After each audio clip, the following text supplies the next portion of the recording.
Good afternoon and welcome to Pembroke for today's Sports Hub Senior League Cup final between Clontarf and Pembroke. I'm Mark Jones. I'm joined by Fintan McAllister. Owen Delaney has won the toss for Clontarf and they've elected to bat. There's just been a little bit of a quick shower, but all is in readiness. I don't think we've lost any overs. And opening the batting for Clontarf is Aaron McGeehan and Zach Marion. Hi, Finto. How are you, Jonesy? Great to be here in Pembroke. Looking forward to a cracking game, hopefully between two brilliant sides. Yeah, both these sides won their respective groups quite comfortably in the end. I think both were unbeaten. Clontarf might have lost one, maybe. And the semi-finals were tight enough with Clontarf coming out on top over North County, I think it was, wasn't it? Yeah, against North County.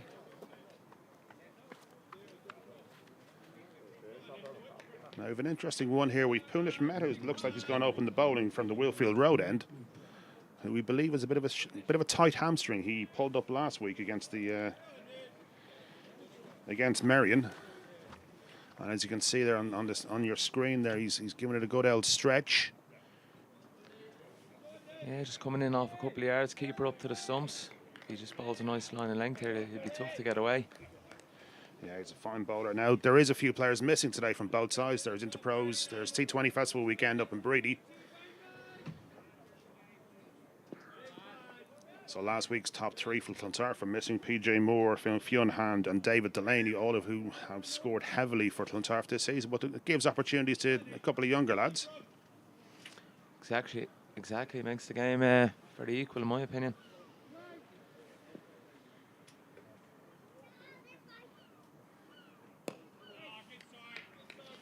Very interesting. Kind of shades of Trent Johnson when he had his bad ankle back in the day. Did you ever face that? No. When he just walk up to the stumps and bowl it down off a couple of paces, but straight on the money there from Punish.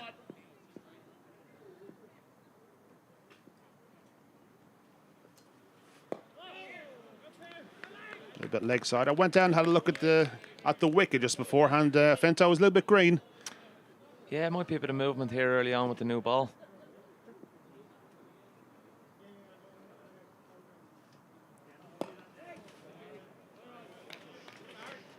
Very watchful to start with, is Aaron. Actually, imagine this would be quite tough to face. You wouldn't be used to just someone coming in off a yard or two. You got the feeling it's getting a little bit itchy though, there, isn't he? It's kind of like facing a coach on the dogger, is it? It's off a couple of paces and flinging one down at you. Exactly. Instead, he's right on the money. He's bowling stump to stump at the moment. I don't think there will be a huge amount of movement today. It is relatively warm, but there's not really humid enough for any swing, so there might be a little bit of nibble off the track. Could be about the best we could do.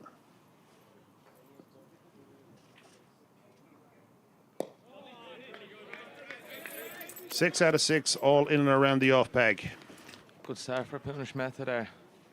Just banging the line in length. Keeper up to the stumps. It can be hard to get away. Yeah, very watchful, very respectful at the start, as you would expect in a final. Nice crowd starting to build here down in Pembroke. Obviously, there's a lot of cricket on around the country today. There's the Interpros that I mentioned up in the northwest, and there's also the Irish ladies are taking on South Africa over in Clontarf. So we'll try and bring you a few updates of all those games during the day. Looks like Ryan Hopkins is going to open the bowling from the St. John's Road end. Plenty of experience in Ryan Hopkins. Hoppo's probably not even 30, but he's a veteran at this stage, isn't he? He's been around a while.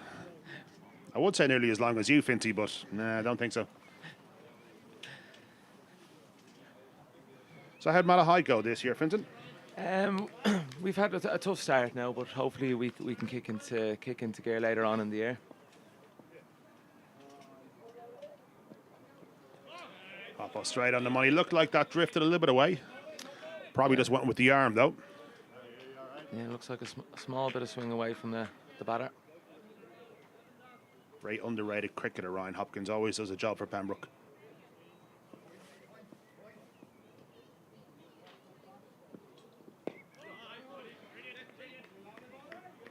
Just landing that one on the ridge.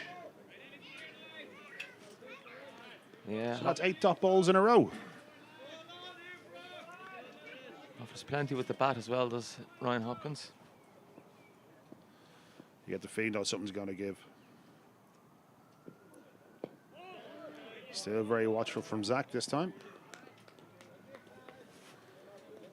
So you will see Pembroke are starting to encroach, get in on top of these two young batters. As the evergreen Paul Ryan walks very gingerly past the com box.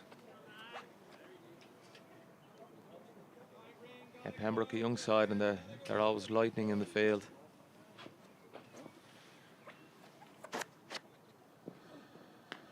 Yeah, nice line of lengths there. Oh, given as a wide. First run on the board for Clontarf. Steve Wood decides that was just a little bit too wide. As the evergreen Andrew Pointer this time walks past the com box. We're talking about youth, and then two of the most experienced cricketers still playing this walk past us. Straighter this time, big appeal. Potentially a little bit high. I think that one popped on the ridge and probably gone over the top and maybe sliding down leg. Finty, what do you think? Yeah, from this angle here, it looked like it could have been going down leg, all right. Right call there from Steve Wood. We don't have a replay machine with us at the moment. Hopefully that's on the way. But a good start here from Hoppo. Again, that one outside the off stump, just going away with the arm. You have Theo Lawson, not umpiring. He's keeping wicket today for Pembroke in the absence of Lorcan Tucker. Obviously, they're missing a few as well. Josh Little, Barry McCarthy, Lorcan Tucker, and Andrew Balbirnie all with the Leinster Lightning today. Yeah, both sides down a few in provincial players, and I think it's going to makes the two teams very equal. So hopefully we're going to be in for a cracking game here. Yeah, it's certainly shaping up that way. All right. Very good start there from Hopkins. Just a one wide off the over. Pembroke could be delighted with the start so far. All you want to do coming in the first couple of overs, just hit your line in length and go for as little as you can in the final, and they've done that.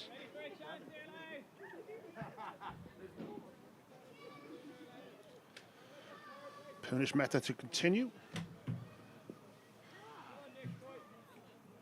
I was actually looking forward to seeing Punish bowl. I was hoping, obviously, he'd come off the longer run and ping a few down, but that's not going to happen today. But still right on the money. Just a little bit of a wave drift there. Armageddon playing inside that one. I'd say these two young kids be a little bit nervous, Finty, opening up in the final for the first time. Of course, yeah.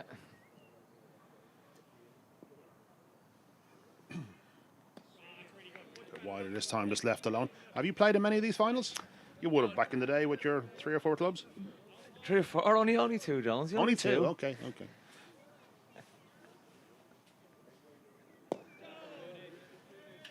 Yeah, it's a very watchful start here from Clontarf. Yeah, Punish is a fantastic cricketer. He's played for a couple of clubs himself and around Dublin, so he's been around the block.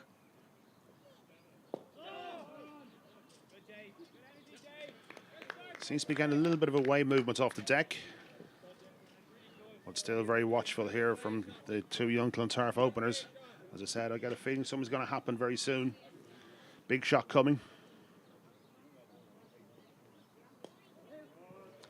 Just straying onto the hip there, clip down to fine leg. Just take the one. Nicely returned. And you feel a lot better now off the mark. That'll just relax a few nerves, especially for such a young cricketer.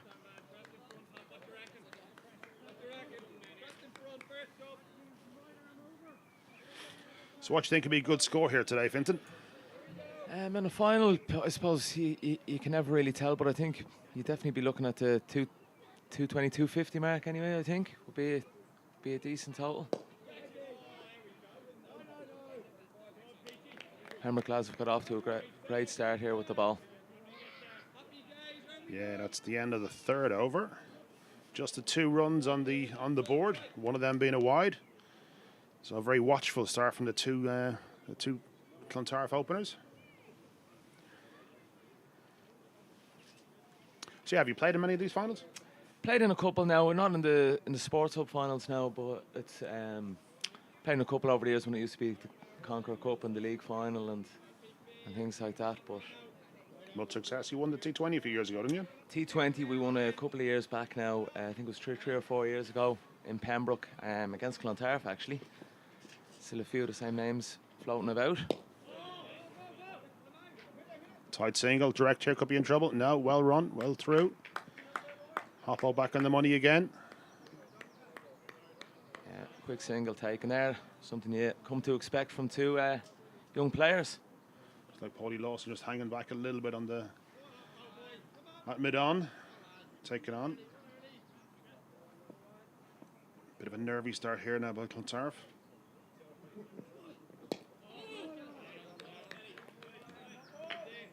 As you can see on your screen, the Clontarf field is starting to edge that a little bit closer and closer as the ball isn't being penetrated through them, so they're trying to make sure these guys don't get anything too easy.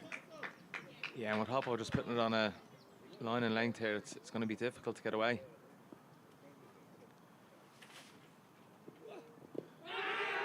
Big shout, just very close, and that's given. Looked pretty straight from this angle, and umpire Steve Wood had absolutely no hesitation in putting the finger up.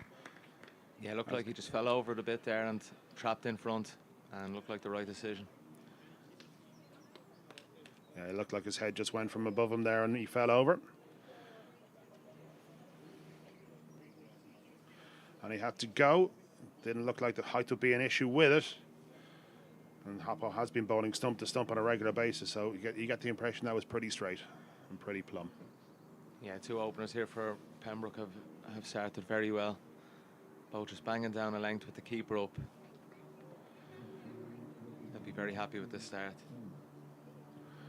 And that brings the, you could say, veteran at this stage, Owen Delaney, captain of Clontarf for many a year, to the crease. Yeah, plenty of experience in Owen Delaney, and won the toss, I believe, and opted to bat first. I think always a good choice in a final is to bat first. Yeah, runs on the board's always key in games like this and days like this, especially when you have quite a young side as well, with like the experience that have come out of certainly their top five, which is huge. You know, to get runs on the board, it'll be a little bit easier for them. Yeah, and great for the younger lads to be batting with someone like Owen Delaney, plenty of experience. He'll just be guiding them through. Yeah, fine cricketer's own, very good record.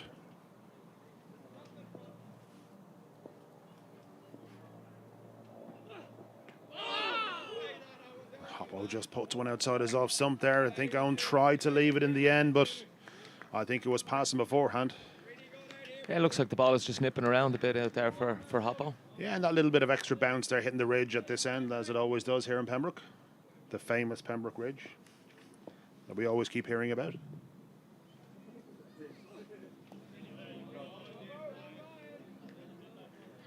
Yeah, it's a great line of length here from Ryan Hopkins, putting the Pembroke batters under immense pressure. He started straight on the money.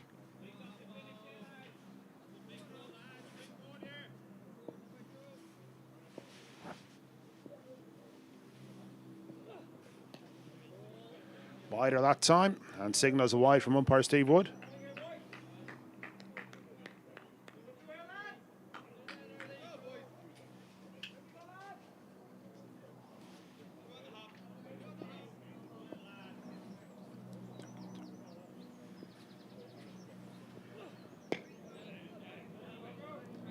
Yeah, another super over from Ryan Hopkins. Wicket made. Well, am I going to say wicket made in there? 20? Yes, it was, yes. There was that short single to mid-on. Come on, pay attention. Just a one off it. But a very fine over and a very tight start here from the Clontarf bowlers. They're being straight on the money. Very happy with this start. Plenty of experience in these two bowlers, and again, just with that keeper up, if you're bowling a line and length, it's going to be very difficult to hit boundaries.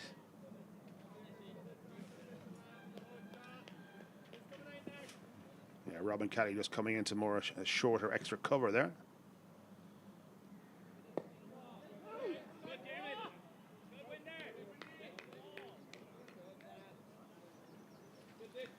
Young Aaron McGean there is very keen to get off strike. Dadder was having absolutely none of that.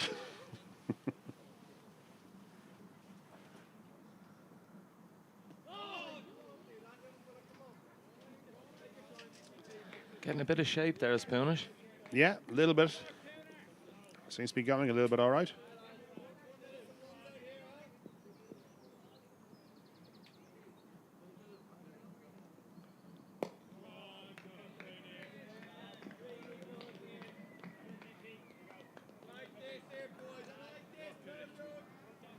You think the longer and longer they go with a boundary here, Clontarf, the pressure's going to build.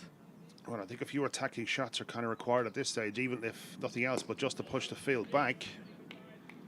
They're kind of, you know, as I said there in the previous over, the Pembroke field are starting to encroach and get tighter and tighter, making penetrating the field more difficult. But that's it, very easy to say from here. Like, Punish Meta's been, I don't think he's bowled a bad ball, bar that one that slipped on a little bit straighter onto the hip, or slipped away. And Ryan Hopkins from the far end has been very tight and very economical as well.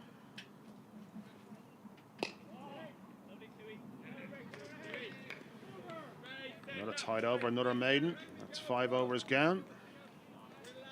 I think with that run up, 4 for 1. I think with that run up, Punish could go on for many years doing that.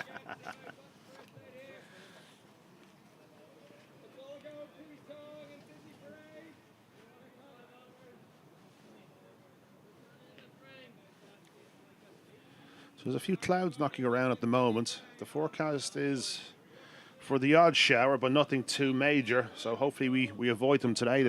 There's always a bit of a microclimate here in Pembroke. As Hopkins continues. Fuller this time, straight to Paulie Lawson at mid-on. Yeah, it just got a bit tighter as Paul there, just to cut out that single.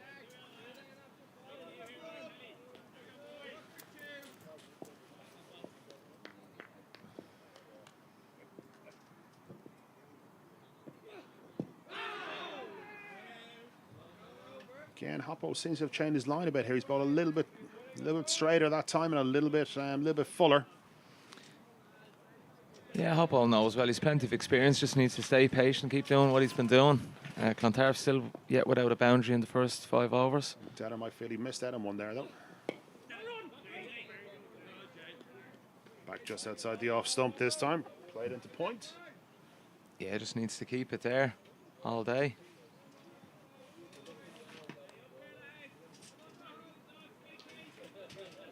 But Owen Delaney, a great man for just looking for singles as well. I'm sure once he gets into his stride, he'll be...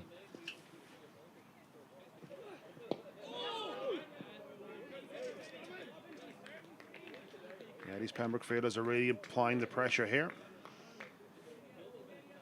Halfway through another over, another maiden over so far. Yeah, and Pembroke always been known as a side that've been they're hunting packs in the field, full of energy and...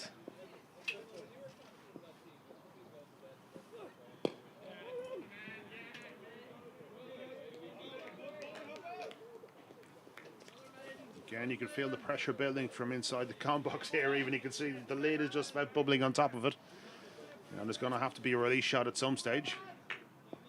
5 overs down and only 4 on the board. But also 1 wicket.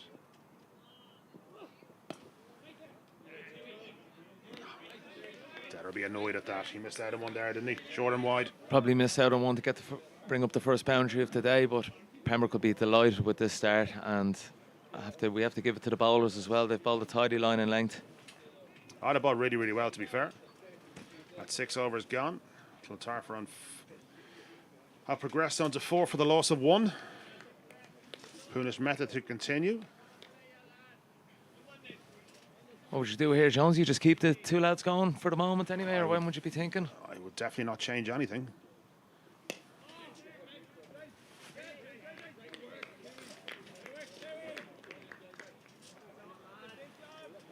From a bowling perspective, anything, I'd nearly try and increase the pressure by maybe putting in a second slip or a man at gully even. Good bit of fielding there from JJ Garrett at backward point. Yeah.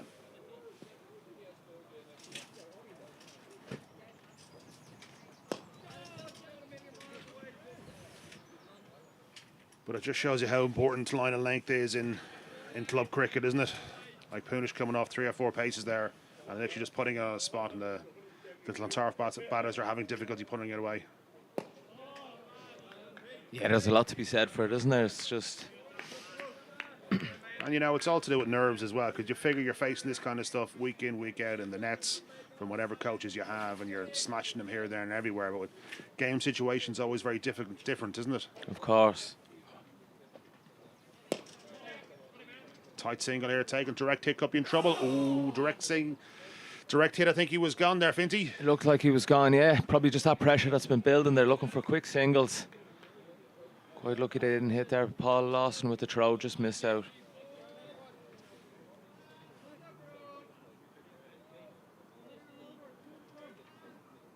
Yeah, that will release a little bit of pressure from young Aaron McGean. Would you played with any McGeans back in the day? Would have played against them. Played against Dave and Dell a good few times. Was Dave and Malahide when you were in Rush, was it? He was Malahide, played against him in an All-Ireland final back 2005, I think it was. 2005? Before that even.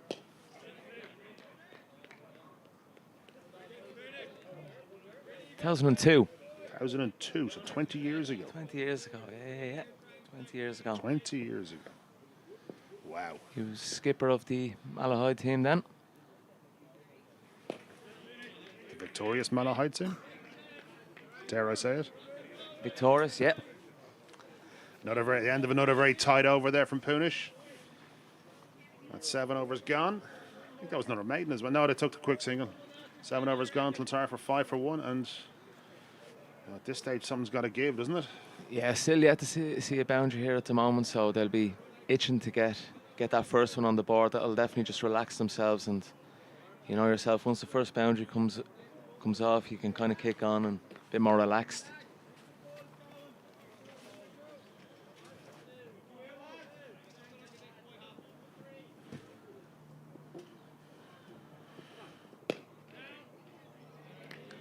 Slightly more attacking shot this time from Armageddon. Yeah, I would have played against Dave and against Dell when Dell was playing with Belvo. Hated facing Dell. Lobbing it down, a little bit like Punish, but a lot slower, to be fair. Off a couple of paces, horrible to face. I remember it well. I remember when Trent Johnson was proing with us one year, he refused to go out and face him. Trent was due to come in 3 and he refused to go in until Dell was finished his 10 or was taken off. I think he ended up batting 6 at the time.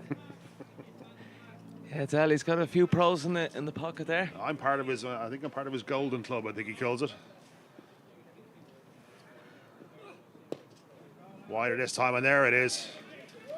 Finally, the shackles have been released. Wider this time from Hoppo, allowing Owen Delane to get the arms through that. Come through for came through for 3. Very well run. Dada was looking for 4 there actually, but his younger compatriot sent him back. Just shows Dada's fitness, to be fair. Yeah, always a very fit man, Owen Delaney. Yeah, he's rapid in at his singles, and quite a big boundary out there as well. It is the big chase. But a small bit of width and just ease through the gap.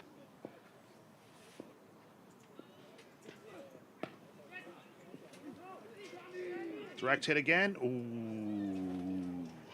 That's what pressure builds. They're trying to take on runs that weren't there. That was hit straight to the fielder.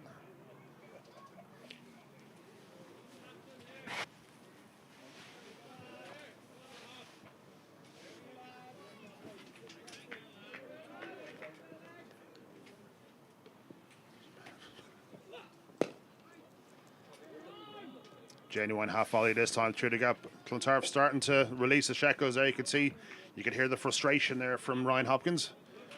Yeah, I think just that first ball that came out of the middle of the bat that beat the field there, it's just relaxed a few things. Bit of a misfield there on the Pembroke side.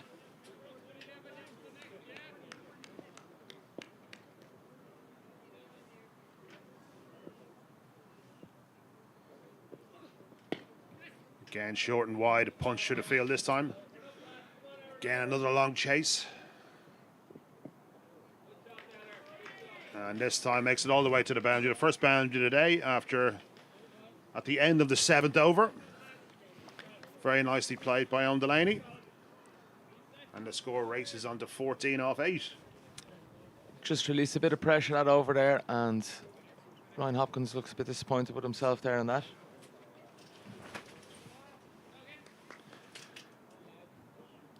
Yeah, I think there might have been a huge 6 or 7 off that over, which is absolutely massive in the context of this game so far. Punish to continue. I'd imagine Punish will bowl out until he either gets hit out of the attack or he just finishes up his 10. Hoppo might take a blow after that one now. Yeah, I was just thinking that myself. I can't see Punish coming back on for a second spell with the injury and are coming on at the death. I think he tries to bowl his 10 as quickly as he can and just plonk himself a first slip for the rest of the day. I used to do that without bowling. Just plonk myself a first slip for the day. Just outside the outside. Outside beats the bat on that occasion.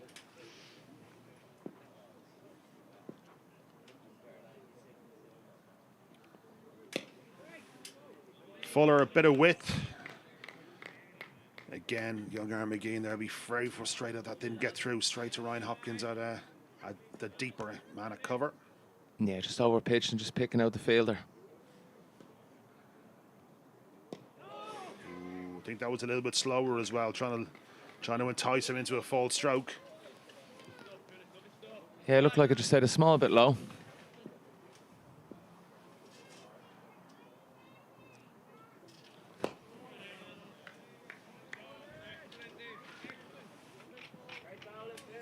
Punish playing a great game here, basically just saying to the batsman, if you miss, I'm hitting the stumps.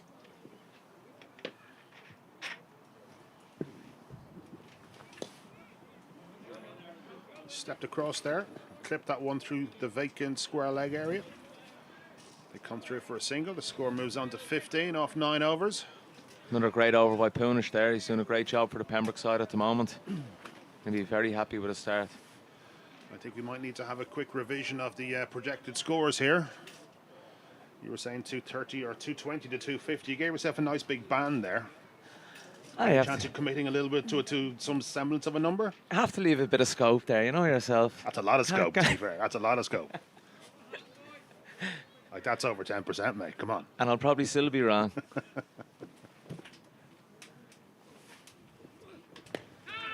In the air this time, through kind of a very square point there from Owen Delaney.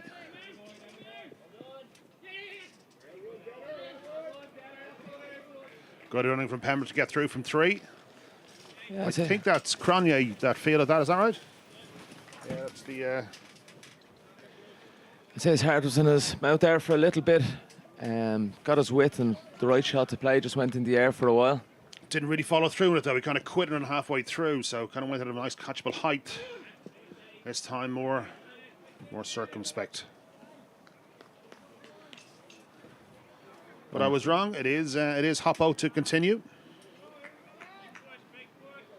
Pembroke do have quite a strong batting lineup. There's certainly plenty of experience and plenty of firepower to come as well. Yeah, and I suppose another veteran in the, even still a young man, Theo Lawson in the Pembroke side has plenty of experience and just gets bags of runs for fun every year. Yep, he's had a couple of 50s already this season. Wind's starting to pick up a bit here. Slip down the leg side, should be called a wide, which it is. You say that as Sean Hussey walked into the comm box.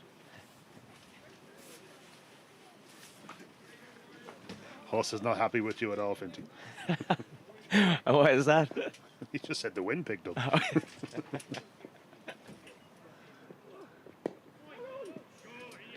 Again, Hoppo's going a bit straighter in this over. Kind of over-correcting from the couple of wider ones he bowled early doors. Yeah, it's just a few coming either side of the wicket here from Hoppo. But he'll be very happy, still very happy with his figures so far today. Yeah, a very fine start from Pembroke, both openers. And Not Hoppo, looking overly threatening, but being very miserly when it comes to runs.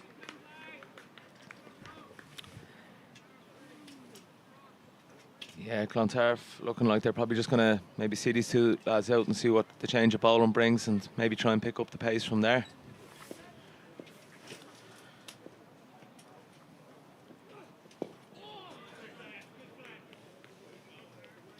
Another dot ball brings an end to the ninth over, and also brings an end to our spell in the commentary box. So Craig Senior is going to be joined by the aforementioned Sean Hussey, who I can guarantee was not full of wind. Thanks very much to Mark and Finton for seeing us underway here today. The Sports Hub Senior League Cup Final. Joining me in the commentary box today, Sean Hussey. Sean, good afternoon. Good afternoon, Craig. Pleasure to be here. Umpire Steve Wood at this end, is it? Signalling power play.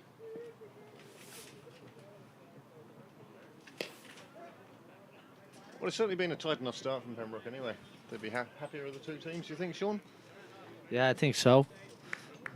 I think it's always, when you get an early wicket in a cup final, it just settles everything down, but they've been able to control the runs, especially in that power play with the white ball. You can, with only 2 fielders allowed outside the 30-yard circle, you can get a few boundaries away.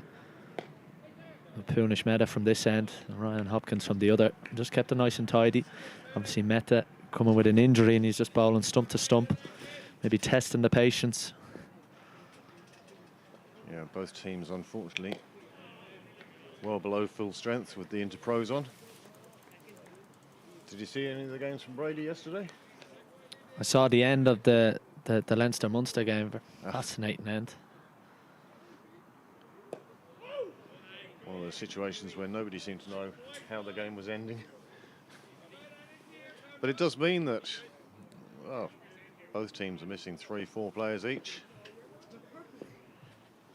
It's good to see the strength in depth from both sides. Punish Mehta just drifting onto the pads. Well, I do think that's been a good feature of Clontarf. They have maybe taken 1 or 2 risky singles, but that just puts the onus back on the field inside. There's a good run taken there. Very little risk in the end, as it turned out.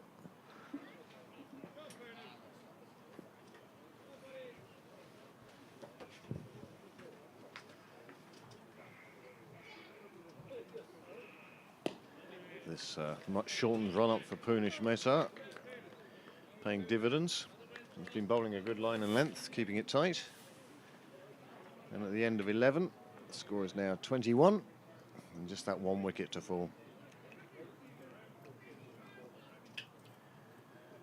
Looks like a change of bowling at the St John's end now. Pooh Sharma coming on. Pooh joined Pembroke a couple of years ago, and up until last season was playing on the 4th 11. But I tell you, there's no man who spends longer or more time in the nets practicing than this guy. Usually his batting as well, though. But I think this is an important part of the game for Clontarf. They've got through the initial power play, and now the change bowlers. I think both sides today, both sides being slightly weaker. I think they might look to target the 5th and 6th bowler for each side, because I think you can put the opposition captain under pressure. Yeah, well, the one thing you'd say about the Pembroke opening bowlers was that neither one of them would be express pace, and it was there or thereabouts. So I suppose in some ways that makes Theo's job as captain a bit easier. He doesn't have that one strike bowler that the temptation is always to bring back to try and nick a wicket at some stage. That's not so much the case here with the Pembroke side today. I should say Clontarf will be happy to be out of that first power play now, although it does mean more fielders on the boundary. Although it doesn't appear to really at the moment.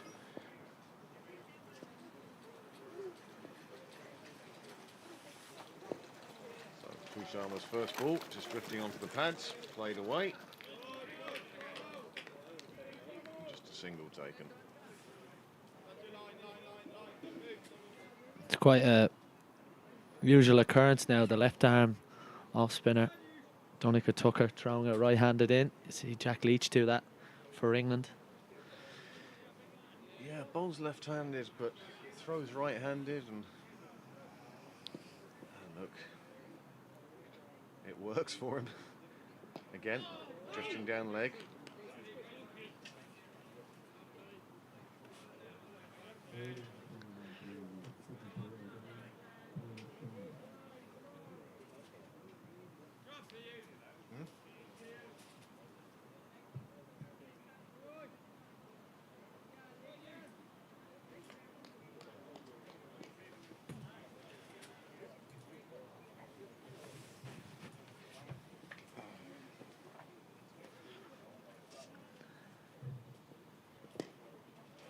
Flashed away behind point on the offside. That was too loose from Pooh Sharma.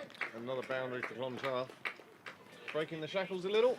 Yeah, again, the first change bowlers, it's always an interesting passage of play when you come out of the power play and you've, as Pembroke have done, being able to restrict Clontarf to under 3 runs and over. But as soon as there's a bit of width now, and the first change bowler's arm again just lent into that one.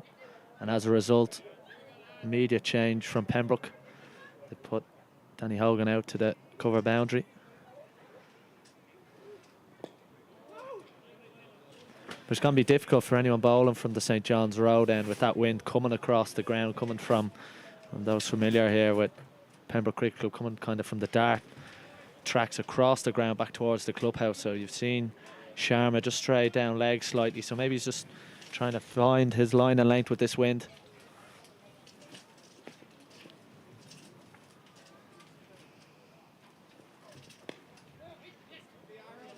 One goes back behind point.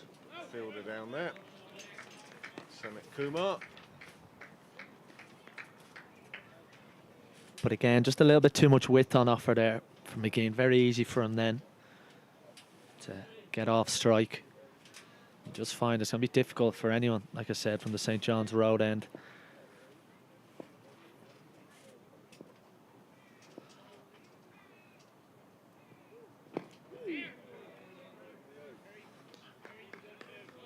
Better ball from Schumer this time. Better length. Tucking the batsman up. Dot ball.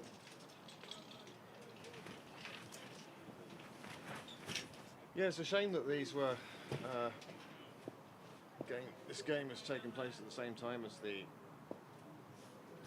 interprovincials. Sharma. One player unmoved. And that concludes the 12th over. Scores moved on to 28 for 1.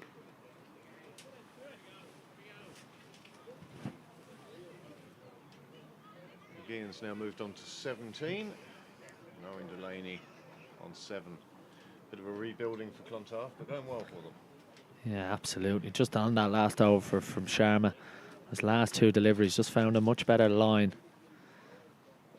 And bowl stump to stump. Especially any sort of breeze there will help and bring it back into the right-hander.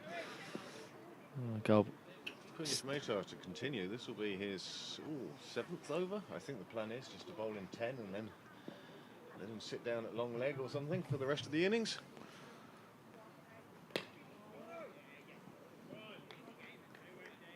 I suppose with the injury he's not going to be able to come back later, so might as well try and get him all used now.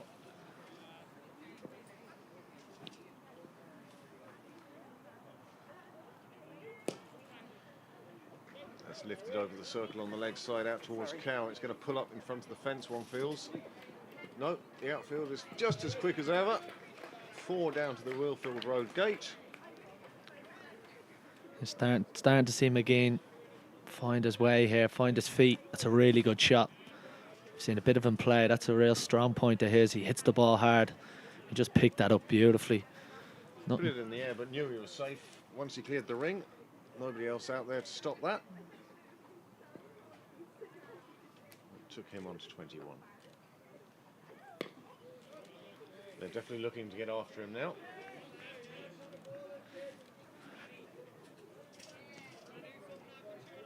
Absolutely. You might just give the opposition captain, Theo Lawson, something to think about. Try and disrupt the plan of Mehta.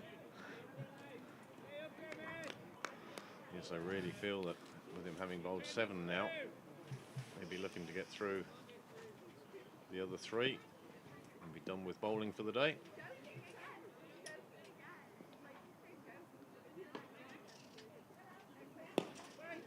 Must be nice to have enough talent that you can walk up to a ones cup final unfit and still bowl your 10 overs off 2 paces.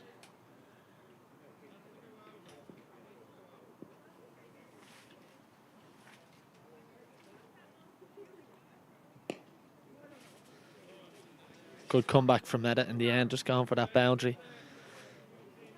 Clontarf, like I said, will be happy. It's been difficult early on this morning. Not a lot of width on offer. Hybrid pitch, of course, and just at times difficult to get yourself in on it.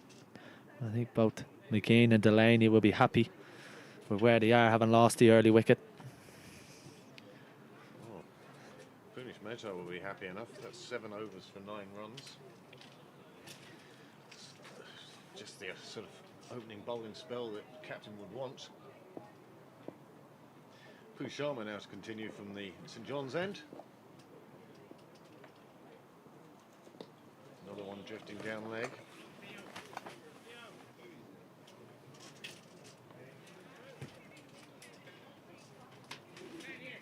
It's been one of the Achilles heels of Pembroke this year is the amount of wides they've been bowling. And as you say, it tends to be the change bowlers that do it. Well, it's difficult. It's like anything in a cup final. Bound to be some nerves. But Sharma will be one of the biggest games he's certainly played in Leinster club cricket.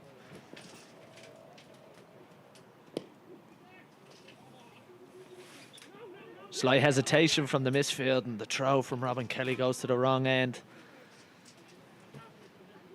Aaron McGinn came down and Owen Delaney sent him back. Just a little bit of confusion. The throw from Kelly maybe went to that wrong end. Well, the Clontarf bats have been keen on taking any singles on offer, but I think they were quite right to turn that one down.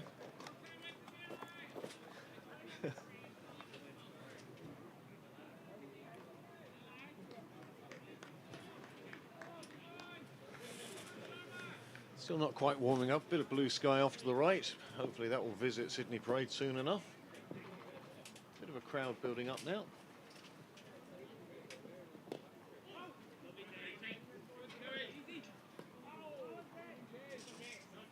Well, that was certainly a direct hit, taking out middle stump.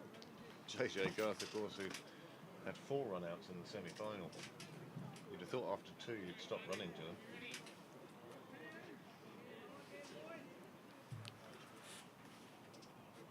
That's good from Pembroke, just trying to build back the pressure. What they don't need now is a loose delivery put away.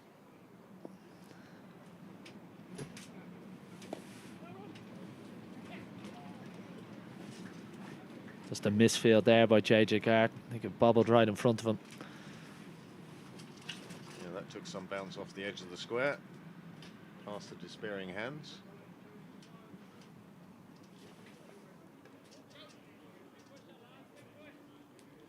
Once again, Dale McDonough's done wonders and has the place looking great today.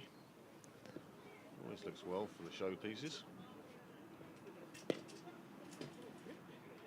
Really good running, really good running. And that would just annoy Pembroke slightly. You can see it in the captain, Theo Lawson. It's really good, puts the pressure back on the Pembroke side. And it's not a bad delivery either. McGee's just played it with soft hands.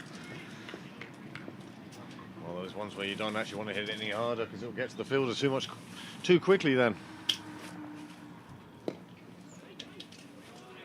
That's a fabulous diving stop by Robin Kelly, mid-wicket. I do believe we're getting a bit of sunshine. Still a bit breezy, but sun shining through. Shadows on the pitch again. Just turn it up.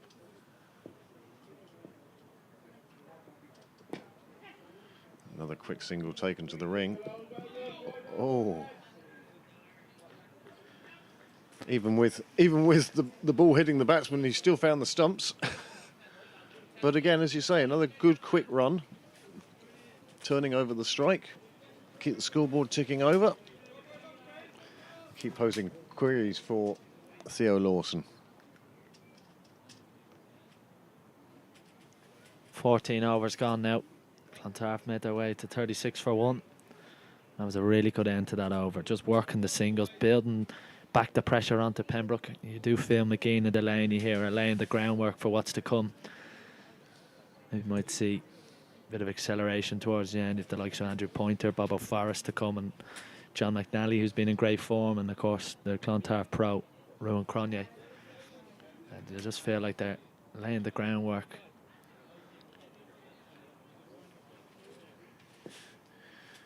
Punish Mehta then for his 8th over on the trot. Not bad for an injured horse.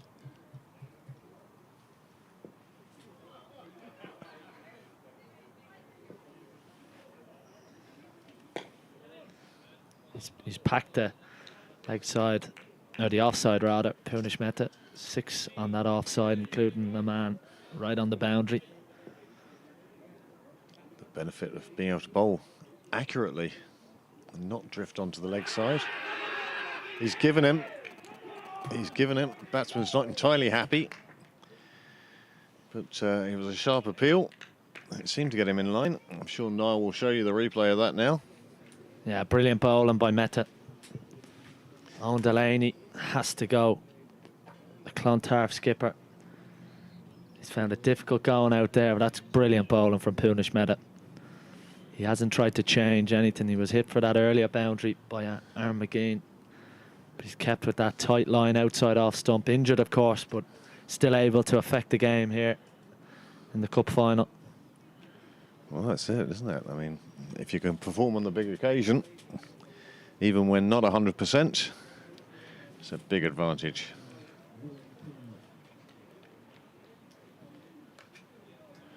Coming in at number 4 then is the Clontarf professional, Ruan Cronje. Coming in with his side on 36 for 2 in this, the 15th over.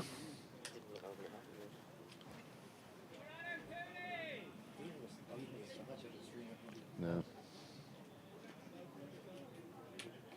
You do think now he's the key man. Clontarf professional's been in brilliant form this season. 200 runs at 40 in this competition anyway.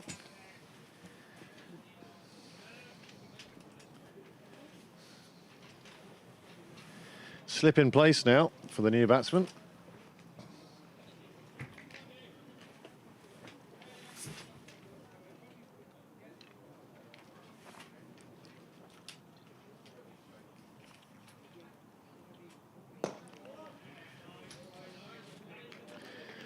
The two professionals, one bowling, one batting. I suppose this could be the battle of the final, really. Absolutely. I think this is a big half an hour or so, right up to that 20 over mark. Punish Mehta. He's going to bowl right through, you feel.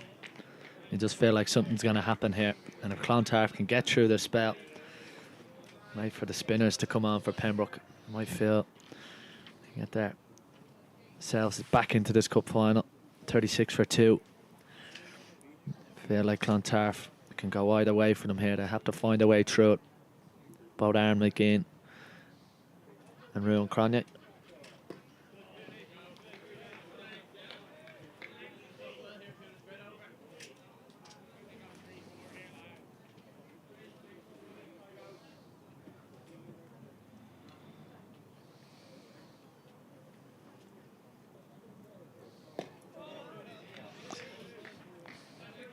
Cronje just keeping a straight bat to his first 4 deliveries, feeling his way into the innings. And Punish Mehta will be delighted now to become a wicket in the cup final. 15 overs gone. Clontarf on 36 for 2. And 8 overs from Punish Mehta. 2 maidens. 3 maidens, rather. That being a wicket one. 1 for 9 from his 8. So, fantastic effort from the Pembroke professional, despite being hampered through injury. Well, one has to feel that Theo Lawson will be grateful that Punish Mehta is providing such control from one end. It's an interesting one there because Danny Hogan, that's a huge boundary out towards the dart line here at Sydney Parade. Danny Hogan could have well been 2 if they ran hard. Well placed by Aaron McGinn. And they're going to bring in Danny Hogan into the ring for the new batter. Try and mount the pressure on him. Well, the last thing you want is just to give him the easy single, letting him get down the other end.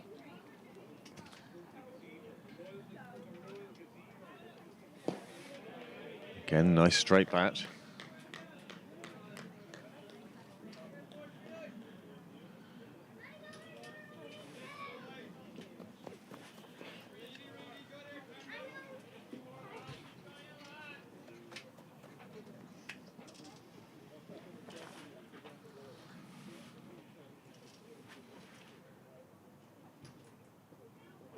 That one a bit wider. It just played to Danny Hogan in the circle. Dot ball. Really good fielding from Danny Hogan, trying to build pressure on the new man. Don't want to get off the mark with a misfield or anything like that. So really effective from Pembroke in that ring on the offside. Still have the slip in place. Looking to get a wicket here. Trying to really wrestle full control. Oh, And you felt that. that was So- coming. yeah. That was the breaking of the dam, one felt. That's good from Cronje, and he's able to do that because Sharma is not quick pace, so he can wait for that one. And he just hits it over mid-on beautifully, gets himself underway. Just put Sharma off his line and length slightly. Short ball and pulled well in front of square. That's a reaction to the ball before, just dragging it down. Too much effort, wasn't it?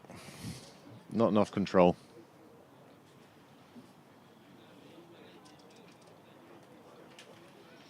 Well, when you think that Punish Mehta's economy rate is 1.13 and Ryan Hopkins was 3.2, Pooh Sharma's is above a run a ball now. Well, again, you see an immediate reaction from Pembroke. They've taken the slip out. Have two men in that mid-wicket region, so they're encouraging Sharma to bowl straight, attack the stumps. It's played into the offside, and it goes by Danny Hogan. Ryan Hopkins in hot pursuit. Will pull it up in front of the line, but it won't stop the three. Nice throw. Back into the keeper. That sees the end of the 16th over. Clontarf, once again, I mean, Cronje has moved on to 11 exceptionally quickly. Those 2 fours obviously a big help, but he's not hanging around. Punish Mehta now will bowl his 9th over. It's a big 12 deliveries, you feel, in the context of this game. Punish Mehta, the Pembroke professional bowling to the Clontarf professional.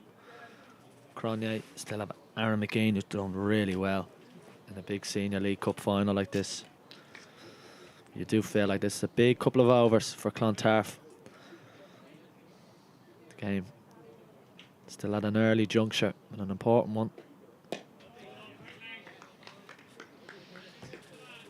And again, from a Pembroke point of view, if Punish can pick up another wicket in this 10 balls remaining, he'll certainly consider he's done a good job today. Just rolling his hand over that one. Slight change in pace, change in the field again. Danny Hogan coming out to the leg side. And Pooh Schumer just being moved along at third man.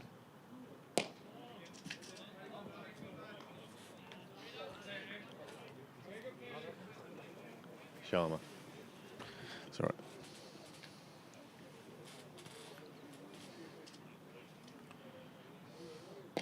Well, one thing's for sure, with Punish bowling off these 3 paces, not going to be done for slow over rates today.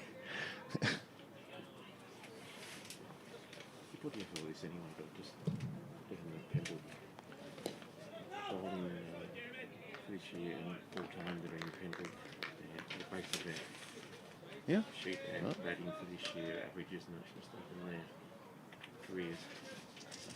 That's based on that in their team sheet rather than it's actually right now, but this one's something we've heard. Brilliant. Thank you very much. So 17 overs gone. Clontarf just on the brink of the half century, but on 48 for 2. McGean now on 23 and Cronje on 11.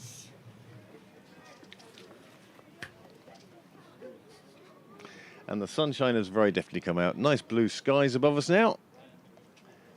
Suddenly three coats and a jumper is too much.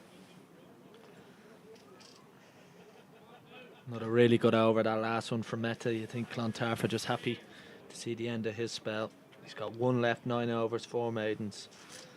1 wicket for just 9 runs. So fantastic opening spell so far for Meta. Considering his injury.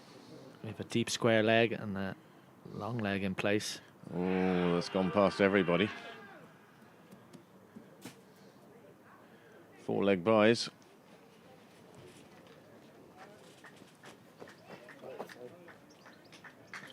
Umpires Willie Clark and Steve Wood today.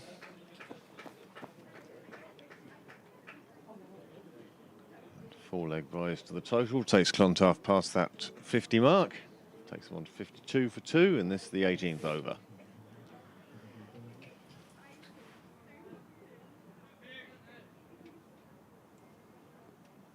I think the appeal from the wicketkeeper was more about saving the bowler's blushes than anything else. Mommy. Now quickly by the scores. All 4 men being utilised by the captain, Theo Lawson, on the boundary. 2 on the offside, 2 on the leg side. And a scamper, a single. Direct hit to the non-striker's end. Oh. Would have been close, and it just hit off arm again on the way through. Good run in the end.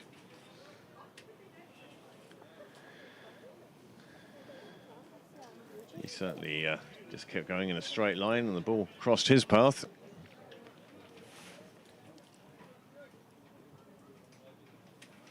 But Cronje keen to get back onto strike to Sharma.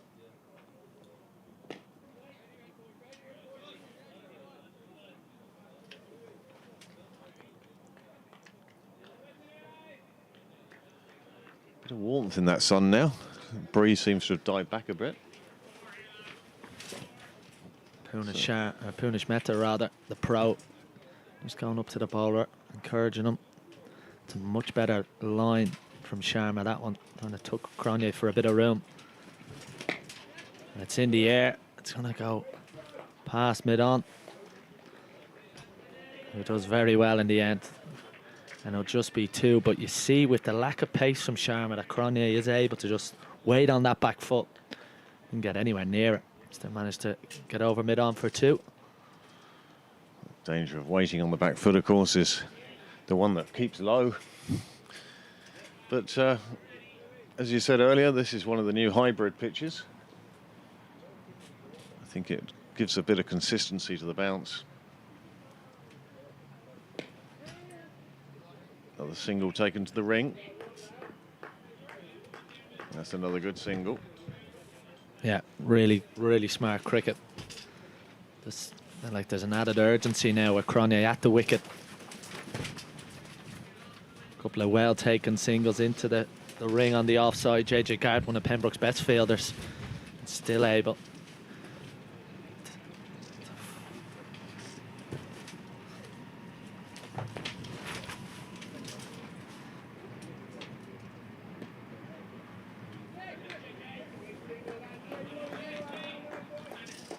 Just to emphasise how good he is a fielder, JJ Garth going to ground, stopping that one getting past him. And that finishes the 18th over. And the score has moved on to 57 for 2. That's a now on 25. Cronje on 14. really good over from Clontarf. 9 from it. Sharma, the first change bowler we've seen.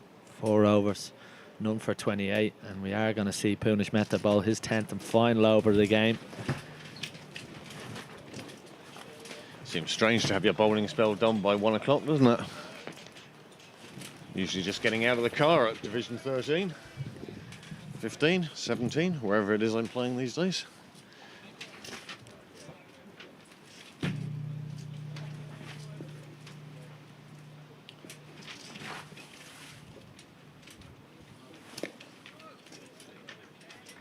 It's actually an amazing bowling performance, especially for a cup final.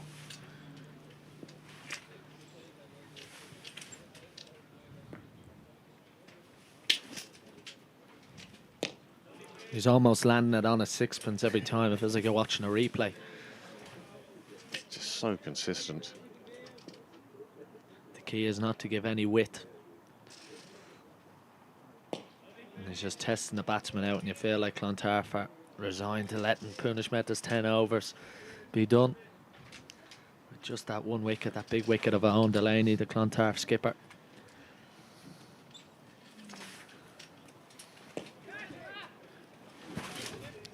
It's pushed out to the ring. Take the single.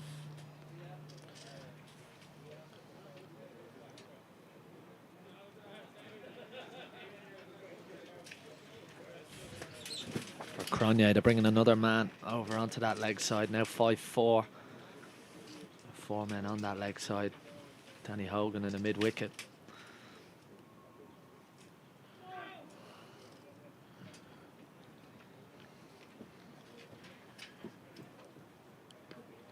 That one goes straight through. Umpire Willie Clark signalling a bye.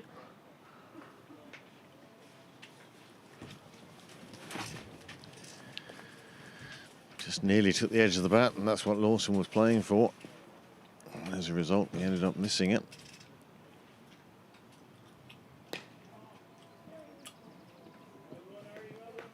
Half stopped again by Garth. 19 gone then. 60 on the board now. So just creeping above that 3 and over. That's the end of Meta's 10 overs. 4 maidens, 1 for just 11 runs. Fantastic effort from him, despite his injury. Still contributing to the Pembroke cause here on Cup Final day. Well, you can't ask any more from a pro than to be that committed. One suspects there's a few players in the world who would have said, I'm injured, won't make it this weekend. But he's out there, giving his all for the side.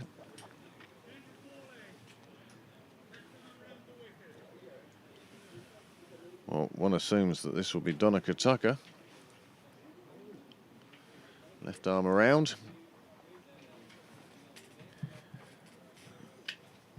He's had a decent season so far. 13 wickets in this competition. Best of 4 for 22. And there's bound to be a bit of nerves from Tucker. It'll be interesting to see how Clontarf approach their first sighting of spin today. Gonna be difficult, as I said earlier. That wind's coming across the ground from the dart line. Left arm spin, taking it away from the right-handers. They're just making sure that field is in the right position. Looks like Danny Hogan's gone out towards Cow Corner. They have a deep square in place. Just trying to make sure everything's right here. Well, I like this move by Theo Lawson. He's gone to what he thinks is a wicket-taking bowler. Other choices out there. Maybe Paul Lawson would have been more a containing off-spinner. And I think we might see Paul Lawson from this end replacing Meta. We'll wait and see. I think I see him warming up in the distance. 3 men out in the deep for a bit of protection for Donica Tucker.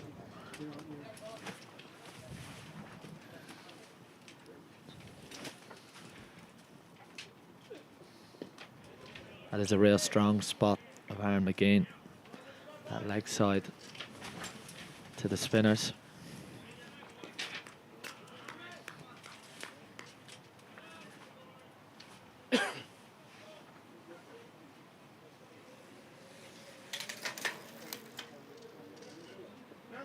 Full toss there from Tucker. Just played out. Robin Kelly fielding on the square leg boundary.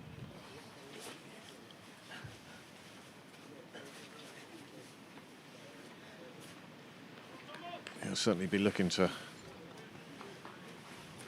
play Tucker around rather than smacking him around.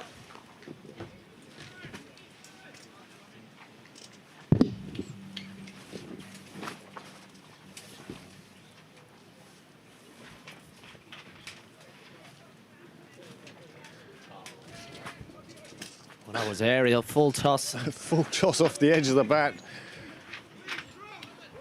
Lawson had no idea where that had gone. for Clontarf. They've done the hard yards. They've gotten through Punish Meadows' opening spell. Now the spin is on. They can just try and work it around, but Donegal Tucker just giving that one a bit too much air, like the previous deliveries. Maybe just slightly struggling with the wind, with a few nerves, no doubt.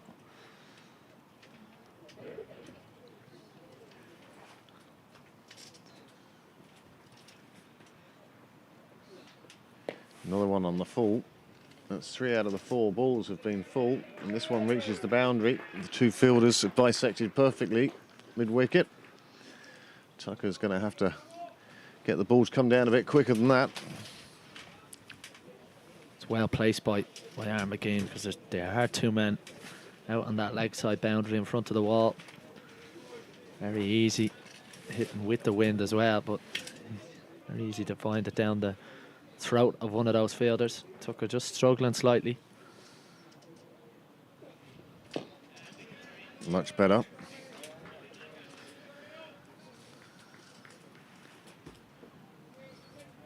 I found it quite strange that these 2 sides have only met in the final twice before. Last time 10 years ago.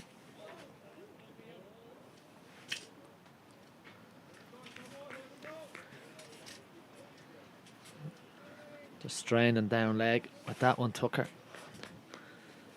Wind is very strong here at the ground.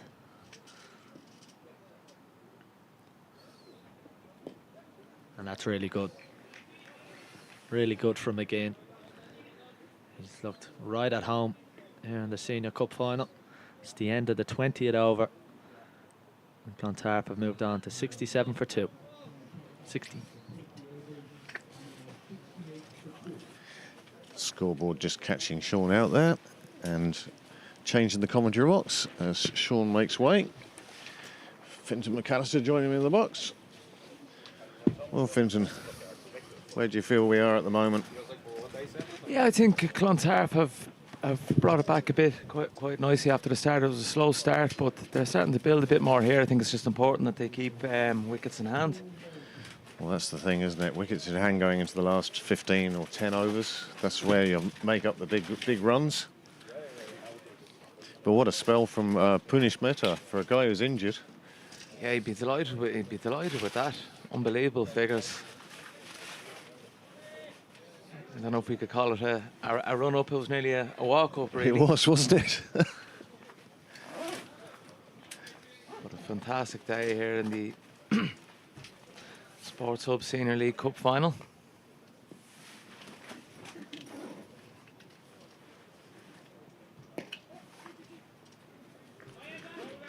Well,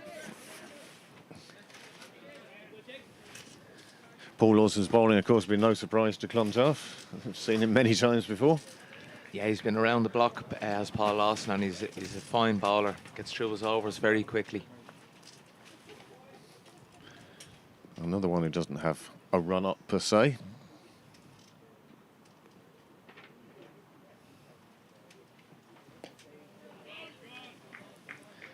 But that's the sort of control that Paul will be looking for. Yeah, I must say I've been very impressed with young Aaron McGinn here today. He didn't get phased by getting bogged down a bit at the start, and he's come back nicely.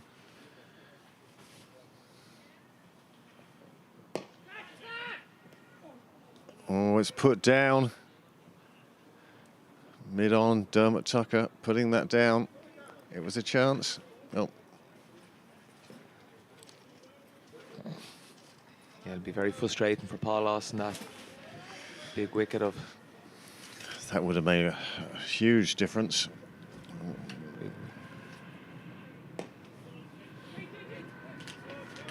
Fine fielding by JJ Garth again.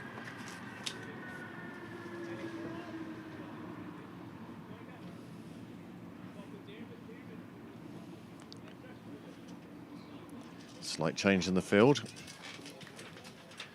Robin Kelly coming out to long on. Donica Tucker being sent to the square leg umpire, and Dermot Tucker being sent out to the covers.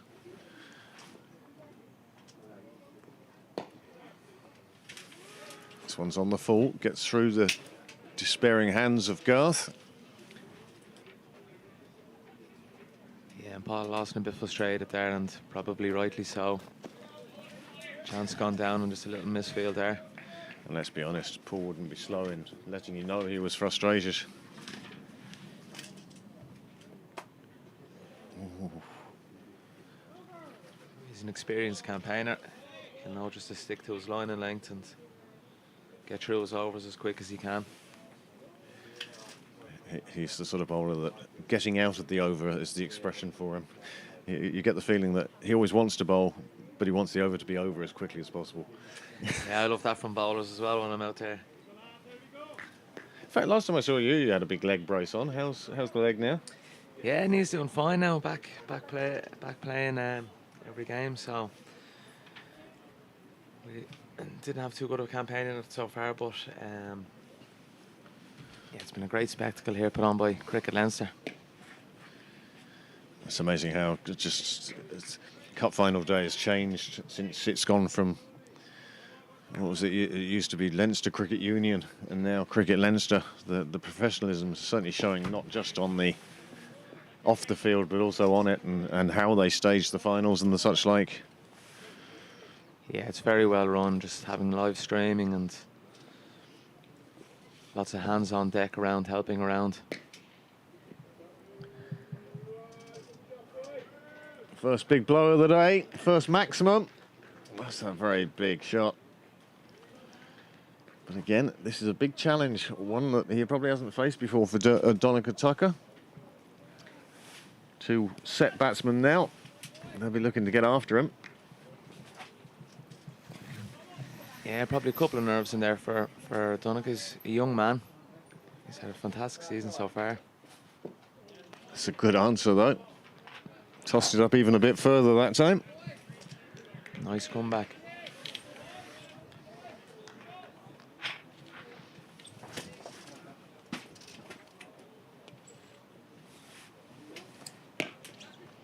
Full toss again.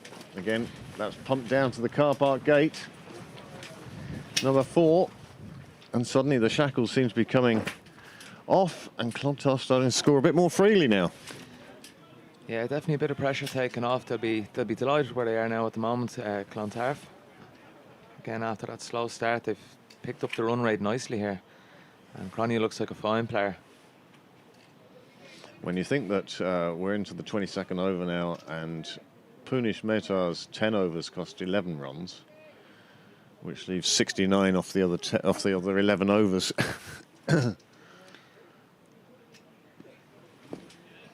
Yeah, and I think that's credit to Punish. He really just put the ball on a line and length, and again, in club cricket, that's so important. Yeah. No, his accuracy was immense, really. Sean was saying, you know, he's putting it on a sixpence there. And that's all he did, was just put it on the spot and let the batsman decide what to do with it. Big time. I loved it from him. It was basically, you missed the ball, I'm hitting the stumps, and all you can really do at that is defend.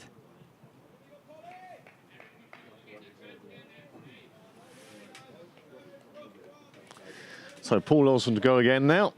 23rd over. 80 on the board now. Just those 2 wickets to fall. And McGeehan's moved on to 34, and Cronje very quickly has moved on to 26. He's the one dealing in boundaries now. Yeah, and the more and more it goes on, he's getting a sign he could be dangerous.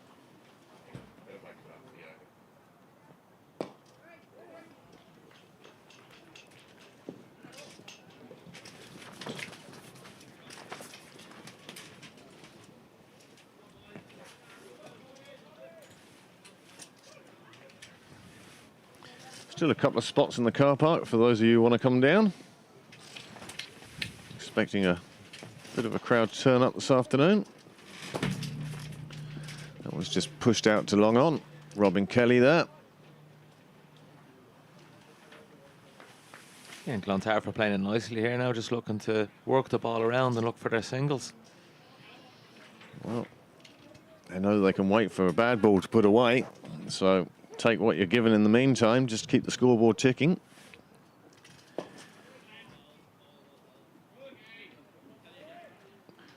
Paul Lawson just tempting with a bit of width there.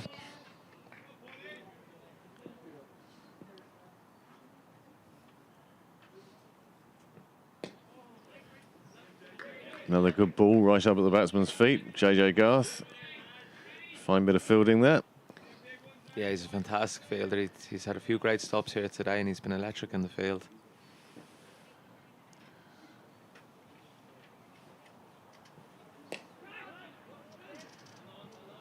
Well, I felt that Garth's fielding in the semi-final against Merriam was the difference. It's not often you get 4 run-outs and not often one guy gets them all.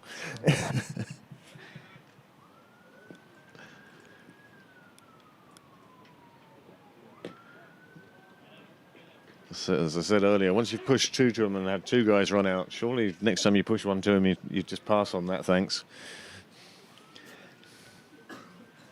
23 overs gone now, 83 on the board, just the 2 wickets down. And Clontarf really are putting in a solid foundation here for, as you say, the push on in the second half of this innings. Exactly. 2 overs and drinks now, I think. Although, is it drinks or soup today? Between the wind and the sun coming and going. Well, at least all the clouds are separate and you can define it's not just one dismal white sky of cloud. There's a bit of blue up there as well. Yeah, when the sun comes out, it's been lovely. This looks like maybe a change of bowling. Sumit Kumar, left armour, joined Pembroke from Trinity this year. Another one with raw pace, but control might not be as tight as Meto's anyway. Yeah, he'd be doing well to beat those figures today.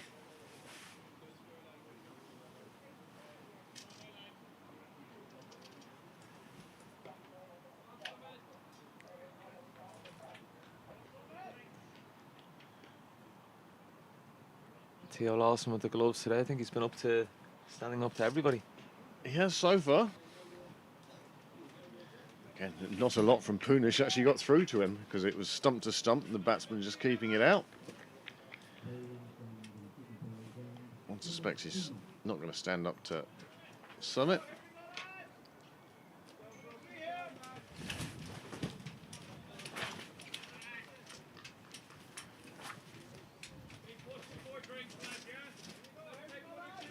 So 2 overs to drinks.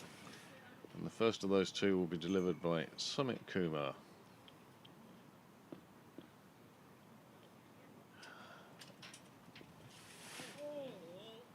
First ball goes down the leg side. The one thing that doesn't frustrate me, but I wish he didn't have it, is that he has a stutter about 2 paces from the bowling crease. And to me, it just knocks all the momentum out of his bowling, and he'd actually be better off. He'd be a yard or 2 quicker without that. It's just, oh, that's nicely played off the hips. And that runs down for 4. Down to us here at the commentary and the scorers. Very well played by young McGinn. Just got it on the hips there, tucked nice and fine. The fielder was around a bit square, and there's 4 runs to the young man.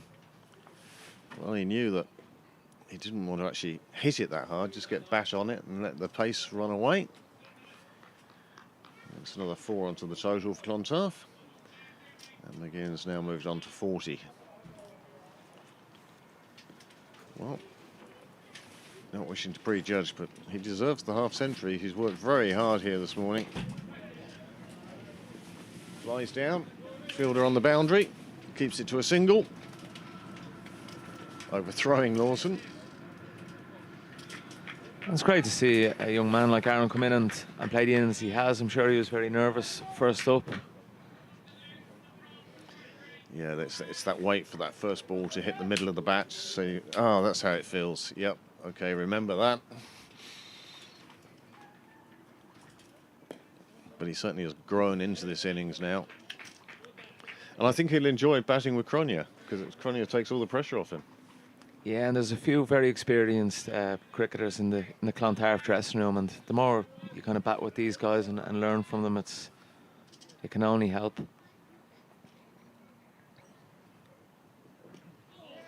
Another one just played off the hips. They're looking for 2 this time. The first one run very quickly, but Pooh Sharma just making sure that there is no 2.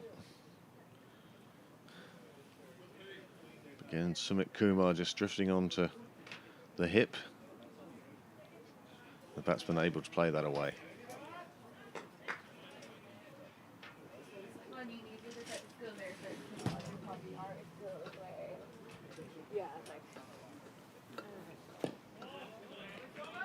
I mean, he's a good bowler, but as I say, he just has this little stutter before he gets to about when he's level with the umpire.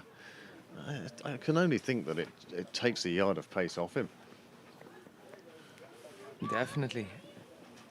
He's probably been doing it for a long time now. I don't know if he'll change it at this stage. Yeah. No, I didn't hear anything there.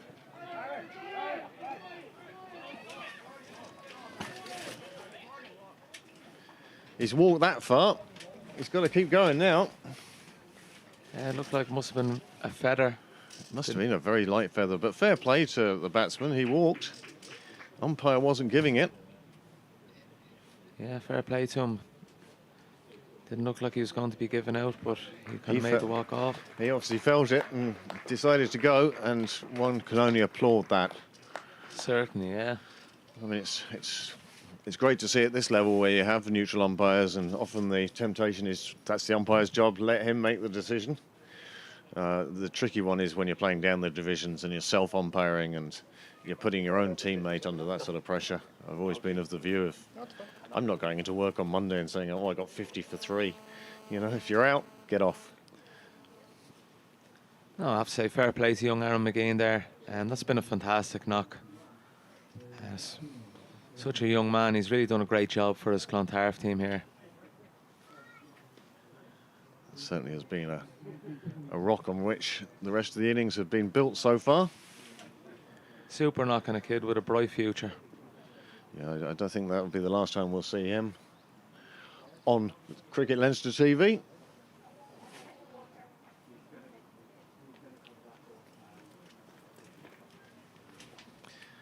So that's the end of Kumar's first over.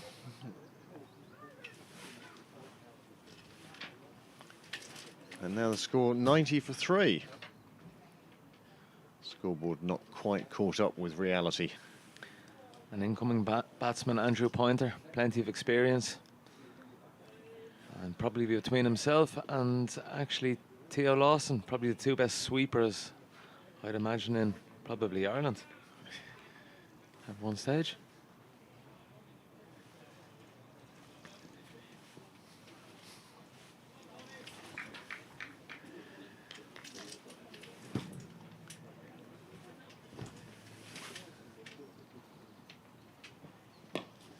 Well dug out, Cronje.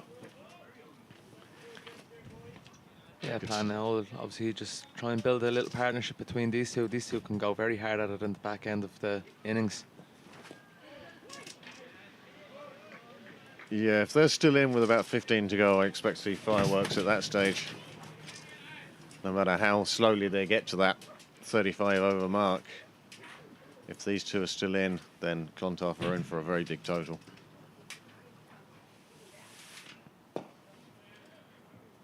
Lots of bottom hand in that. Out to Robin Kelly at long on. Yeah. Just a single. Well played down the ground, just looked like it was outside the off stump and hitting it down for a single. Brings Andrew Pointer on strike.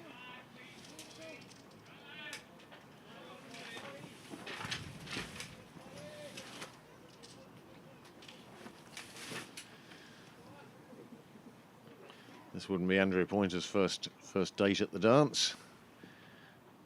Been around a while now. And off the mark straight away. I suspect that's what he's going to think his job is at the moment. Get bat on ball and get down the non-striker's end and watch Mr. Cronje.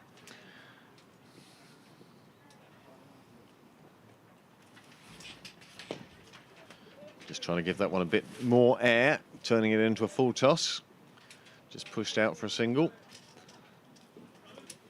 Yeah, a bit of wind around. It's probably tough for the spinners just to find their line and length at the moment.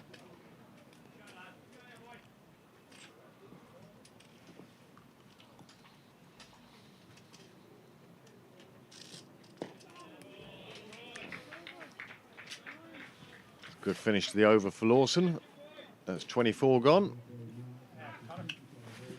Well, that's 25 gone. Scoreboard getting us both wrong this time. So that's the drinks break now.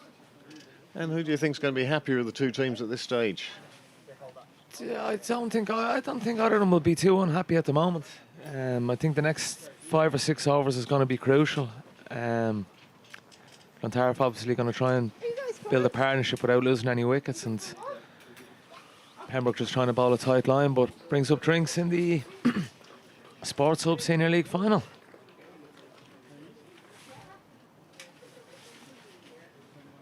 We had hoped to get the Cricket Leinster president, Jim Bennett, on air today. He's shunned that chance, despite being asked a couple of times. No, grand at the moment. So the umpires getting their drinks from Theo Lawson, personal service. And we must thank Pembroke Cricket Club for hosting this final on behalf of Cricket Leinster, Barry Tucker and his committee. And in fact, thank Niall Walsh and his production team, including Sebastian, for bringing us these pictures and indeed these words today. Arun Kumar and Yogesh Kashyap, both here from Sports Hub. They're the representatives. And president of Cricket Leinster, Jim Bennett, about to join me.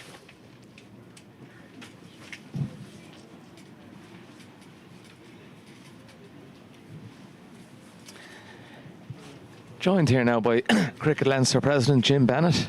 How are things, Jim? Grand, thanks, Fintan, very much. Nice to be here today. Lovely day. Thank you.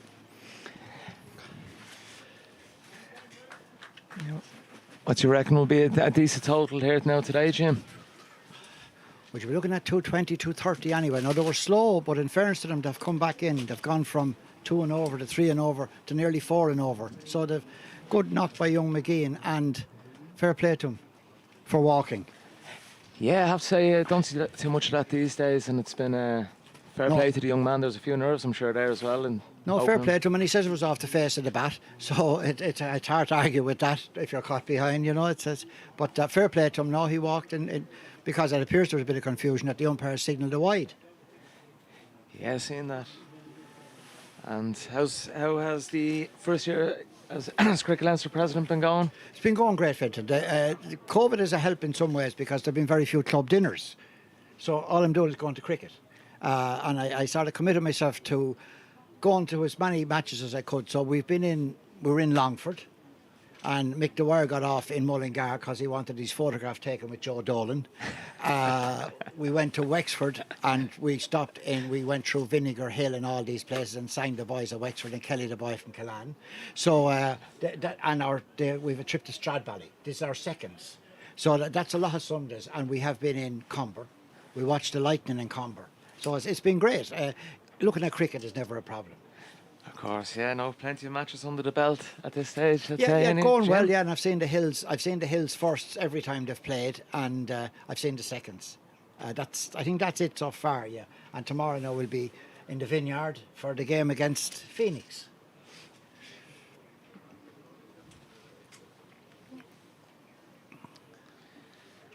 Now, who have you here? Andrew Pointer, isn't it? And Andrew Pointer and Room Cronia. Oh, the pro, yes. And we have a very interesting young cricketer coming after that then. John McNally. Yeah, certainly one for the future is John McNally. Yeah, I saw him last Sunday in the semi-final. He was fantastic. 34-35 in a very difficult situation, coming in at 6 and batted great. Yeah, no, he's come right up through the ranks of the Cricket Leinster U programme. It's been Brian O'Rourke is in charge of, and done a fantastic job. Oh, it's great. It's great to see lads coming through. And in fairness now to Clontarf with Joe McGeehan there as well, they have a very, very fine underage setup. And there's the great Colin Siller passing us now. You remember him, do you? Certainly remember do. him? He looked after my lad when he was under 13. And Owen Morgan and Matthew Ty and all those lads. He was over when we were in Edinburgh with the under 13s. Colin was down in Estonians at that stage. Very good.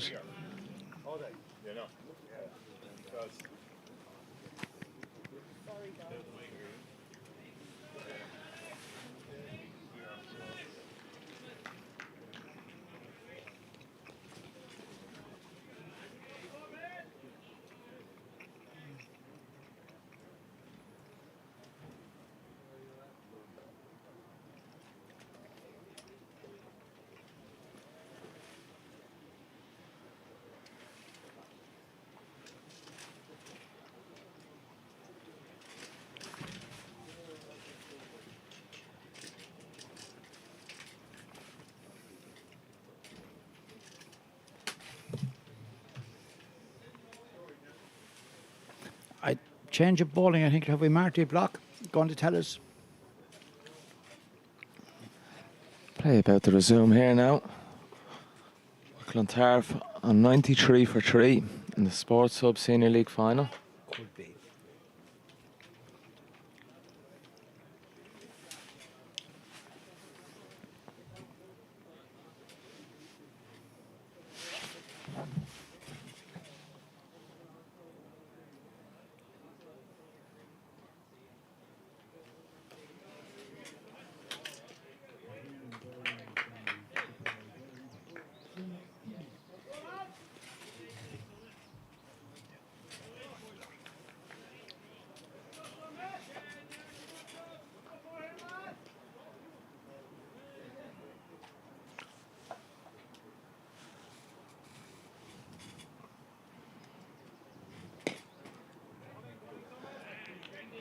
And Son Kumar coming in here.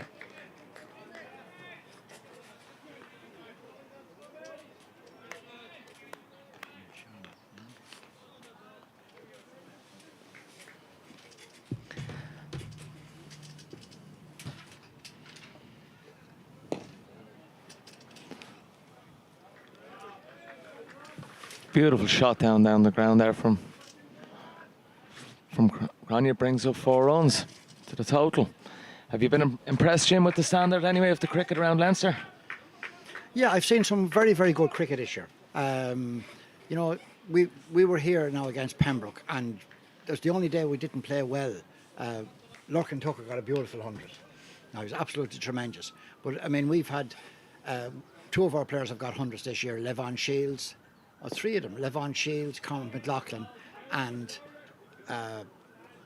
Dylan Blignot. So I've seen some great cricket.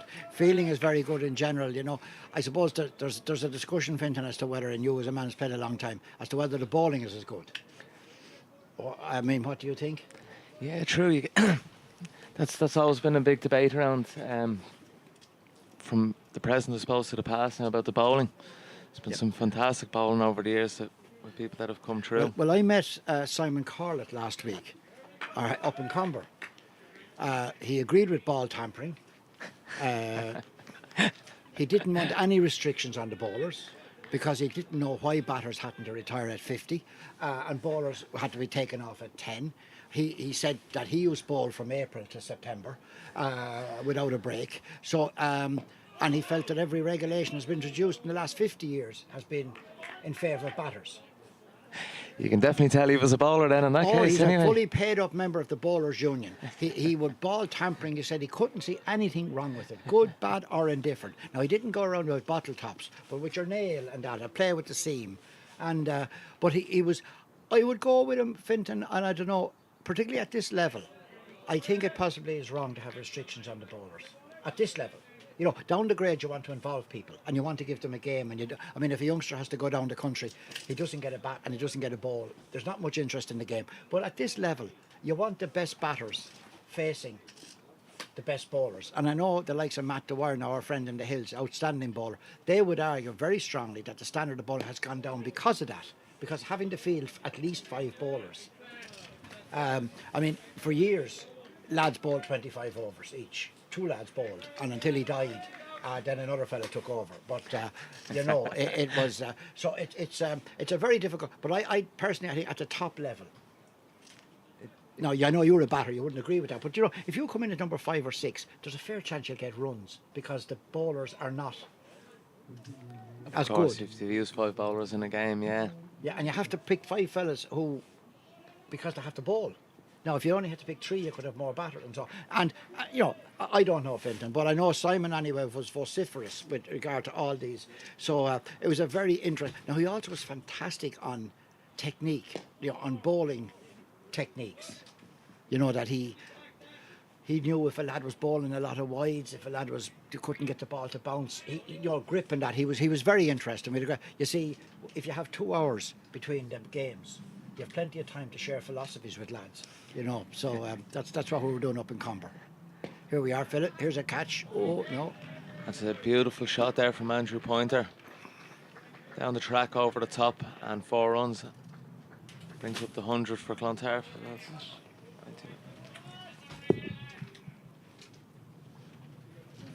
100 up for Clontarf.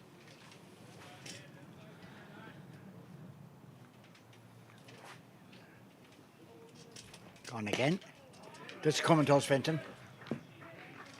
Yes. Another 4 for Andrew Pointer. Going on the attack here now. Paul will probably be feeling a bit of pressure in this over.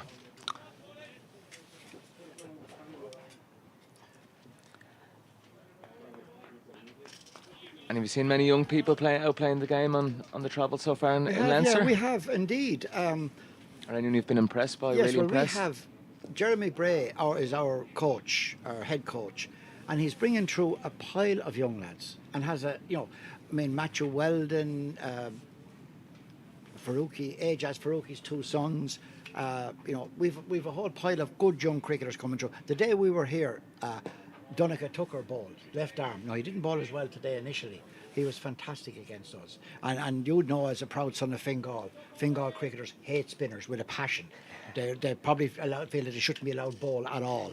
But he bowled beautifully. Now, he had difficulty here today in getting his line. But I've seen a whole pile of very good young cricketers. I mean, young John McNally here that we're going to see next.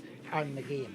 Clontarf have some very good ones. Pembroke have a whole group of very good ones. We have a share of very good young lads coming through on the hills, and back the whole way, back to under 11 even.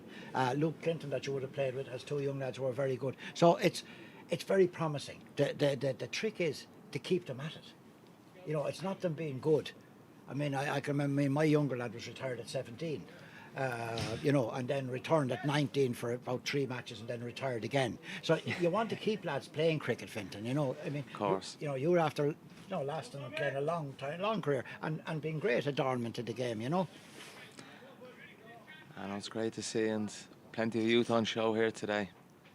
Has both sides. Actually, that's where you see necessity is the mother of invention. Both clubs, because of the interpros, have had to bring in good young players. And in terms of not being overawed, I mean, young McGeehan there, 41 runs, opening the batting in the senior final is asking a lot, so it's great to see it.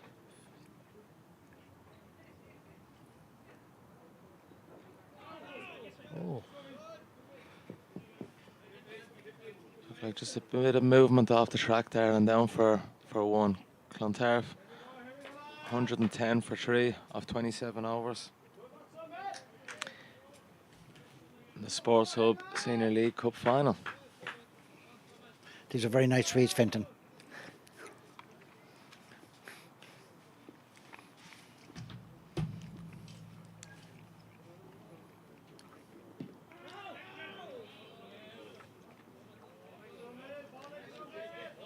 You're back playing tomorrow? We are up against Balbriggan tomorrow ourselves now, and have you seen much of a change now in the Fingal cricket? You'd be a proud Fingal man, Jim, now over the years. Yes, the biggest single change, and I suppose I can speak to you because as a wicketkeeper batsman, there's no doubt that the standard of batting has improved dramatically.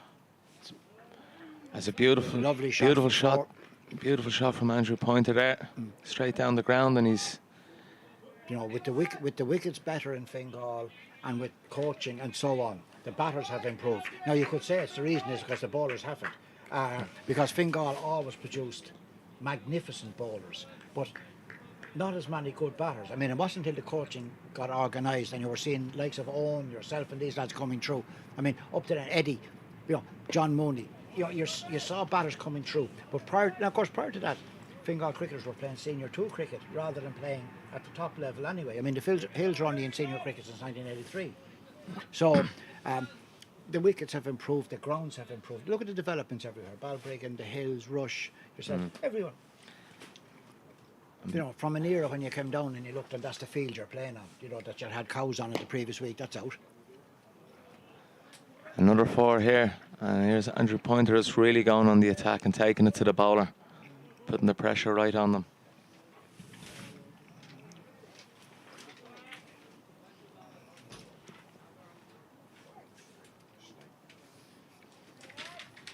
I'm just having another sweet, Craig. Yeah, so you have all of them, Jim. Coffee, right?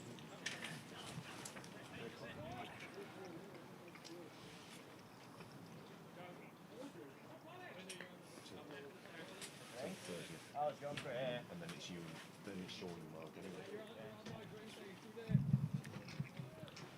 Paul Lawson continuing here.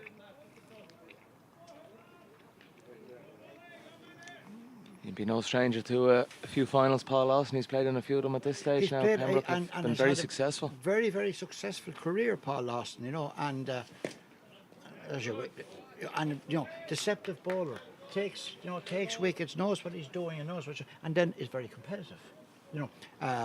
Wouldn't necessarily have a spin bowler's temperament. Has, if he's hit, he's hit, but he keeps at it, knows what he's trying to do. So he's played an awful lot of cricket for a long time now. You're looking at possibly 8, 10, 12, 15 seasons in senior cricket. The two lads, Theo and himself, so have great careers, The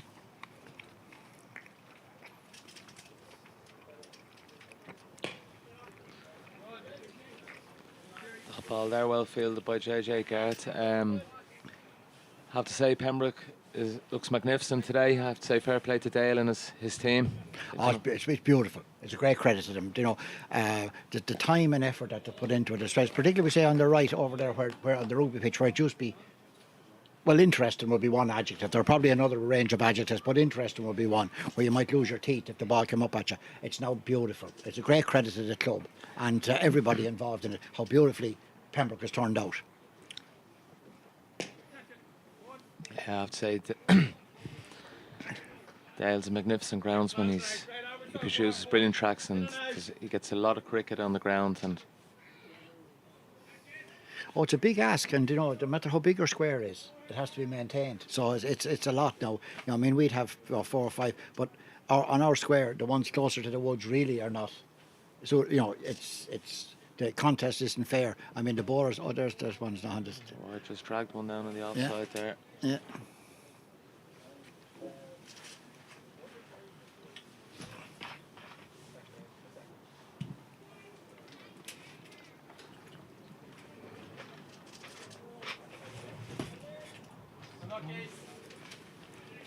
Another wide there.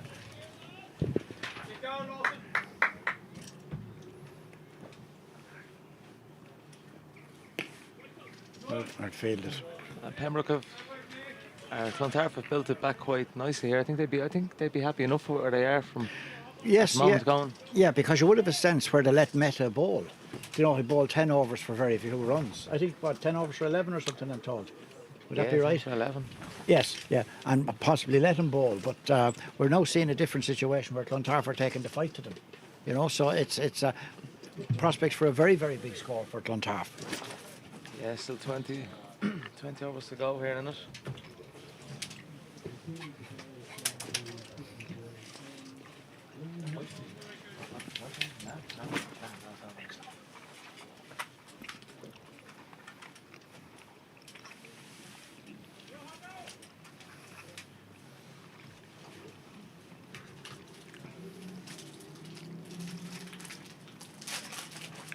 Looks like Ryan Hopkins is coming back into the attack. Indeed, yeah. Another great servant to the club here has had a. He has. He's been around. He's been around a long time. He has, and has come in and very valuable where you need a squad. Where Pembroke are missing 3 or 4 lads practically every game with interpros and internationals, has a very valuable player. The whole concept of a squad. What I would have seen was I saw Malahide last week, and when you have a few players missing, it's very difficult unless you have a sort of a decent squad. But Pembroke have a fine squad, and so in fairness have Clontarf. They're both replacing 3 or 4 players today. Yeah, 2 clubs just seem to be conveyor belts of youth and bringing them through, and keeping them playing. The trick is to keep people at it. You can have all the youth programs you like. I can remember going back, you could have 3 under 11 teams, 2 under 13 teams, 1 under 15, and then the under 17s had half of them were under 15s. Everybody had retired. 4 runs. the top 4 runs, and the Clontarf lads are certainly looking to take the attack here to the Pembroke bowlers and put them under pressure.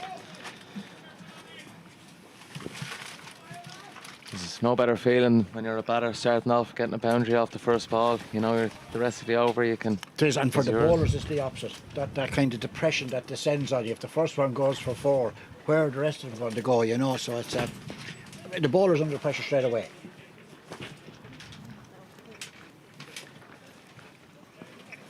And a 4 and a single, how often do we see that? That's always a sign of a smart cricketer. 4 and then drop for your little one. Oh yeah, go up the other end. That's Owen Morgan country. 4 up the other end, you know.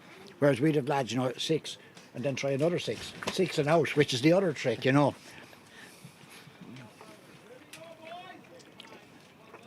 to see Andrew Pointer back playing cricket. Hasn't played, was injured all last season, so it's great to see him back playing.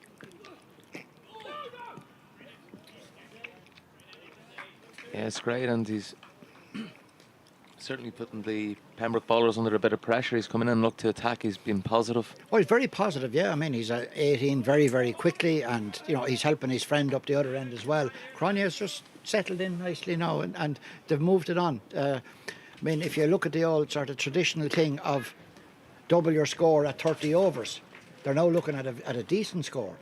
Fantastic shot there by Andrew Pointer. Again, him and Theo Lawson must be two of the best sweepers in the country. They are, yeah, and rarely get them for LB either. They don't miss the ball, But now you have 130. Now double that, and you have a game on. Yeah, I think so. I always say in the last 20 overs you're looking to double your To total. double it, yeah. Now I'm off into, and I'll come with one more of your bonbons. Thanks very much to Jim Bennett. Been great chatting and hearing a few stories. So thanks to Jim Bennett, Cricket Leinster president.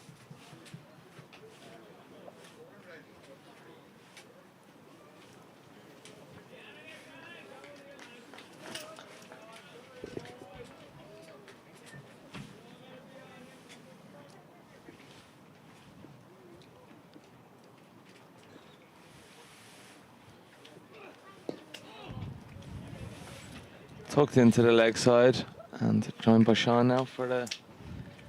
I'm going to be leaving us as well and leave it to the two lads. So back comes Mark Jones into the commentary box. Thank you, Finto. And welcome Sean Hussey back to the comm box as well. Thank you, Jonesy. Nice to hear the thoughts of Cricket Leinster President Jim Bennett. Always very insightful, very clever man, and a very nice man as well, has to be said. Evenly poised here, I think, us in the Sports Hub. Senior League Cup final down here at Pembroke Cricket Club. If you are in the area, please drop in. It's free in all day today. The bar is open. And currently, Clontarf have fought their way back to 131 for 3 off 30 overs. A nice partnership formed here between Andrew Pointer and Rune Cronje.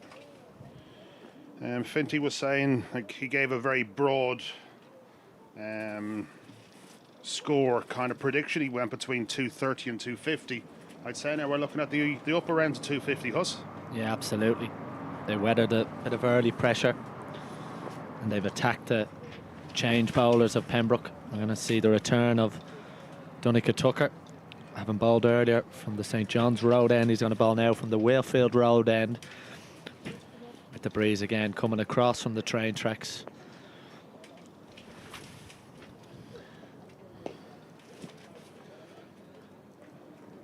Just punched down the ground from Andrew Pointer. Yeah, he went for a few in his first couple of overs, 18 off the first 2 for Donica. Hopefully a change of ends would change his fortunes. It's always going to be difficult as an off-spinner bowling into this kind of breeze with the ball drifting either in or away from the batter. And obviously having the bowl now to 2 very in batsmen. I think it's the sign of a good player, Jonesy, where Andrew Pointer comes to the wicket and within a couple of balls he's off the mark and he looks set. Yeah, he's a very fine player. Always rated him very high. He doesn't like to let bowlers settle, and especially if they're inexperienced, he always likes to try and get on top of them early doors and dominate them from ball 1.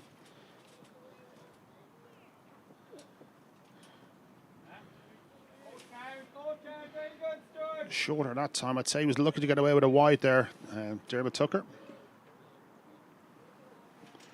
Sun's out today. I think we're gonna get away with it the rest of the day, I think, Huss. That's good running. Very good from Pointer, just dropped and run. He's actually very quick between the wickets. He's deceptively quick, and he picks up his singles very, very easily. He just drops the ball. He's very soft hand, so he drops the ball very close in.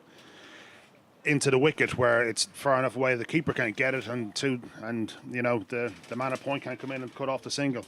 So once you have somebody at the far end is looking for the run, it's a very easy single. Shorter this time. I think he got away with a bit of a long hop there. Yeah, square leg is in the ring, of course, and just does well. 4 men only allowed outside the 30-yard circle at this stage in the game for the next 10 overs or so.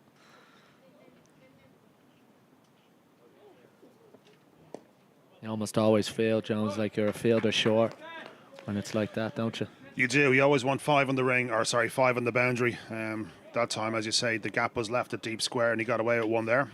As former president Derek Dockrell just walked past the com box. Yeah, like the field, it's pretty well. It's set for full bowling, and you know, leaving the deep square option is basically if you sweep and you hit, fair enough. If you miss, you're out.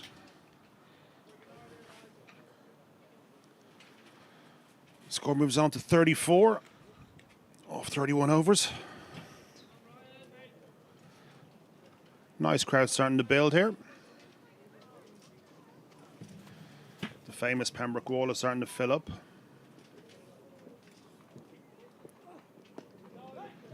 Of course, a busy day of cricket right around the country today.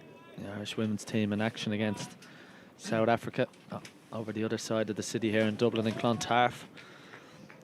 And then interprovincial action. Both sides missing players. The game's up in Brady, up in Derry.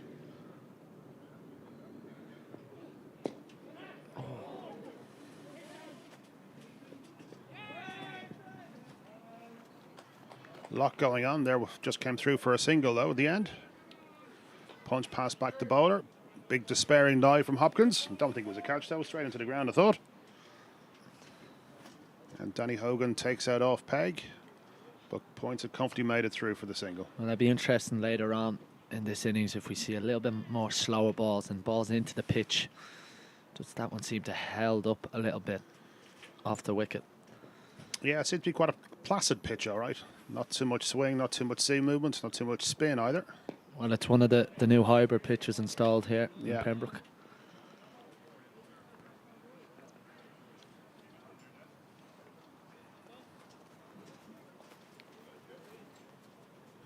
Hoppo's bowled very well today. This is his second spell. His first 6 overs just went for 26 runs.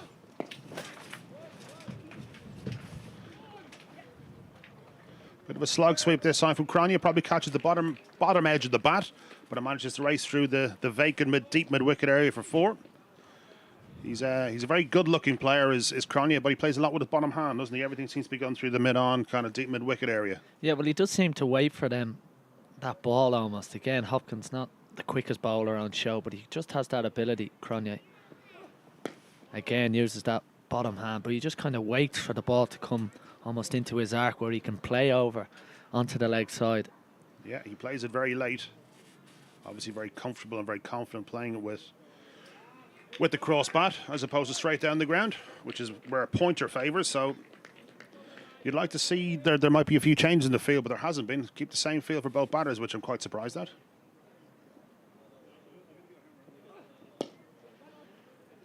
As I say, this time it's through the offside for pointer this time. Runs are coming kind of thick and fast here, Huss. It's a lot easier than it was when I was first on comms in the first 10 overs. And the gaps have started to appear in the field, and the batters are now seem to be coming on top. So that's 32 overs down. The score is 141 for 3. You just feel like Pembroke are going through the motion slightly. They're waiting for something to happen instead of being a little bit more proactive. And maybe, I know we saw 10 brilliant overs from Punish Mehta, but maybe if he was fully fit, he's that little bit of wicket-taking option. Of course, Pembroke without a lot of their internationals, like Barry McCarthy, who's been an important player in this competition for them. You just feel like they're missing that little bit of something, that things are a little bit slow going out there, and it's too easy for 2 players of this ability to just control the game, because that's what's in front of them for Clontarf. They're in complete control, these 2. Pointer down the track, doesn't get all of that one.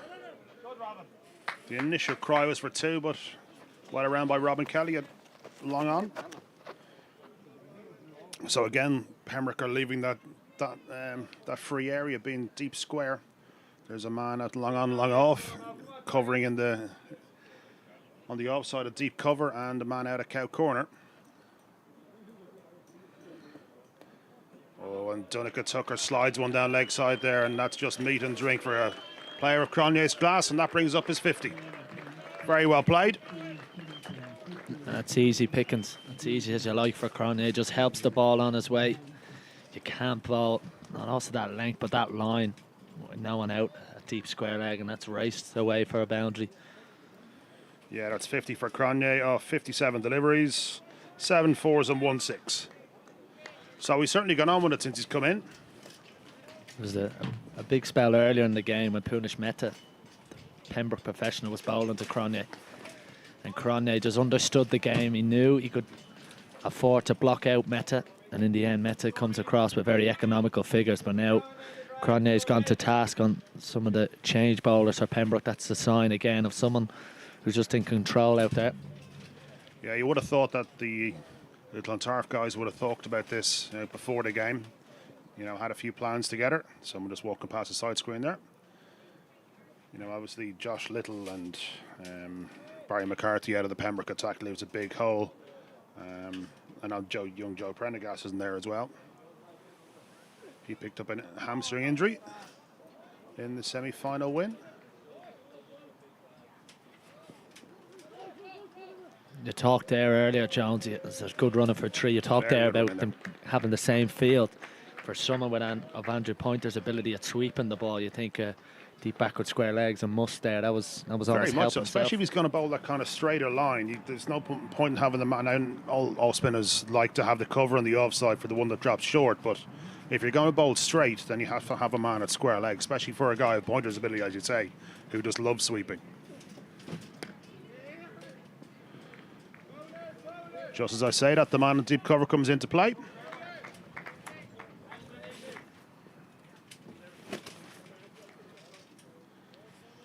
So what Jim Bennett was saying, it's you double the score at 30 overs, which was 130.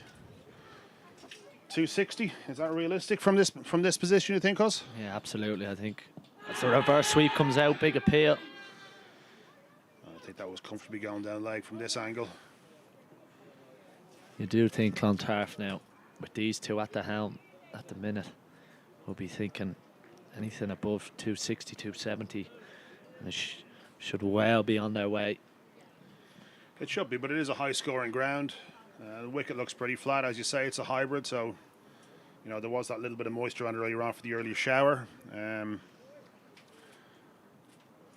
So it is gettable, but obviously with Pembroke missing there, a few batters as well. Like Lorcan Tucker's been in sparkling form for Pembroke this season.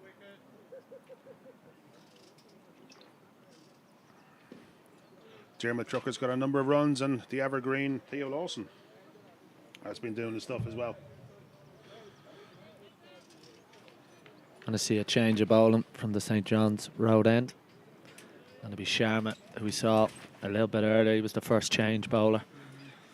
Be interesting to see how these two Clontarf batters who are well set now go about this. There's still an awful long time left to bat. Of course, we're missing a few players. Clontarf's batting lineup maybe isn't as long as it normally is. It's still got a lot of batting to come with the likes of Robert Forrest. John McNally's been in great form. Paul Ryan got a few runs, he was telling me, in the semi-final. I think he told me 5 times. He was only talking to him for 2 minutes. But now in the Sports Hub Leinster Senior League final. 17 overs to go. Clontarf are well set to score in a total in excess of certainly 230. You know, a few early wickets, and that, you know, 230, 240 is going to be a very, very big score.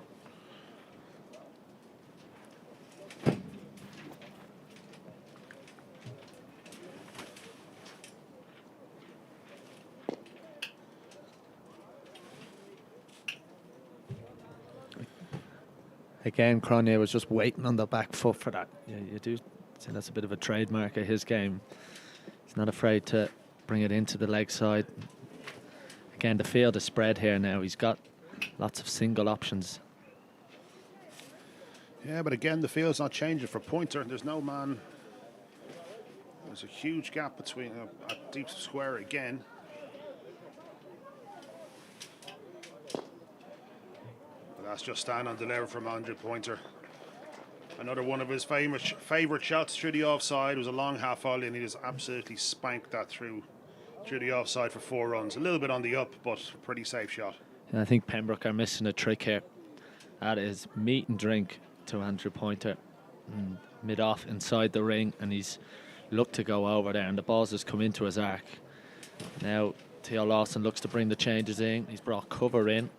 So still got 2 men out on the offside, 2 men out on the leg side, but I just feel like they're being a little bit too reactive and not proactive enough at the moment. Yeah, I'd agree with you on that. If anything, I would have brought the 3rd man up. He drops that one short. And that beats the despairing dive of Robin Kelly out at the deep mid-wicket boundary. Another 4 to Andrew Pointer, who was raced on to 39 now. Well, I think that just smacks of a little bit of not enough discussion rather between bowler and wicketkeeper and the captain Theo Lawson. Then I'm not sure Sharma knows where he wants to bowl it. Pembroke just need to be careful here that this game doesn't run away from them in the next couple of overs, because these two. Oh, that could be very tight. Yes, Andrew Pointer did shuffle across. It hit him on the full. At our angle, it looked to be pretty straight. Maybe it got him outside the line playing a shot, but it's hard to tell. But if that was straight, that is definitely out. I think that was premeditated by Pointer, because if it was rather, and I think he just stood and faced it normally, I think that would have been the positive for to the boundary rather. It wasn't the best delivery by Sharma, considering that there's no fine leg or no deep backward square, but he takes the wicket, and that's a big one for Clontarf, because as you said, Andrew Pointer had gone to his work very easily, and that's a big partnership breaker. And we're going to see young John McNally, the hero of the semi-final for Clontarf, come into bat. That's a big wicket though for Pembroke. Huge wicket. The experienced Andrew Pointer has to go for 39. As you say, I think he was trying to just one of these guys who's trying to maneuver the field around. There was a massive gap down at fine leg, so he's probably just trying to do a little bit of a lap down there, pick up another boundary. But as I said, he shuffled across, and if you miss, that's probably going to be out. That brings in the left-handed John McNally. Big opportunity here now for Pembroke to claw the game back in their favour. Yeah, absolutely. Looks like they're putting in straight away, going to put in the slip. No, Punish is coming all the way back. But they have a chance now. I think they need to find a way of keeping Cronje off strike here, trying to build as much pressure as they can to John McNally. Young man playing in a League Cup final, Sports Hub Senior League Cup final here. And an important stage, because there was no stopping Andrew Pointer and Cronje for a few overs there, and they've just found a way, Pembroke, of almost stealing a wicket.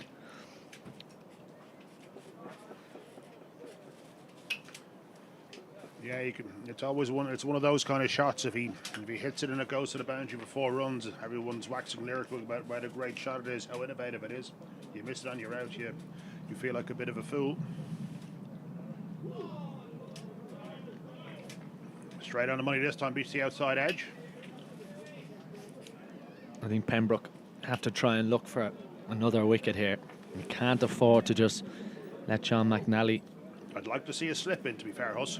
I don't think there's a need for a man at deep square at this stage, for a guy just in. Well, absolutely, and also with that breeze coming across the left-handed batter, just early in his innings, McNally might just give one opportunity. Another tight single. Full again. Hit straight to mid-off. Danny Hogan this time can't cut off the single. I know it's the end of the over and McNally keeps the strike, but if you're a captain there, I think you're a little bit annoyed that John McNally's been able to get off the mark so easily. Yeah, but the flip side of that is Huster, we still on strike. And Cronje is off strike, so you're right in one sense, but also Pembroke won't be too disappointed having to bowl at him again.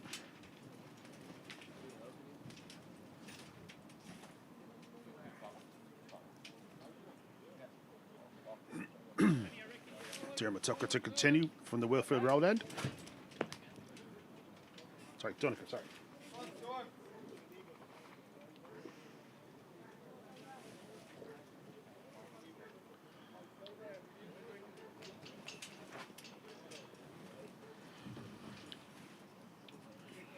He's going to have 3 men out on the leg side to John McNally.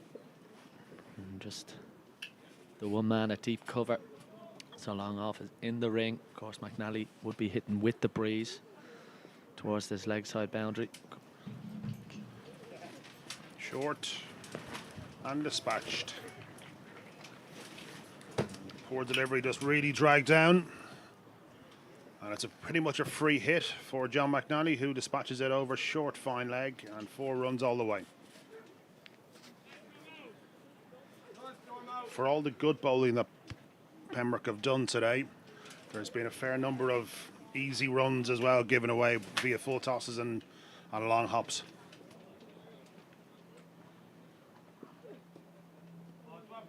That's better. They might slightly be lacking in options as well. I mean, normally, when you play against the Pembroke side, they tend to have a lot of bowlers that chip in. Obviously, JJ Gart not bowling as much anymore.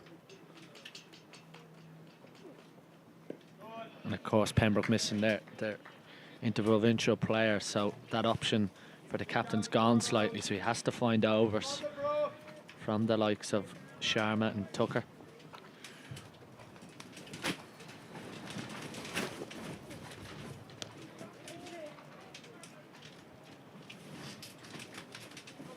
Just work to backward point, through for a quick single, gets Cronje back on strike. And also, Hunish Mehta's injury isn't conducive to. It's great that he's able to bowl 10 overs, but you know, you can only bowl him 10 up top, as we alluded to at the start. He's never really going to be able to come back, especially in the mid overs, which he would normally, you know, you bowl 4, maybe 5 up top, then 2 in the middle and 3 at the end, or 3 and 2, depending which way the game is going. But when you have to bowl, you know, one of your, well, probably your best bowler on show, all 10 up front, it kind of limits your options down as the game progresses. Yeah, and it's just that added dimension that Mehta would have brought with that extra pace. Yeah. There's nothing really here. Doesn't seem to be any great deal of sharp turn that is going to force these two into making any sort of rash decision. And any turn that is there is also quite slow as well, so they're able to just rock back onto the back foot, especially a player of Cronje's calibre. He's just going to kind of milk that to the boundaries as he has done.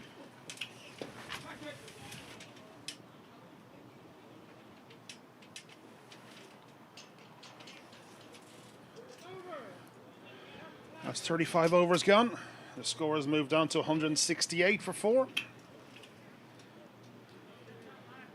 Again, weather set fair here for the afternoon, but it looks things a bit breezy, but it's a nice warm day. In the Sports Hub Senior League final between Pembroke and Clontarf here in the lovely Pembroke Cricket Ground.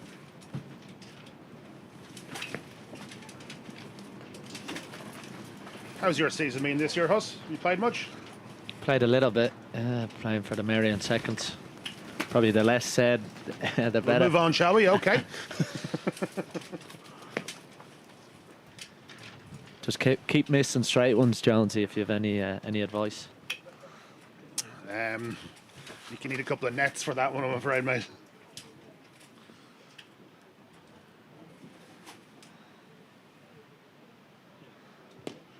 Been a few called off fixtures. We haven't had the best summer weather-wise yet. It still feels like we're waiting for the summer to kick off. Still feels like April weather, doesn't it? It hasn't, as you say, it hasn't really warmed up or stopped raining or stopped being blowy. Or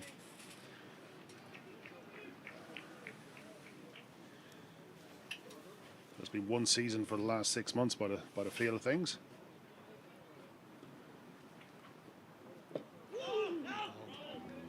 McNally just able to dig that one out.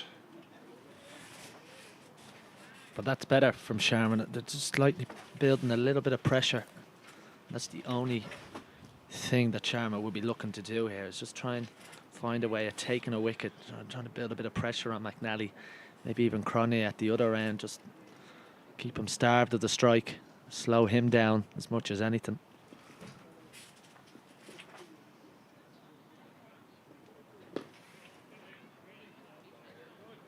Yeah, you can see by the way Cronje is backing up at the non-strikers end. He's itching to get down and continue his innings from the strikers end. McNally's not been slow by any means, but you could be a little bit busier in trying to get off strike.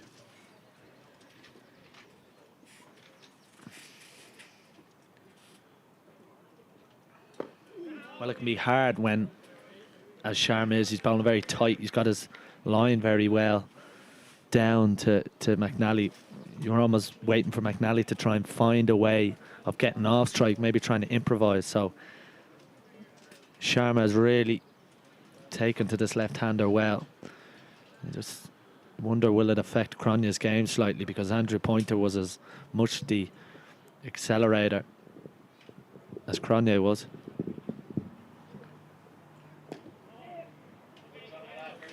Yeah, just worked in the offside that time. A little bit more width on offer. It has been a better over from Sharma. He has been a little bit of licorice all sorts. Full toss here, half volley there. Mixed in with some fine bowling as well, to be fair to him. This over has been all in the block hole. Difficult to get away.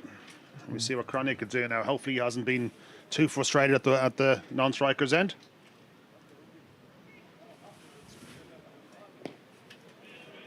Nicely played. Yeah, it's a sign of a good player who just doesn't get frustrated, just lets the game evolve, see what happens. And I'd say he's talking to John there now and trying to, look, you're doing fine, just try and get one. 14 overs to go, there's plenty of time. You know, looks like a change of bowling here as well. Paulie Lawson coming back into the attack. Good to see Paulie sporting a hairstyle like mine. Keeping the sun cream business in business.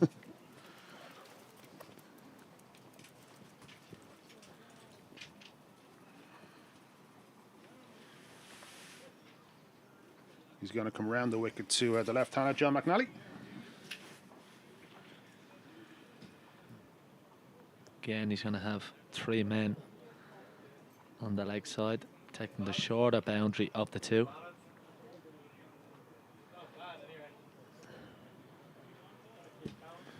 Barra's last over has been pretty economical. He's only gone for 22 in his 5, and I think the last one went for at least 10. Let's see now if Varun Cronje is going to go after him. Mid-off is in the ring to the left-hander. Wonder, will he tempt McNally into a shot?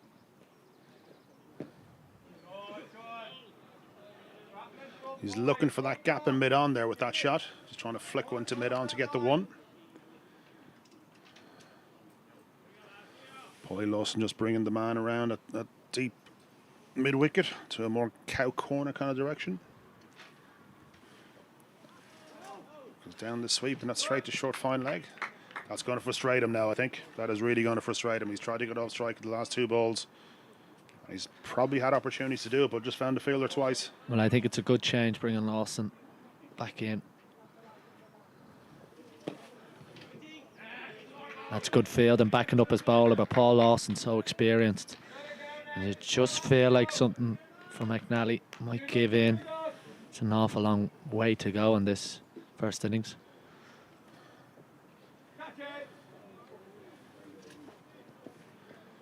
Not sure he's got a whole lot on that. I thought that was off the shoe. Obviously not. Came off the bat. No signal from the umpire. 1 to the total. Brings Connery on to strike.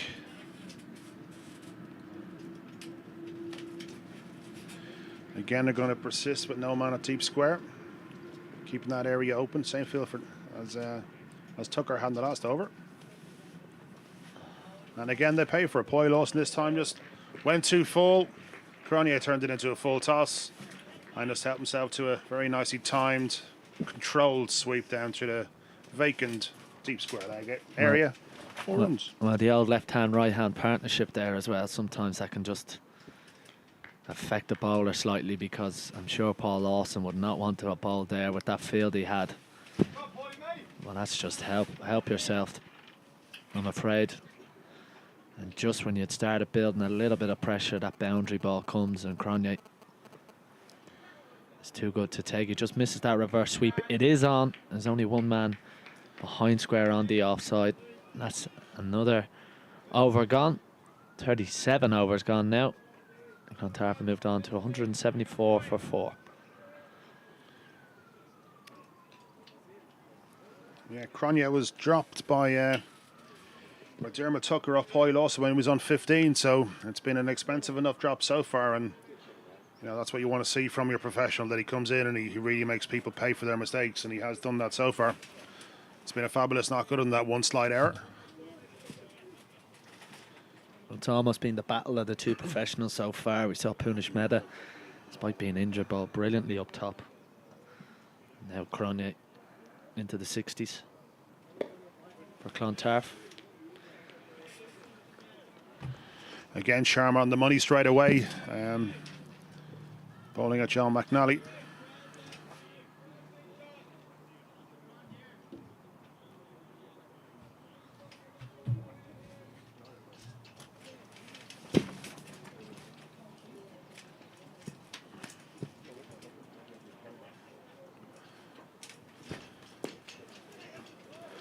Fuller this time, clipped out to mid-wicket for a single.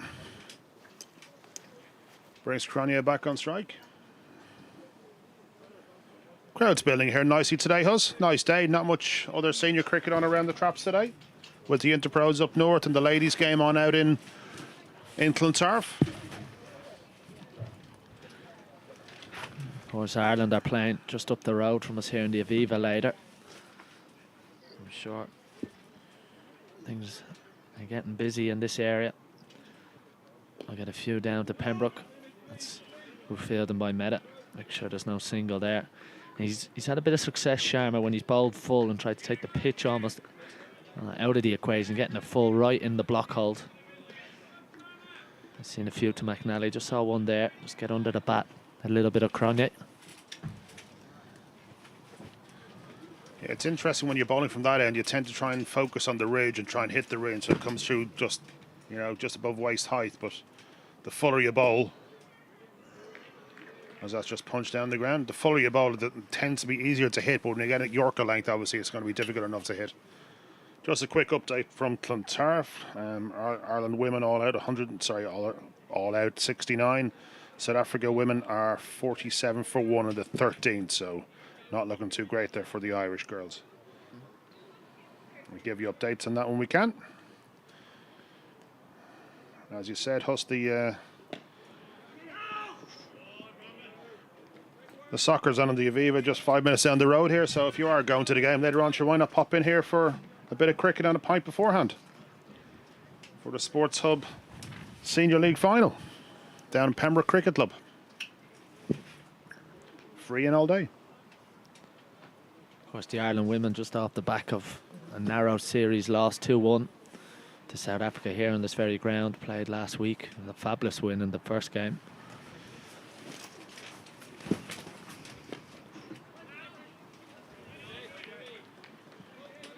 Wider that time from Sharma, and McNally will feel he's missed out on one there.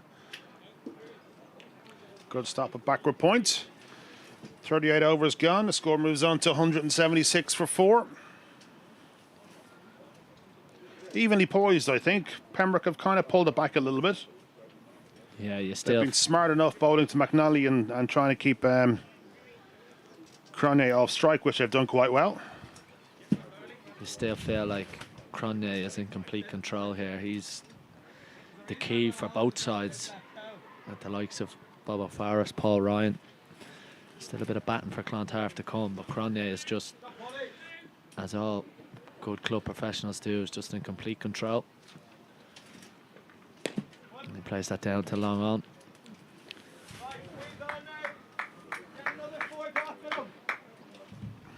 Continuing favour in the leg side.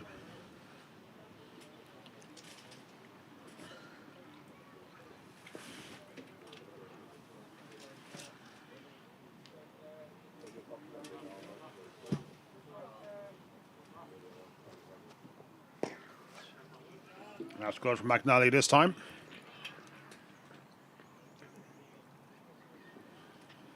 There is gaps now at long on and long off. He's got an interesting demeanour. McNally's the shoulders are kind of hunched over. He's just fully calm out there. Seems quite relaxed, all right. Cronje moved very quickly to the off stump and Paulie Lawson followed him that time. Good bowling from Lawson. Very experienced bowler at this level. Former Pembroke captain, of course.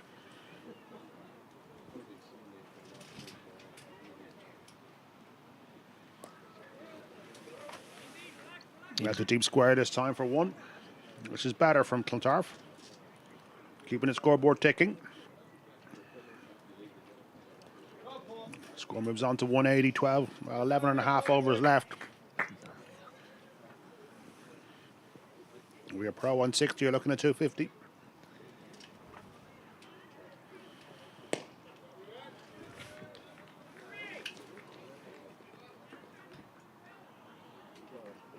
Again, very controlled from Cronje.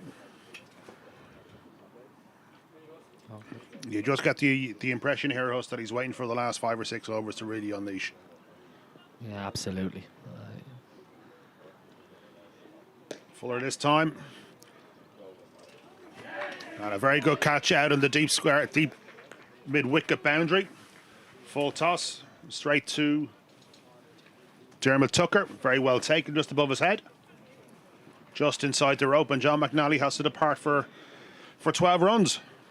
He'll be bitterly disappointed, McNally, A, because the ball's there for him to hit it, but B, he's also hitting with that wind. You almost feel like he hit that about 80%. And in the end, gets caught on the boundary. And I think if you're Cronje, you'd be a little bit disappointed in McNally because you still feel like they could just bat around Cronje for the next 4 or 5 overs. That'll be a disappointing dismissal and the manner of it and the timing of it as well. But a big wicket for Pembroke, and Lawson, who's bowled well in this spell, bar that ball in his previous over that Cronje was able to sweep. He has bowled well. He has bowled well, but you feel as a Clontarf player, he's burgled one there. That was a waist-high full toss, and as you say, it should have been dispatched into the gardens, but caught on the boundary. And a very fine catch as well from Dermot Tucker. Had to move quite sharply to his left and taken over his head. Never easy, those ones, especially, as you say, when there's a bit of wind around as well. Very difficult to judge. That brings Robert Forrest to the crease at number 7. Be very dynamic. Powerful hitter of the ball. Good man to be coming in at this time. He gives himself a couple of overs to get going. Still think if you're Forrest, it's almost quite an easy gig this. You just try and get Cronje on strike. You leave the game to him. But an important time for Pembroke because they've just slowly but surely found their way back into this game, because when Pointer and Cronje were going, it did feel like 300 was almost in the reach of Clontarf. That's how well the two of them were batting at that time, but they've just found a way of getting a couple of wickets. And it's almost been two full tosses, I think, that have taken the 2 wickets. Never underestimate the power of a full toss. It always brings something to the party, whether it be a boundary or a wicket. Sharma continues, and again straight on the money. It'll be interesting to see how Cronje plays it from here. Obviously, Bob Forrest is well able to bat. I'm quite surprised actually to see him come in at 7, given the number of batters that are missing from the Clontarf top 5. Beaten just outside the off stump there. I think Theo's kept very well today for a man who doesn't normally keep. He's not wearing pads either. It's quite an interesting one. Are they not under? They're not, no. I was reliably told earlier that he doesn't wear pads. I'm amazed Fintan McAllister didn't pick up on that earlier.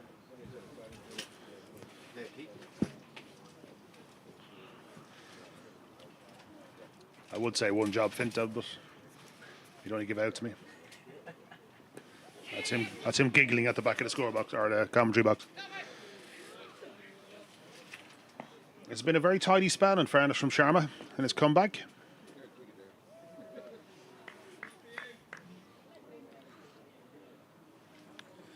Although Forrest to face up to his first delivery today. I was talking to him earlier on. He's been deemed a power hitter. I always thought he was a power hitter, but he was quite surprised by it, apparently.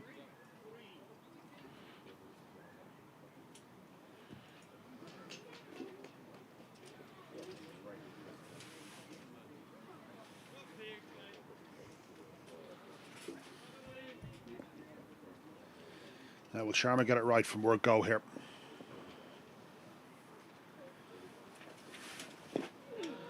Yep, straight on the money. Just defended into mid-wicket.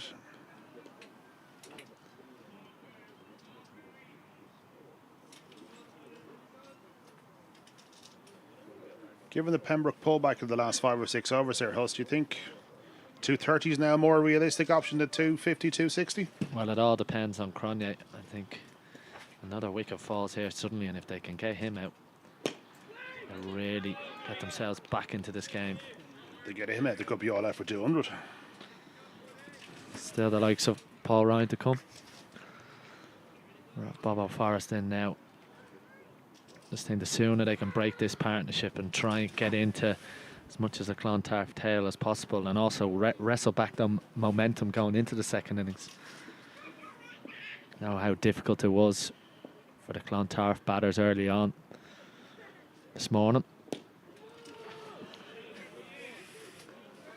Another fine over from Sharma. At the end of 39 overs, Clontarf have moved on to 182 for 5. Room Cronje on 65 not out, and Bobo Forrest yet to score off his first couple of deliveries. Looks like we're in for another change of bowling. Going to be Dunica Tucker from this to Willfield Road end, and that's one thing that Lawson, the captain, has done well in the last few overs. Just run the changes slightly. No, it's still going to be Lawson, I think. We saw a bit of a dummy there, weren't we? It certainly looked like there was going to be a change of bowling, but yeah, Poy Lawson's still on.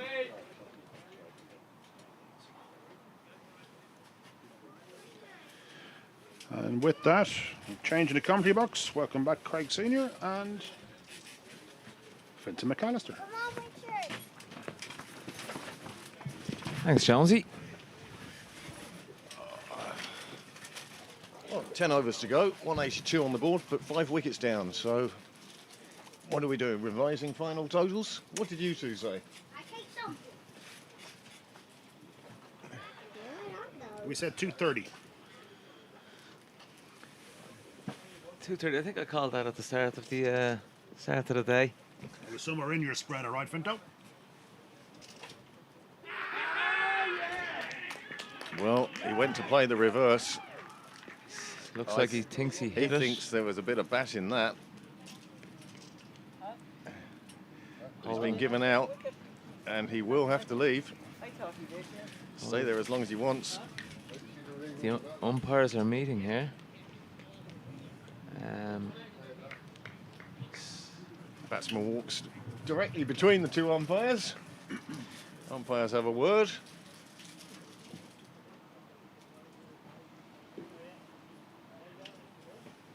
Just holding his ground here for the moment. Well, next batsman's on the ground. I think he's just decided to walk back to the dressing rooms rather than the team tent. So that's 6 down now. 230 looking like a very good. And you put that marker down early in the day as well. In comes Paul Ryan, a man who's certainly been around the block for a long time. And this definitely won't be his first final ever. I think he played in the final last time these two teams were in the final 10 years ago. Sure he did. Checking on the J. Siggins publication of the programme. 1943 final. No, I don't think he was around for the 1943 final.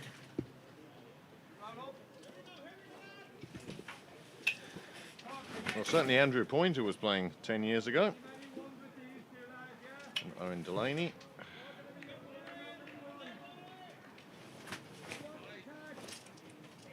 Few players who have played in that game 10 years ago. Theo Lawson will be looking to repeat the 79 he got 10 years ago. Yeah, just looking at the photo there of it as well, of the old Sports Hub Senior League final match programme. Picture of Bill Coughlin, been a great servant to Clontarf for many years, hung up the boots there about a year or two ago. He was certainly a presence on the field at the top of the order.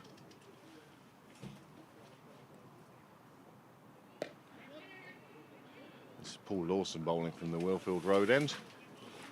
A great man was Bill Coughlin, one of the biggest characters you'd ever meet in the game. It's one of those players that sort of reminds me of the film Fletch. 6'2", 6'4" with the hair. Lawson just pushing long on back to the boundary. Robin Kelly taking up station there. Robert Forrest now to face. Two relatively new batsmen to the crease. And Pembroke seem to be just clawing their way back into this game now.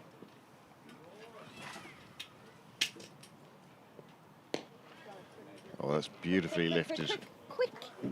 Out to the offside, through the covers. Once he cleared the circle, it was going to run away. That is a top shot from Robert Forrest. A difficult shot to play as well, and he absolutely executed it perfectly. Inside out, once he lifted it over the man in the ring, it was in with a good chance. And I love it, two lads batting in the hats, old school cricket. Yeah, not a helmet inside.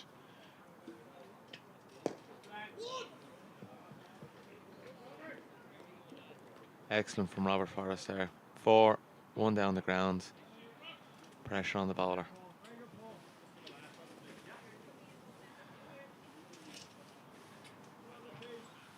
So Paul Ryan now to face Paul Lawson. Again, just batting sensibly at the moment.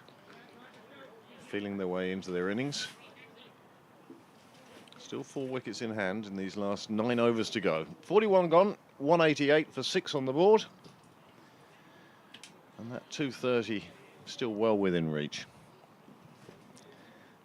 Two very experienced batters at the crease now. They've played in cricket Leinster games for a long time and been in many finals. So they'll know exactly what to do here.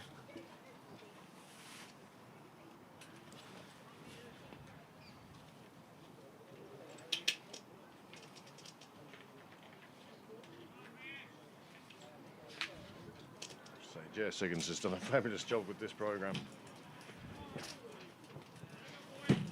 Clontarf last won this cup in 2018. In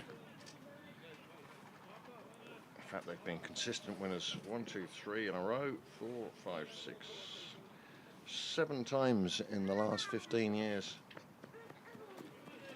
These two teams, along with I suppose Marion and probably YM, have really been at the forefront of the cup finals. Certainly that's the case in recent years. Clontarf having won this cup 14 times, Pembroke 12.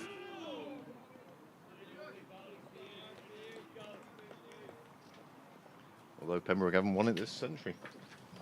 99 was the last time they won. I always remember Clontarf used to win it was called the Conqueror Cup back then, a 60-over competition. Oh, yes.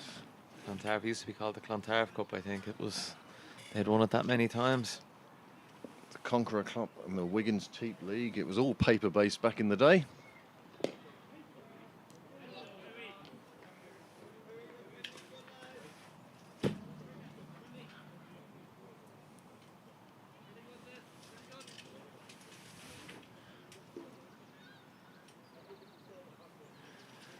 Well, still a good deal of cloud cover up there.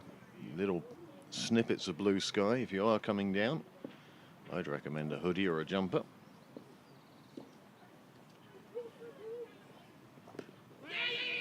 Played nicely down. Again, Clontarf being quite sensible, taking the singles on offer. scoreboard Yeah. ticking over. Nice straight ball, just angled the bat, ran it down there for a quick single.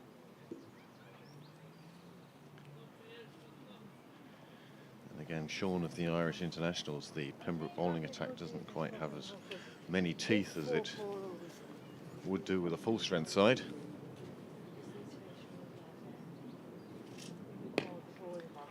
Again, with all the internationals missing on both sides, I think it makes it a fairly even game, and it's up to someone else to stand up in the team and be counted. Yeah, 3 or 4 missing from both sides. Of course, Delaney missing from the Clontarf side. He's the leading run scorer and the leading wicket taker. Yeah, big loss to the Clontarf team, and then on the opposite end of that, you've Lorcan Tucker, who's been scoring bags of runs for Pembroke. And indeed, Barry McCarthy, powerful hitting, got them out of trouble on a couple of occasions. Yeah, his batting seems to have really come on in the last year. It's a Well, clean ball, does Barry. When he was a young lad and playing down on the lower teams, he was as much a batsman as a bowler. And as his bowling improved, his batting sort of fell away for lack of attention. But I think he's starting to enjoy it again now.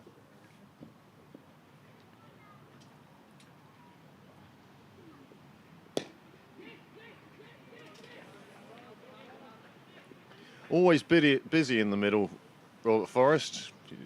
You're never in any doubt he's taking a single. Yeah, we'll see him later on with the gloves today as well.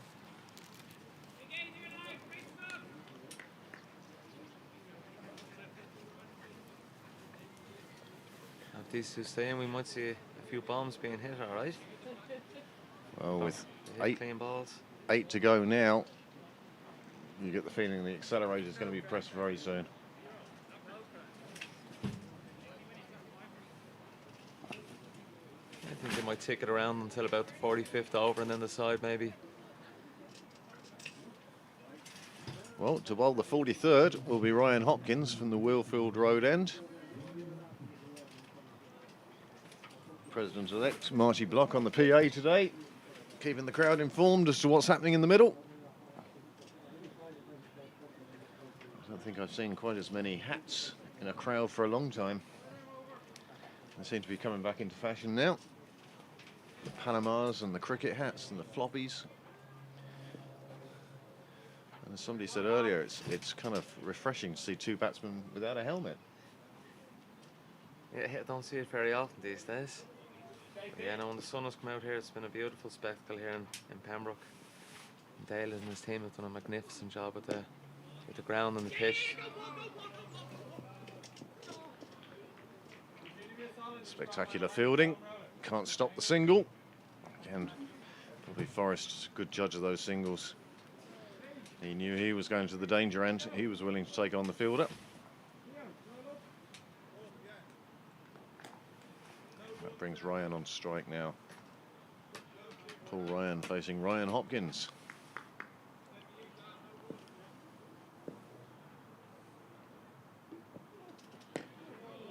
Good length ball.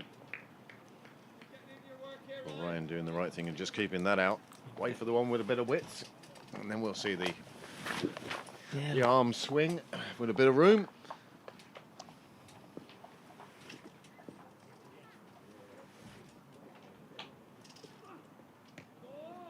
Take.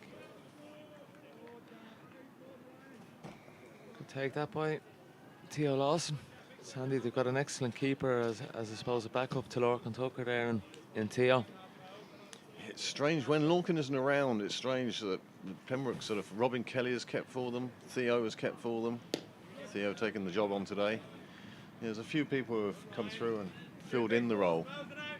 Theo's done a good job with the gloves there today, I have to say. It's been quite neat and tidy. They're sort of, I suppose, like soccer referees. If you don't notice them, they're doing a good job. Yeah, that's exactly it.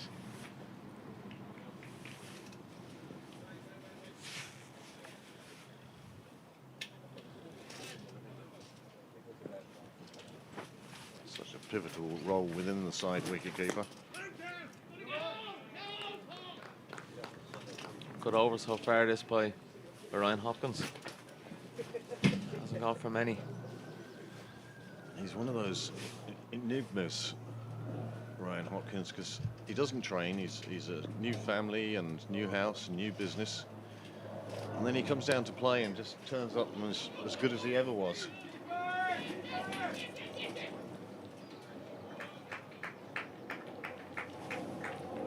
Just naturally talented, I suppose. Annoyingly so. But again, Ryan has filled in at various roles in the club during his time. And actually I was coaching up in his old school, St Joseph's Boys up in Terranure, as part of the Dublin City Council work, so...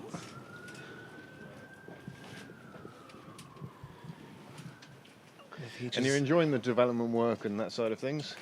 Yeah, it's brilliant, yeah, just getting out to the schools and within the Dublin City area. It's been great now, we've got people in all areas.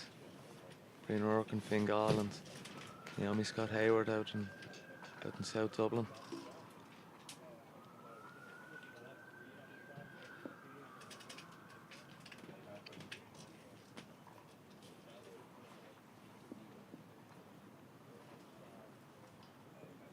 Who's Sharman out?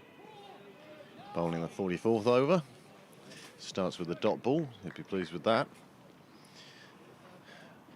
I mean, people always used to think of the Fingal area as being a heavy GAA area, but of course, there's so many cricket clubs out there as well. That you have an outlet that when you go into the schools and you're just teaching these kids and they want to go on somewhere else, at least you have places for them to go. Yeah, a lot of cricket out to Fingal. Fantastic clubs out there that do great work with their youth teams. And head out to the boundary for one there by Robert Forrest.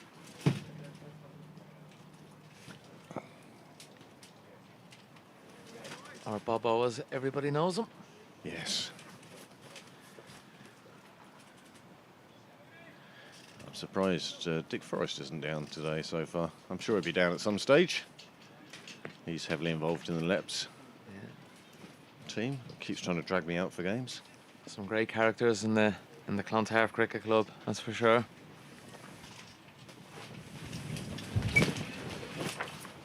I was talking to a long-standing member of both the rugby and the cricket a few years ago, and they were talking about doing work in Clontarf, and it turned out that the rugby club owned the cricket ground, but the cricket club owned the rugby ground. Oh, really? And it was like, there was an argument, it was sort of like, well, we'll just plough up our field.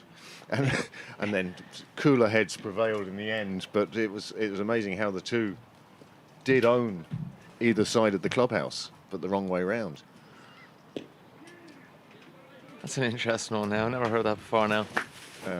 As I say, just happened to work with somebody who was a member out there, and they were talking about it. We're very fortunate here in Pembroke at Sydney Grade that we own the own ground, and we'll never go down the unfortunate route the YMCA have found themselves in, where their landlord just decided, no. Oh. They're looking for three. Bobby's calling for three. He's not going to get three there, and the second one is actually turned into a jog rather than a run. Still adds one to the total, no matter what speed you complete it at. And that brings Clontarf quite close now to 200.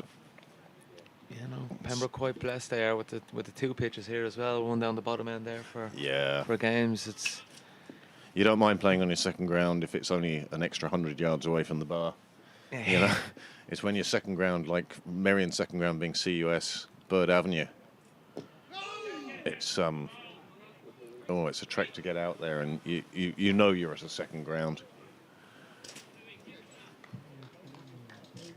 And the other thing about us having two grounds at the same time is the pitch down at the bottom is quite small, so runs are quite handy to come by. I'd rather be a batsman down there than a bowler, that's for sure. So 44 gone now. Clontarf have reached 198 for 6. Forrest now on 10, Ryan on 6. And with 6 overs to go, 36 balls to go. Run a ball will get you close to where you said, Vincent. Yeah, I think so. I have to say the Pembroke bowlers have come back quite nicely here the last couple of overs. They haven't gone for too many boundaries. I know these lads, and I'm sure they'll be looking to take the attack to the bowlers pretty soon, I'd imagine. Well, the breezy conditions haven't helped the Pembroke spinners today in the middle overs, shall we say. But seam bowling seems to have been the way to go so far. But you get the feeling now that these two are going to want to push on. Clontarf probably just 1 or 2 wickets more than they'd probably have liked to have been at this stage, and if they had those wickets in hand, they could really go big. Yeah, another 2 wickets in hand now would have made a big difference. And it's to Pembroke's credit that they've basically stuck in here this long. Yeah, Ryan Hopkins just looks like he's probably just going to try and bowl Yorkers here. Definitely the best death ball he can bowl, in my opinion, anyway, is the Yorker. Yeah, don't let the batsman get underneath any deliveries at this stage like that. That's gone too high. Hogan calls for it. Kelly steps aside, and that's a fine catch straight down the ground. And Yeah, that's the end of Ryan. Went a long way up and safe pair of hands there, and Danny Hogan took it very comfortably. This time Ryan just got underneath it too much. Not enough distance, too much height. And good communication between the two fielders. It was good to hear Danny calling for it. So 7 down now. Still not quite crossed the 200 mark for Clontarf.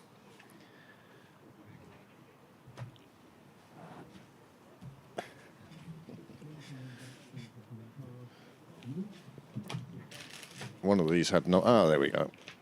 Luke Thompson's coming in number 9 for Clontarf. He'll be joining Bobo Forrest.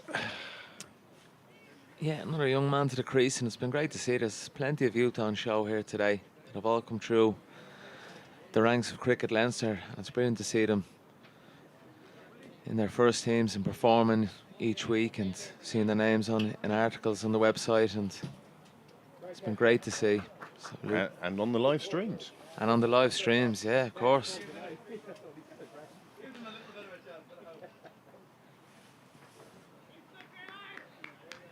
Luke Thompson, a young man, works very hard at his game. CUS man as well, my old school. Won the Senior Cup this year, School Senior Cup. They did CUS, yeah, won the Senior Cup. I used to play with Stephen Tonge up in Sandyford years ago. A long time ago. That's right, I remember Stephen playing up in Sandyford now. Does a great job there with the cricket in CUS.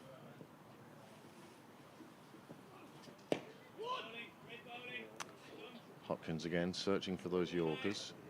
He's hitting them very well at the moment, I have to say. Getting Forrest off strike.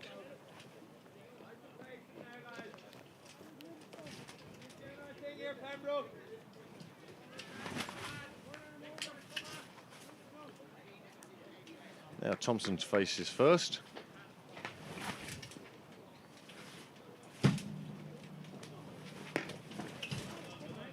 Well, that wasn't the shot of a man who's nervous to be in the middle. Oh, nice and positive, straight up, just picked out the fielder. Either side of him there, he would have got 4. No cover behind the cover fielder. That's these young lads, they come out there, they're fearless cricketers. Yeah. Very straight delivery from Hopkins, just play back down the pitch.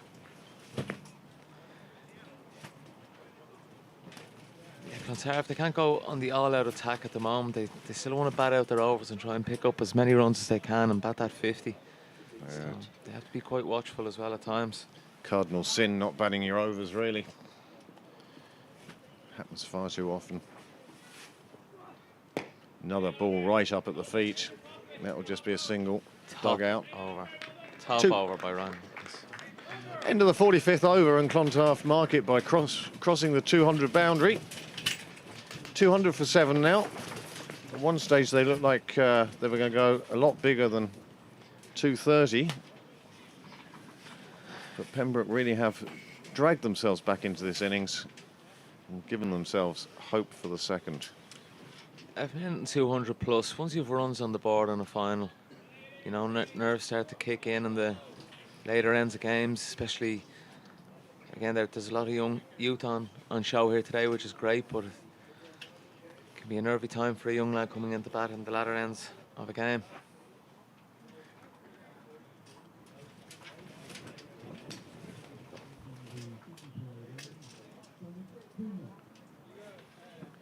So Sumit Kumar to return from the St John's end. He must have a few overs left. And again, all that Lawson will be looking for is Yorkers, keeping the runs down.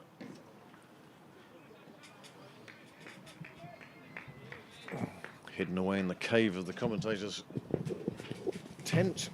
Oh, there he is. Hard to see round to third man, but he's there.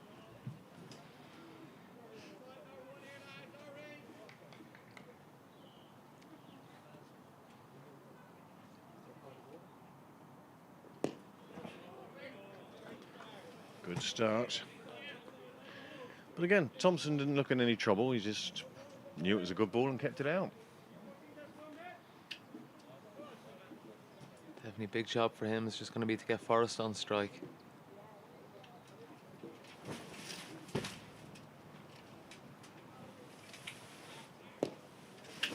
Bit of width on offer.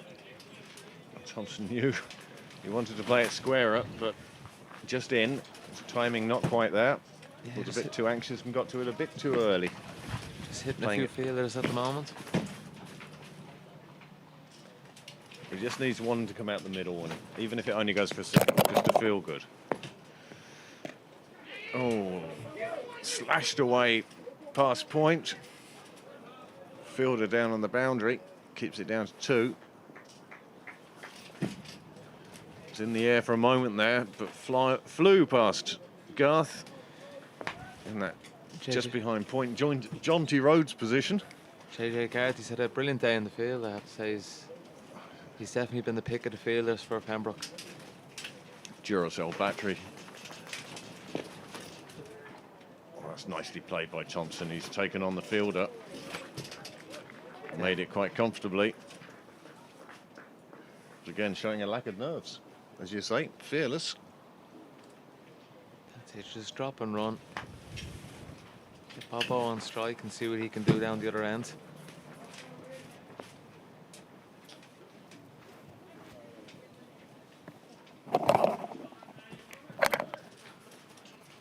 Sun back out here now.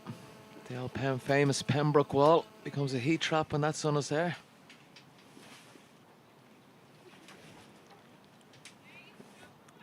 Oh, it's gone up in the air. Nobody's going to get to it. It's going to find the turf. Yeah. Forrest now is trying to manufacture shots, I think.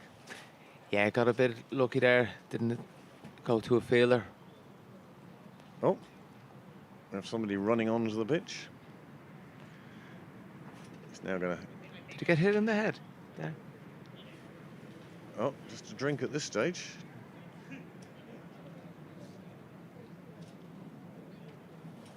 Well, you can see the intent there from Forrest. Looks like he's going to go on the charge here and try and pick up a boundary or 2 and over, which is important for us, the Clontarf side. Well, there's a cluster of wickets, sort of 5 overs ago, 10 overs ago.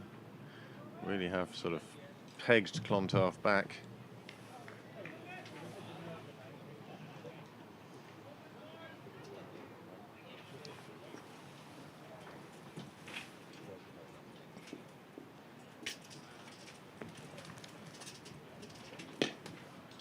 Pushed out into the offside, take the single.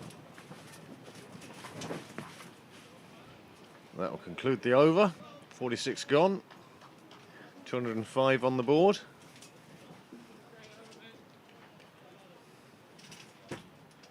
Just the 24 balls remaining now. Yeah, if they can go with 6s now, it'll bring them up to a 230, the odd boundary here and there as well. Can kind of go either way, it is. Hopkins to bowl again. He's done a very good job at the deck. As Ryan Hopkins, he's hit his Yorkers. He's been fantastic at doing that. The last 2 or 3 overs. I'm sure that's all he's going to be looking to do again.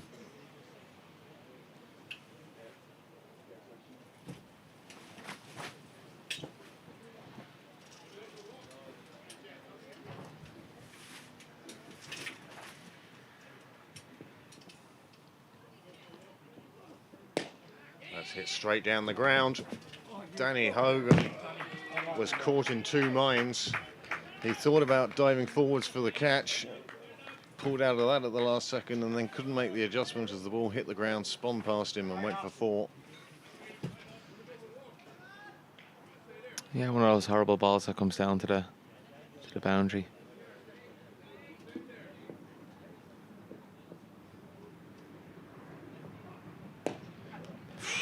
Oh, Hopkins getting one hand to that as it went past him. Spectacular throw up of the hand. Yeah, good effort. Probably might have saved four there as well. I'd say so. Nice loud calling by Bobo. Full of energy. As always is Robert Forrest. And now this is the experience showing through. He's just going down, have a word with his partner. Just bat on ball, take the single, get me on strike. I'd say that's exactly what he'll be saying.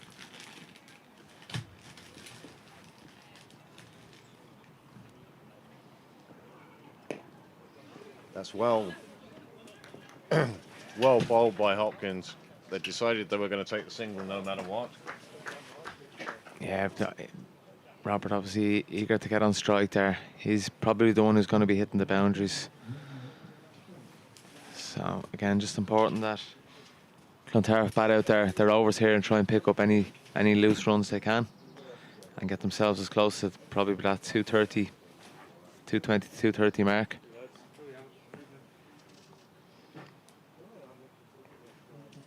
I'd say Forrest will have a word with Thompson afterwards and apologise for selling him down the river there. Premeditated sell down the river.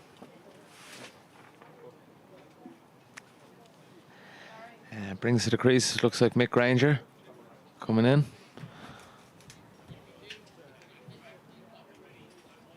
Yeah. Australian born. We won't hold that against him though.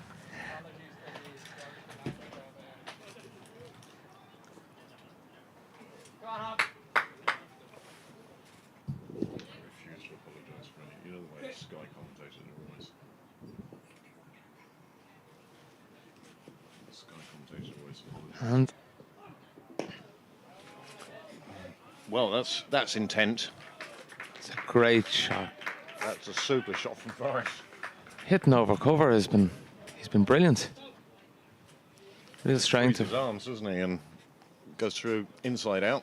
It's a difficult shot to manoeuvre as is that one hitting over cover because you have to pierce the gap the two men on the boundary perfectly, and He's gone for it again, and he's got it again. That's 2 sixes in a row. You can hear that one landing in the shed. Lucky half, go again, boy. Two big blows by Forrest, adding 12 onto the total quite quickly. really gone on the attack here now. He hits a clean ball, does Bobo. And he's done a great job for Clontarf here.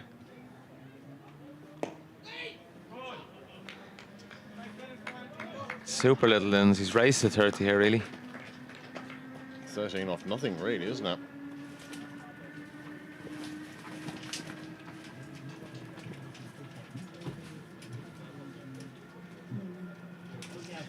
Yep, 29 off 20.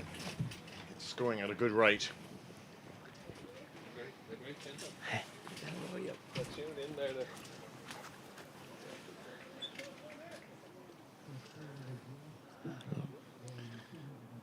Looks like Dara Cosgrave coming onto the field here. Ryan Hopkins seems to be leaving the field under his own steam, but not at his happiest. Mind you, 2 sixes hit off your over. Nobody's going to be happy with that. He had a great couple of overs before that, and just probably those last two balls Ruining his figures. were in the slot for Robert Forrest, who took full advantage. Ryan's finished his 10 overs now, and he went for 2 for 55.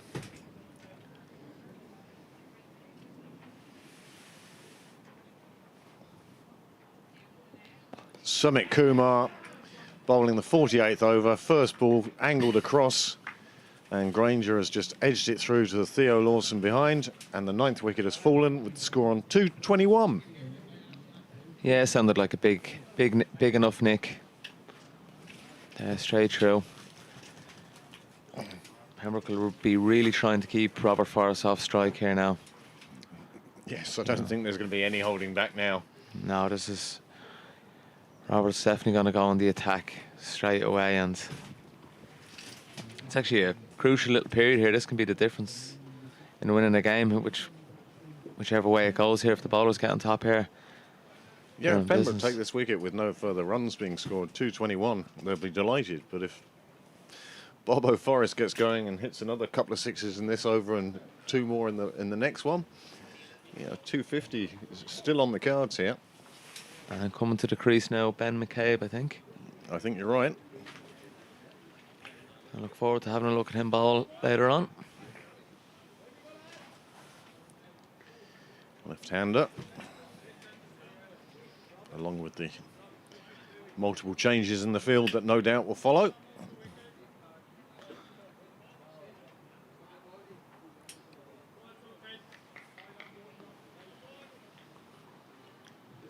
Well, as to which team are going to be happier at this stage. Yeah, I think it's going to be a good contest here. As you say, Clontarf will be happy enough with 220 on the board.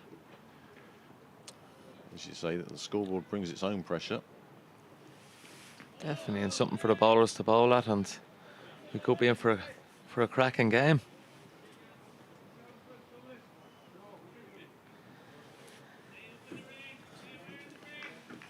The Sports Hub Senior League Cup final.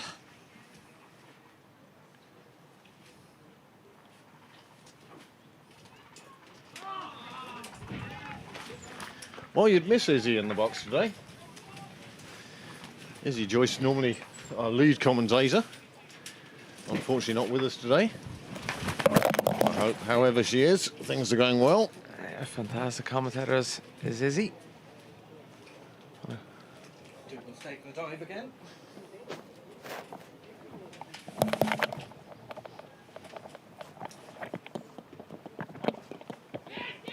Played down to third man, that'll get Forrest on strike, which is exactly what he wanted. Wonder now if Bobo might even just... Was there 2 balls left in this over? I think so, yeah. 2, he might... He may just concentrate on getting just the single, Getting the facing single. the full 6 balls of the next over, rather than going big on this one. Yeah, I think that may be a plan. Yet to see, but...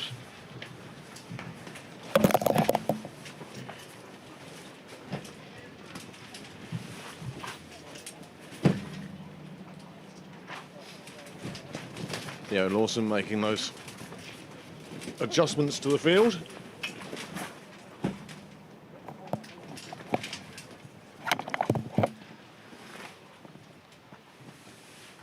Change of personnel. Pooh Sharma coming away from cow corner.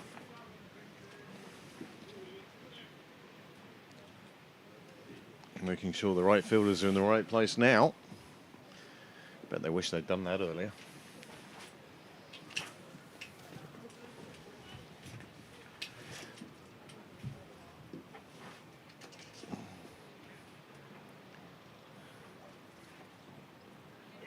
That'll be a wide ball, will it? Yes, it will. Takes the score on to 2-2-3. Yeah, Bobo just looking to step across and here hit it towards the pavilion.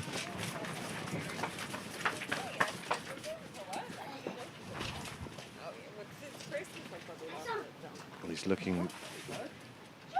Oh, He's no looking ball. for the offside. This one drops down in front of, and there's a mix-up between the running. Just the single comes from it, but it is a no ball.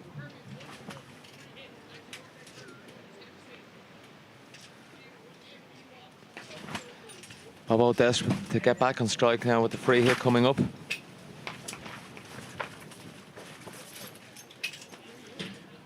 Steve Wood signalling the free hit. What do you reckon he's going for here, Craig? I'm going to say straight down the ground over the top. He's going to try. On top of the scoreboard is where he's looking to, I think.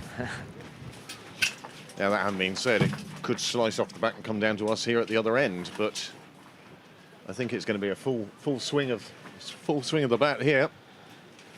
Free the arms.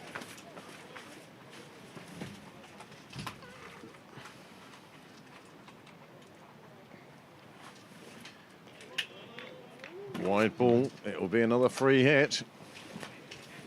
These are runs that Pembroke really don't want to be conceding at this stage of the innings. Careless runs. You don't mind if the batsman takes you on and plants you over the boundary, but just to be giving them runs with wides and no balls.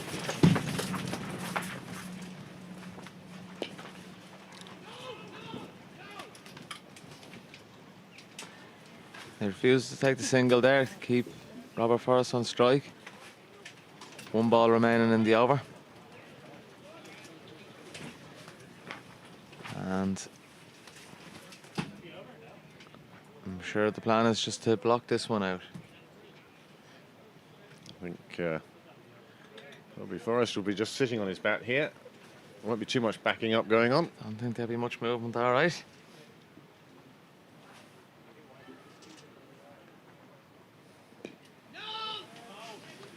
Very definite call of no. Very definite call of over. And with 2 to go, Clontarf are on 2-2-6 for 9. This is a fine innings by Bobby Forrest. He's put up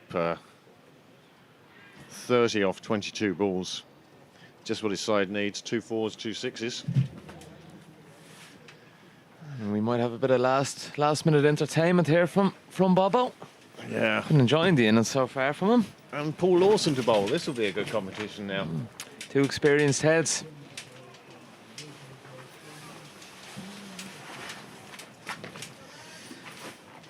Tough time to bowl the old 49th over for a spinner. Yeah. Again, is it tactical or is it use of resources at the end? Murtagh, Hopkins, Sharma all bowled out. So Tucker, Lawson and Kumar. A strong breeze coming across the ground now. I'm sure Robert Forrest is going to be looking to use that to his advantage.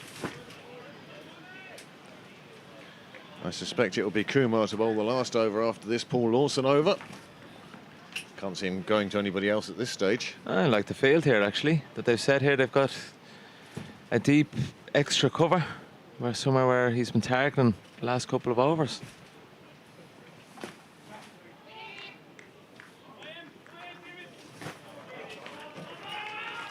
That has to be infuriating for captain, bowler, in fact, all club members of Pembroke.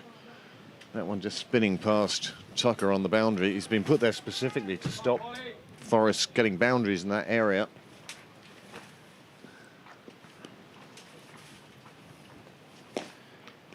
Oh my goodness. Sharp chance to Lawson's left. Couldn't quite hang on to it, but it's a dot ball. Yeah, hit quite hard there from Forrest, and he's looking to get inventive as well. Enjoying this. It's made for him, really, isn't it? He does enjoy. I think it's 4 or 6 moments. Yeah. 4 or 6 at this stage of the game for Bobo. He's not interested in singles, that's for sure. He's trying to keep McCabe off strike. But they've reached their 2:30 mark. That'll be a big mental factor for them as well.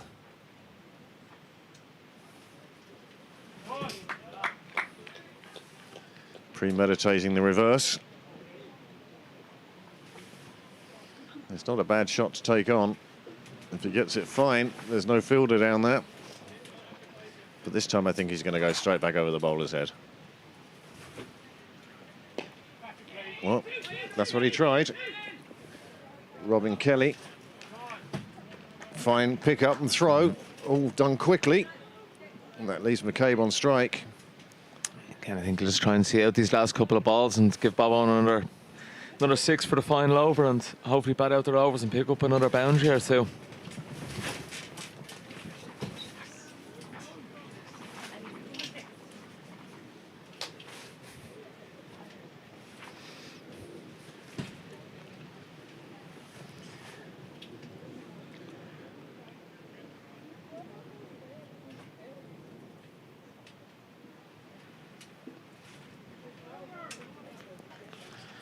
So that ends the 49th over. The score 231 for 9. And they turned down a few runs there in that over. Yeah, I don't think it was a bad shout, actually. I was the one who's going to do the damage here, so...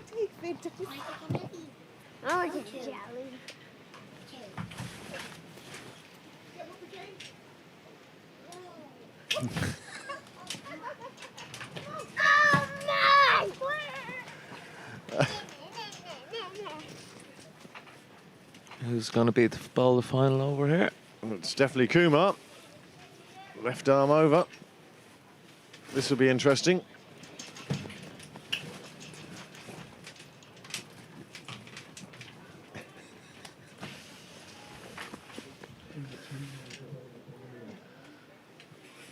Three in the ring on the offside. Well, they're protecting that leg side big time here now. I can see maybe Robert giving himself a bit of room and trying to hit over that cover again. Now. So I'm sure he's looking for the ball straight enough here with all these men out in the boundary. Don't want to give any width. No protection out there.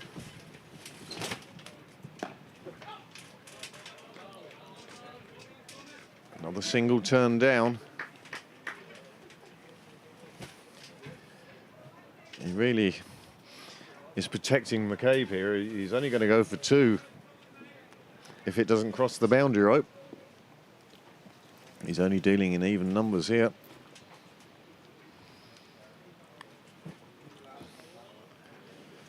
Again, cheap runs given away. He's bowled a couple of wides here in the last couple of overs, given a couple of extras away.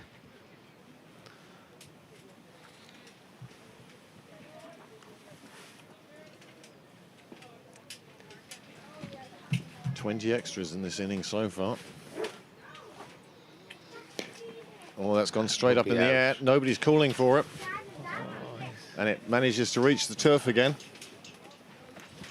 Is there anybody in this ground you don't know?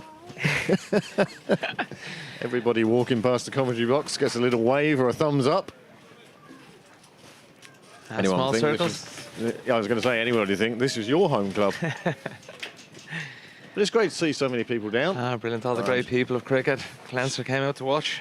I'm sure there'll be a few more down. Patrons' lunch is on today, I believe.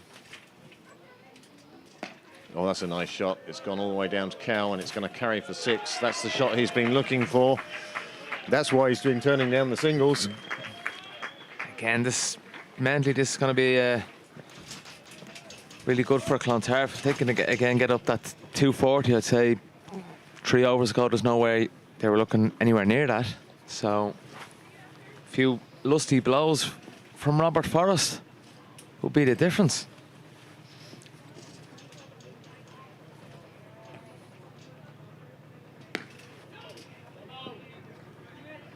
You do get the feeling that Pembroke have been short a bowler here today.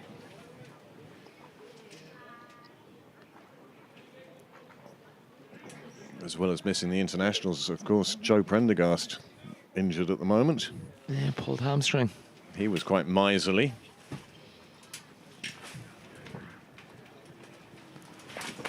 Oh, another 6.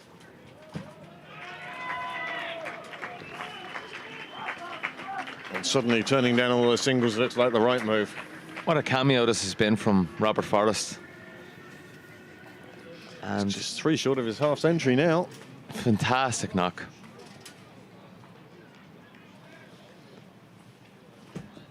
.31 balls to get to 47. And I don't even think that gives it justice because he had to turn down singles as well, so.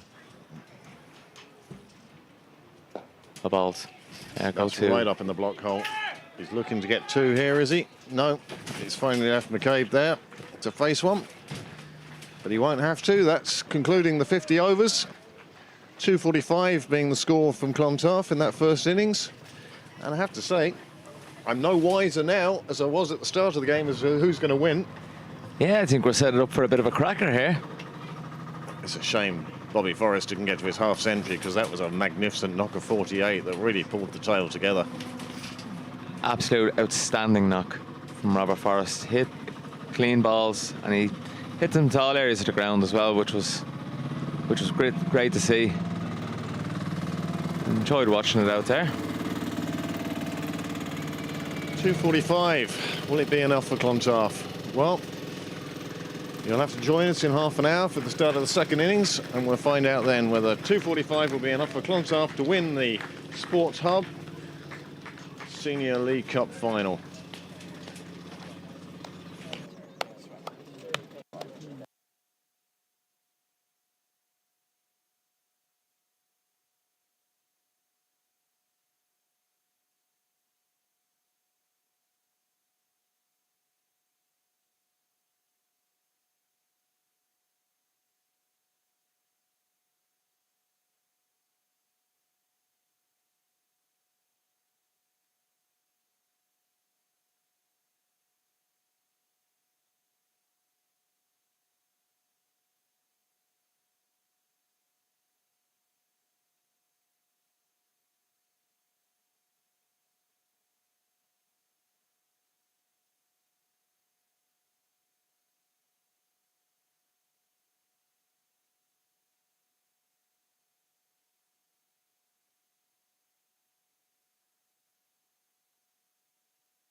Welcome back to Pembroke for the Sports Hub Senior League final between Pembroke and Clontarf. Welcome to the second innings, where Clontarf have scored a very competitive 245. Quick rundown there. Top scorer was Rune Cronje with 65. And we've notable contributions from Bubba Forrest, who hit a very good 48 not out in the last few overs. Andrew Poynter scored 39. And Aaron McGee in a very fine 41 for a young lad on his final debut. I'm Mark Jones. I'm joined for the first few overs here by Sean Hussey. 245 competitive, Huss? Yeah, I think just slightly above par. I think Clontarf, especially with where they were after the first 10 or 15 overs, they weathered that storm pretty well. Rune Cronje was outstanding. I think this is going to be an interesting opening smell. I think a bit of pace here from Mick Granger. Yeah, Mick Granger opening the bowling, and it's Dermot Tucker to face. And it's Danny Hogan at the non-strikers end. Slipping two gullies, interesting enough here for Tucker. Starts off with a no ball.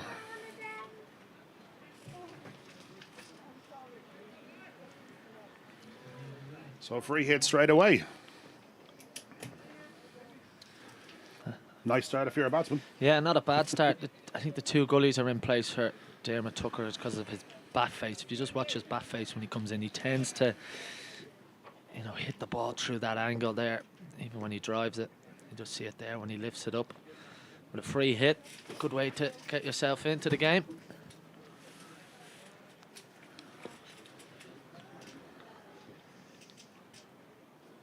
There's a few people wandering past the side screen here.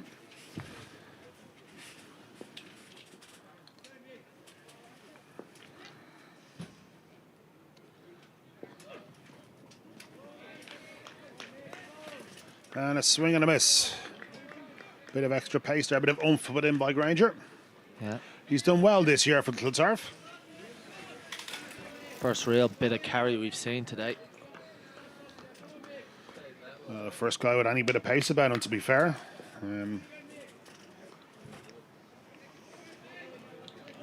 With all due respect, the Pembroke bowl, medium pace bowlers, they are genuinely not just medium pace. Sharma and Kumar is probably the quickest of the five on show.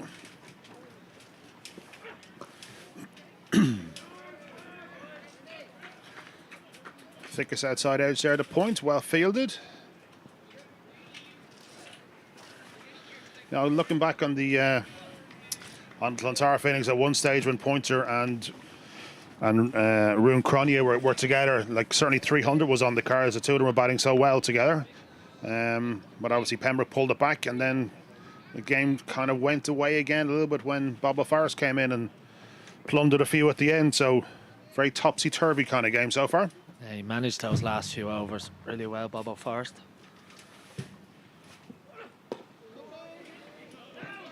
Good work by Mick Granger there. For those maybe missed the first innings, Punish Meta bowled his 10 overs up front, only walking in really off a couple of steps. Bowled 10 overs, 4 maidens, 1 wicket for 11 at the wicket of Clontarf skipper Owen Delaney. Carrying an injury, we will see him with the bat. It's just when it's his bowling ankle. I think it's one of his ankles that when he lands on his left foot, being a right arm off, that's where the impact is. That's where the discomfort is. But he's told me he's fine to bat.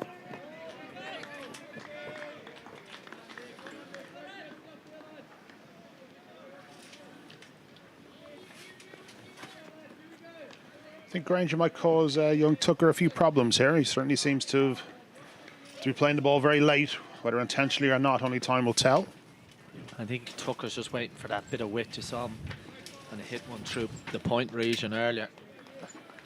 That's kind of where he looks to score. That's why Clontarf have slipping 2 gullies in. 2 very deep gullies as well.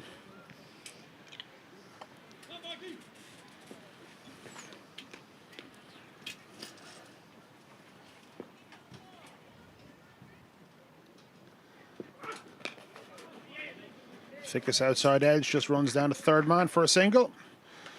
Pembroke and Tucker are off the mark.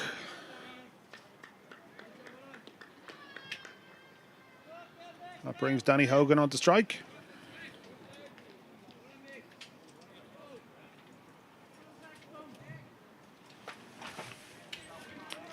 Be interesting to see what way Danny Hogan approaches this. Of course, first 10 overs, only 2 fielders allowed outside the 30-yard circle. So there is scoring options to have. So Pembroke ball very tight to the stumps. Didn't give much width in the first 10 or 15 overs. Danny Hogan, who likes to put a bit of bat to ball. An interesting battle here with Mick Granger. 2 slips and 1 gully in now.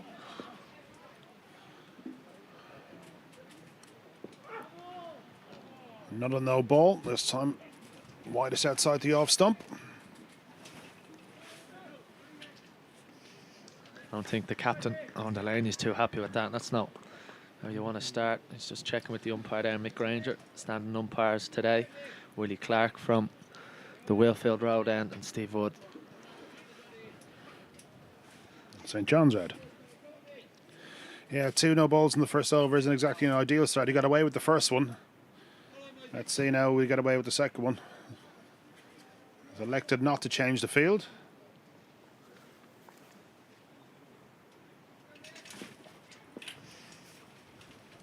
Another delay as somebody just walks past the side screen again. Short this time down the leg side, a little bit on that. And just runs away for a single. I think it was off the gloves, no signal there, yes, it must have been off the gloves. Danny Hogan off the mark as well. After a pretty eventful first over, which took a while. Score moves on to 3. 4, apologies. Obviously the no ball didn't flick it over.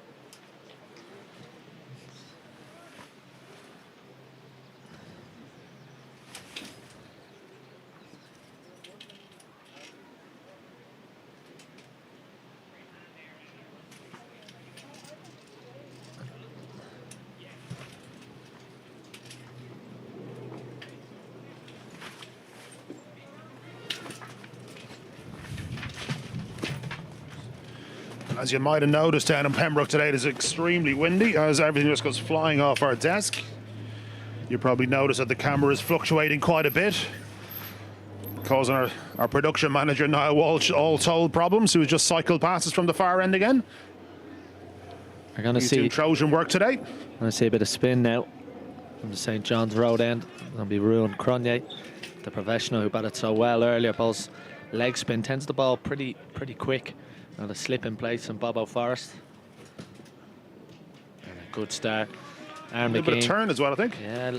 What we saw earlier was a little bit of slow turn, but with the pace Cronje bowls at, he might just find that edge.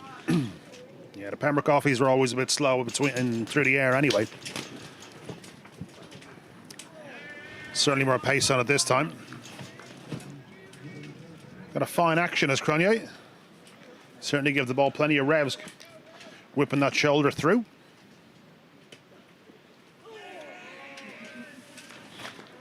It's going to be an interesting battle here. Danny Hogan is certainly not looking to leave much outside his off stump.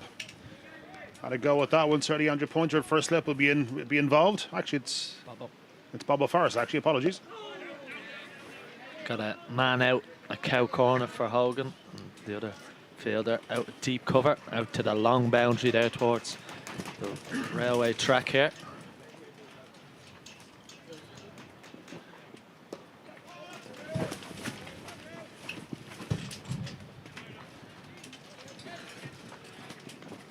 A little bit too short that time, just worked into the deep for a single. Hello. Dermot Tucker will have strike now to the leg spinner. I haven't seen much of Cronje bowl. Does he have a wrong one, do you think?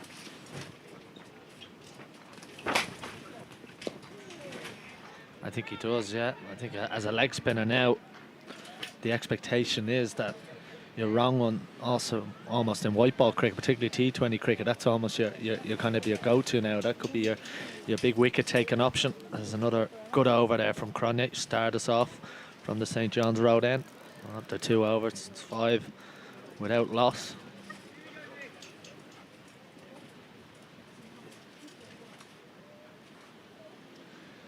Yeah, good tight over from Ruan Cronje. Granger to continue from the Willfield Road end. I think the wind's increased, if anything.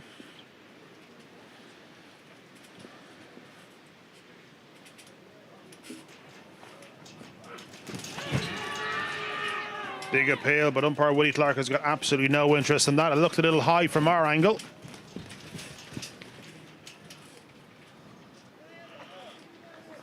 Danny Hogan rubs his back thigh, indicating that was quite high.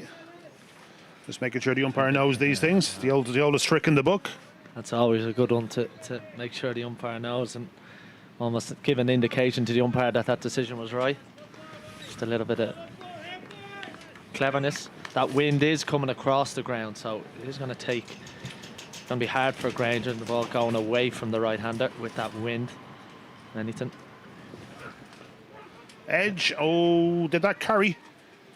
Might have just fallen short of under pointer at second slip. By the reaction of the fielders, I don't think it did carry. I think it was just short. But just back of a line from Granger, they're starting to cause a few problems. And yeah, for those of you familiar with Pembroke, so the wind is coming from the railway track end all the way across the sunny wall end, if that makes sense to people. That's the direction of the wind.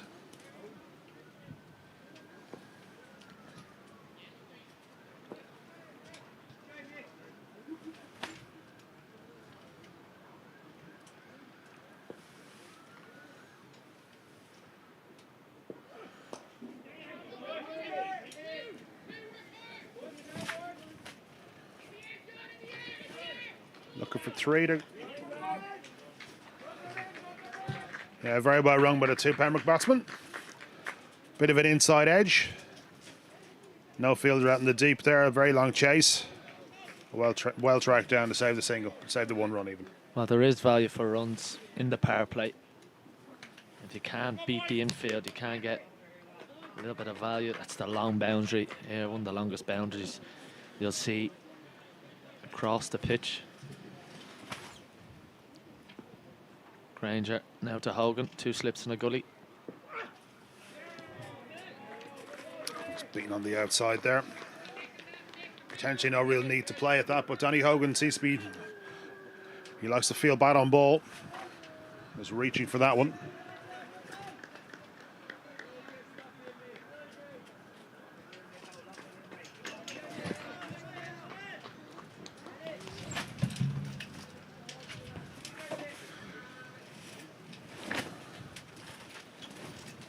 Granger's found a nice rhythm here. He's just hitting the back of a length, and if he can keep those no balls off the card, it should be an interesting tussle here.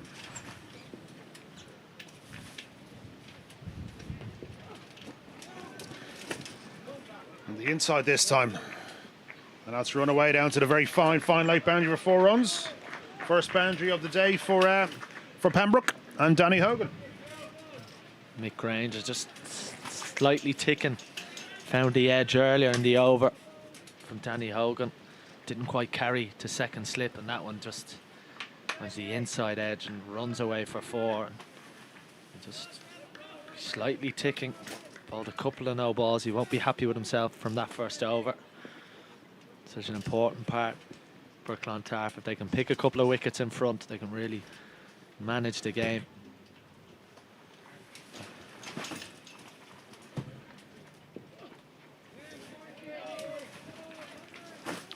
Just keeping with that line and length just outside his off stump. Left alone this time.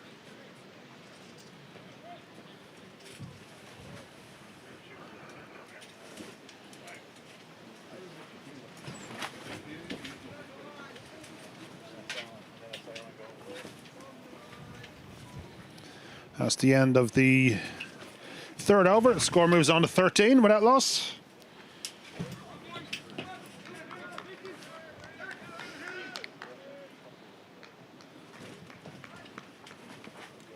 Slip still in place for the leg spinner. Oh, that just bobbled off the mat by Andrew Pointer. And that's going to go for 4. Very unfortunate. There's ones that you really don't want as a fieldsman. You could wear one of them in the teeth very easily. Was it the mat, or was it one of the old ends that I just reared up off and In fairness, Andrew pointed absolutely no chance. Over his shoulder and then trickles away to the boundary for 4.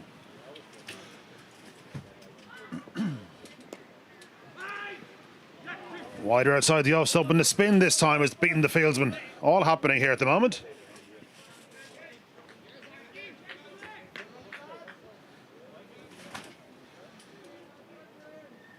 Another 2 runs to Dermot Tucker.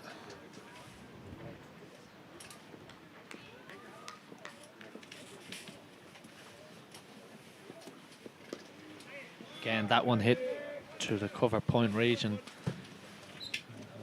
How open that bat face is, that kind of ball tends to slice off the bat of Tucker. Works well for him. That's down the other end. Brings Hogan onto strike.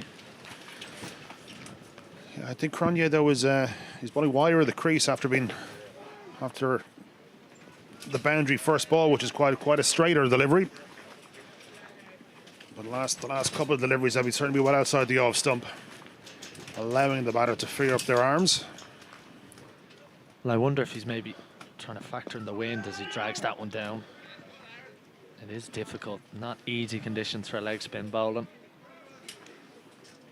Well, they've given him the new ball from the St. John's Road end.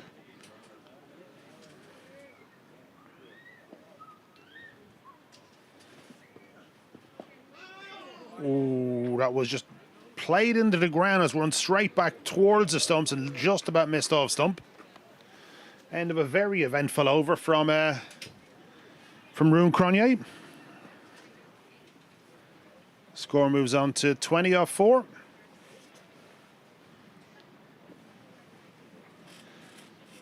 So Pembroke are ticking away nicely without being spectacular, and Clontarf are doing something similar. You know, both sides be happy enough with the start at the moment. Both sides are bowling, well, Clontarf are bowling quite well, and I suppose you could say Pembroke have wrote their luck with the couple of boundaries that they've got so far to bring the score onto 20. I think Owen Delaney will want a wicket though. I think he'll want a wicket from particularly one of his strike bowlers here, Mick Granger.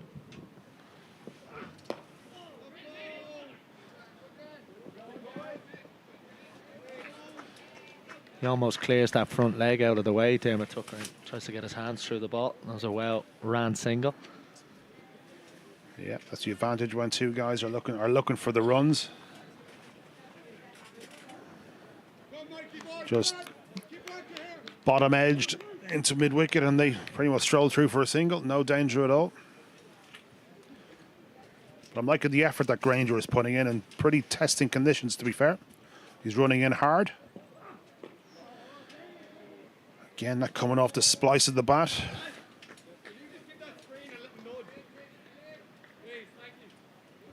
Danny Hogan not happy with the position of the side screen. Looking for it to be moved slightly.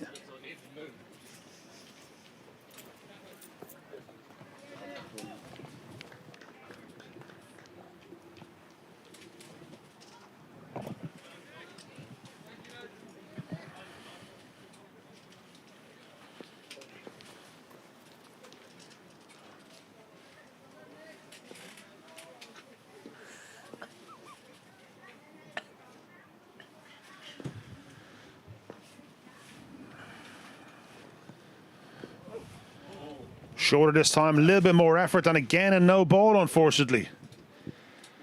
Owen Delaney, hands on hips at an extra cover. He's not happy at all with 3 no balls from Granger in 3 overs. Another free hit. They've got away with the first 2. Both batters seem to be struggling with Granger's little bit of extra pace, though. A little bit of extra bounce as well. Yeah, he's finding a bit of carry out there, and that is not going to do Owen Delaney any favours.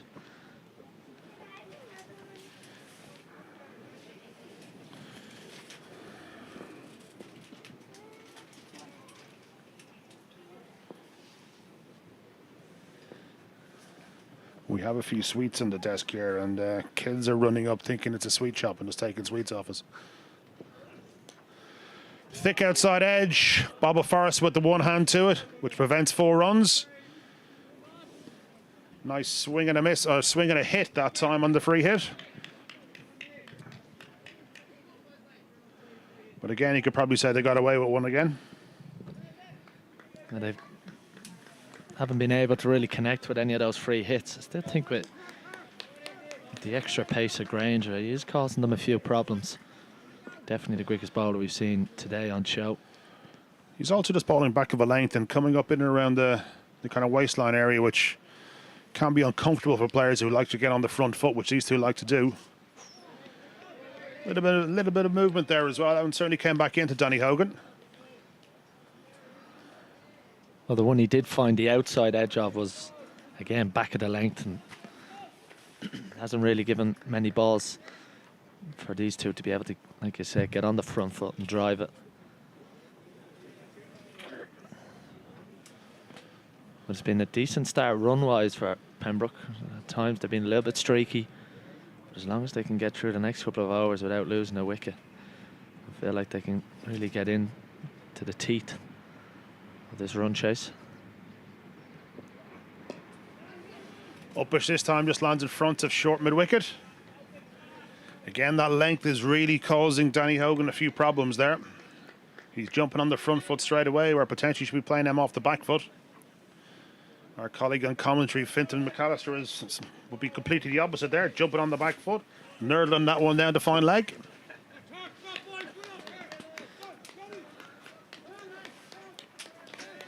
Always good to watch fast bowling from the other end, I think. Best place to watch it.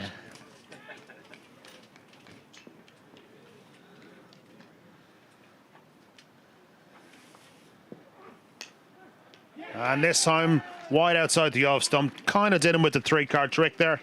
Wide and full, outside Danny Hogan's off stump, but he takes the bait, and that's straight into Andrew Pointer at second slip. Good catch.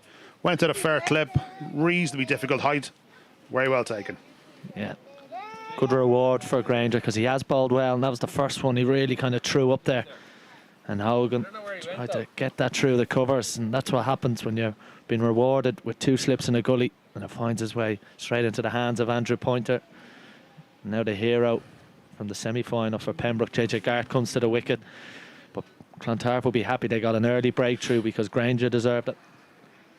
Yeah, and that is the end of the fifth over in the Sports Hub Senior League Cup final between Pembroke and Clontarf here at Pembroke Cricket Club. The wall is starting to fill up nicely. The bar is open if anyone's available and in the area. Come on down, get a couple of pints in before the... Even if you're going to the soccer match, you can come in, have a couple of pints, then follow on down to the Aviva.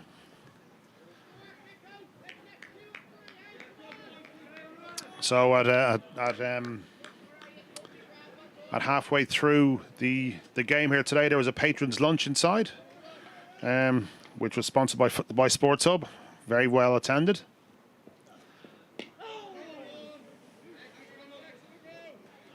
And it was great to see Arjun and Yogesh Kashyap, the two guys who run Sports Hub, in attendance today.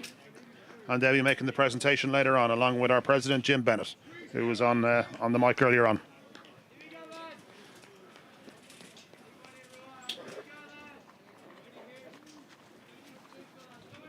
Slip in place still for JJ Gart. It's going to be facing up to his first delivery.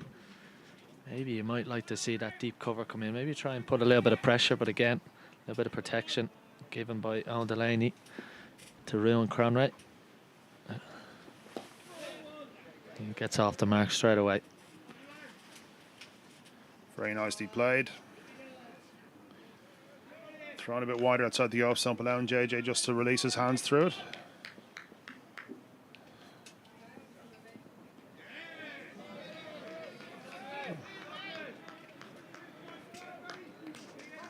That one left just outside the off stump. Brave enough leave, in my opinion. This time a little bit short and worked into the deep again for a single.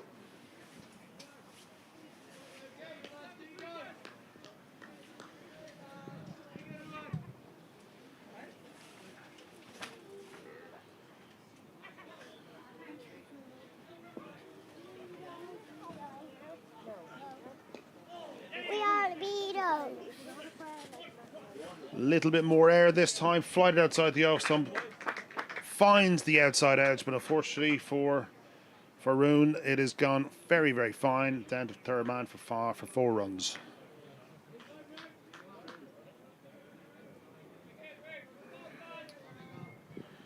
You get the feeling the way the runs are coming for Pembroke that it's, you know, it could be their day. There's been a lot of streaky boundaries so far.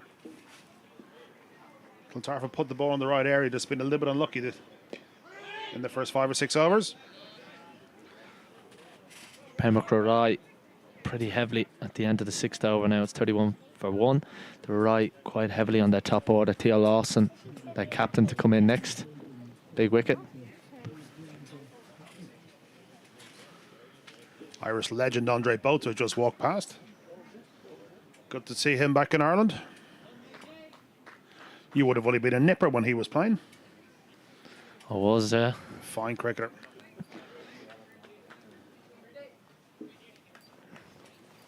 Great to see him back in Ireland coaching Bob Riggin.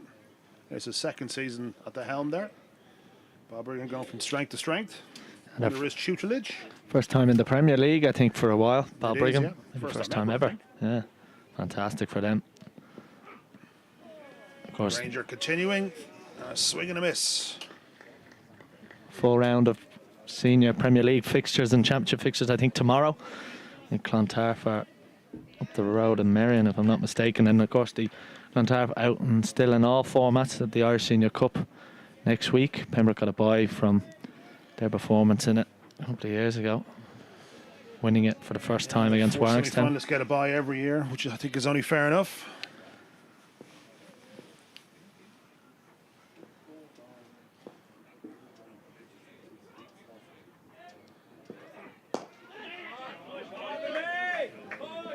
Fuller this time and push back down the ground.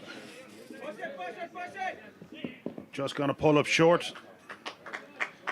Got a well won run 3.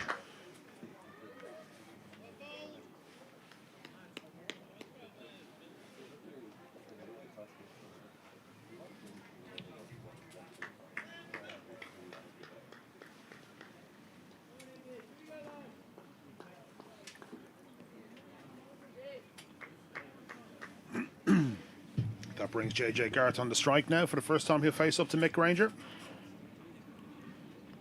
This is a big old contest.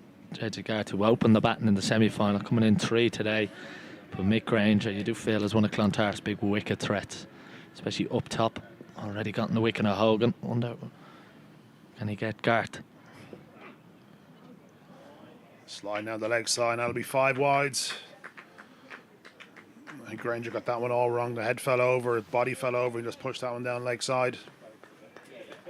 Very nice start for JJ Garrett, but not great for Mick Granger in this time. But for all that Granger has bowled well, the 3 no balls and that then down the leg side. He's just your captain, as a captain there on Delaney. I think you just saw him, we saw him anyway in the commentary box, turn around in disgust. Double teapot. But that is his demeanour, in fairness. Hands are normally on Delaney's hips. Bit of indecision out there. It's probably quite a comfortable enough single. It won't, if both of them ran at the start, but I think JJ was looking for it, but he was sent back by young Dermot Tucker. It really is a case of the old and the new for both sides here. Obviously, as we mentioned, probably ad nauseum on comms that all the Interpro players are missing, but there's a lot of experienced players out there like Andrew Pointer, Owen Delaney, Mick Granger, then a lot of younger players as well, and that's similar on both sides. As you say, the experienced Theo Lawson is due to come in at next one down. Granger's just moving square leg behind square, so there's a huge gap in front of square on the leg side. 7-2 offside field, 2 men behind square on the leg side. Another no ball. Granger very frustrated with himself for doing that. Apologies if you heard any expletives come out there on the mics. Wasn't me this time. That's Granger's 4th no ball now in 3 overs. When he gets it right, he gets it really right, but unfortunately now there's a 4th free hit.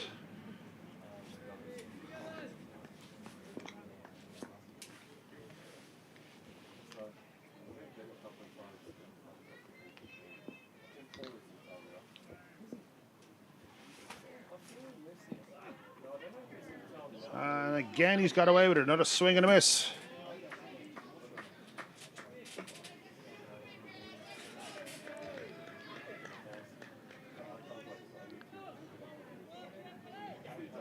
What you don't want now as a captain is, I know you bowled 4 no balls and he's giving away the free hits, but you don't want to induce the edge on one of these no balls. And you have a call on the grand home moment, as a la the first test a couple of weeks ago, where Ben Stokes was caught behind off a no ball or bowled off a no ball and changed the course of that game.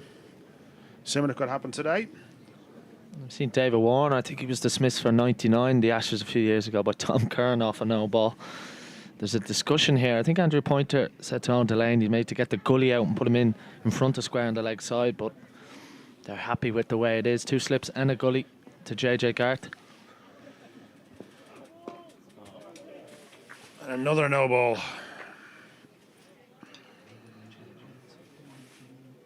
Really struggling. I'm not sure if he's struggling with his run up or struggling with the effort that he's putting in, or maybe just measured his run out incorrectly. I haven't known Granger to struggle with no balls previously, so I think maybe they might have to be taken off at this over and changed then. Sometimes that can have an effect. You can see it in Granger. He's furious with himself. he's absolutely furious with himself. He appears to be in a little bit of pain, but it's probably just frustration at this stage. It's inexcusable at any level, particularly this level. I think Owen Delaney's just signalled that there might be a change of bowling from this end when Granger's finished, but free hit still. This time he doesn't get away with it. Outside off stump. JJ frees his arms and gets enough on it to bring it for a boundary down at the very wide third man area. Very frustrating for Clontarf. Granger has bowled reasonably well, but is really struggling with these no balls. They just can't get any momentum, Clontarf, when you do that, when you give away as many extras as they have already. You just can't get any momentum into the game. And now we are going to see that change. Gully is going to be moved in front of square on the leg side. Still 2 slips, so there's still Papa Forrest and Andrew Pointer ready for any nick that might come, like we saw a little bit earlier from Danny Hogan.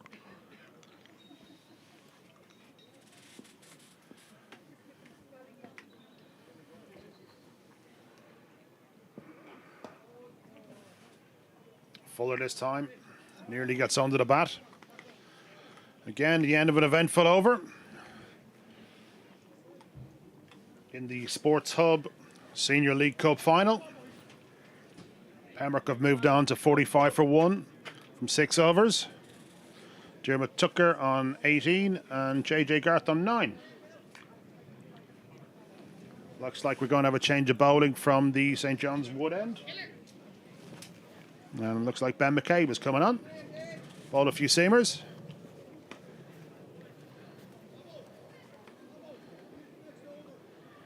Interesting enough that Bobo Forrest isn't keeping for Clontarf today. I don't think he's kept much this year for them. And they seem to be entrusting the gloves to Aaron McGeehan. Young prospect. Batted well earlier, and what was a difficult time. Scored 41 from 70. And Paul Ryan's just told Bobo Forrest that he'll be bowling from the next end. So, in the next over, rather, from the Wheelfield Road end, Mick Granger has had his problems there with no ball. So I think we'll see him take a break. And we're going to see the left arm of Ben McCabe.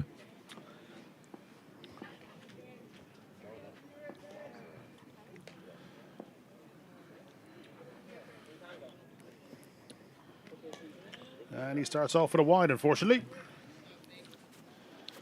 Young lad showing a bit of nerves. Well, the wind has abated slightly, but whatever wind there is, it is going to take the ball down the leg side. I might find that a little bit difficult. Might be able to try and bring one back in. There's a gully in place, and there's 2 backward points for Dermot Tucker. And it's found one of them. That's a tactic you often see used against Tucker. Yeah, it's back of a length. If you can keep it there now, I think you keep everyone interested. I always like, though, to see a slip, especially earlier on in the innings. You know, left arm over. If it doesn't swing, it's going to go straight across the batsman, so it'll bring first slip into play. Hands on hips time. I think that went over the top of leg stump as Tucker moved across, but signalled a wide by umpire Steve Wood. And speaking as a batsman, that's fair enough. That and down leg side is a wide in my book. Especially if it gets past my ample body. That's Fintan McAllister laughing again in the background if you heard it.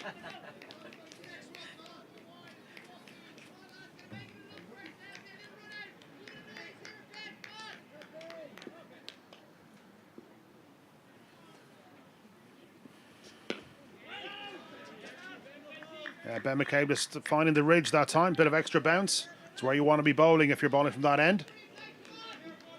Could be finding it very difficult to get him away if he keeps it there. One thing Clontarf won't be happy about is how many extras they've given away and the run rate that Pembroke have been able to get off to. Especially, it's a good time to bat when only 2 men allowed out. JJ Garrett just can't pierce that gap on the offside. It's heavily protected behind square.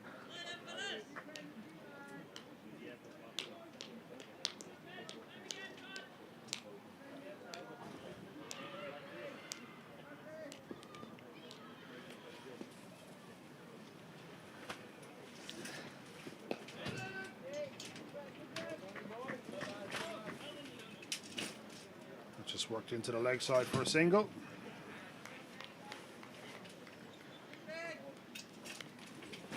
Good start this from young Ben McCabe. Finding a decent area. Bit wayward with a couple, but you don't mind that. You give the long lad a bit of a break.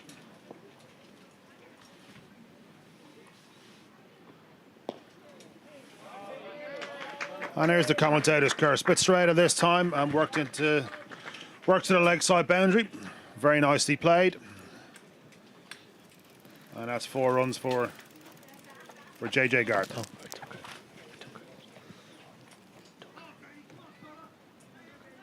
Sorry, there's actually Dermot Tucker hit that. See immediate reaction from Clontarf. The slip, or the gully rather, comes out. Just gets an extra man there on the leg side.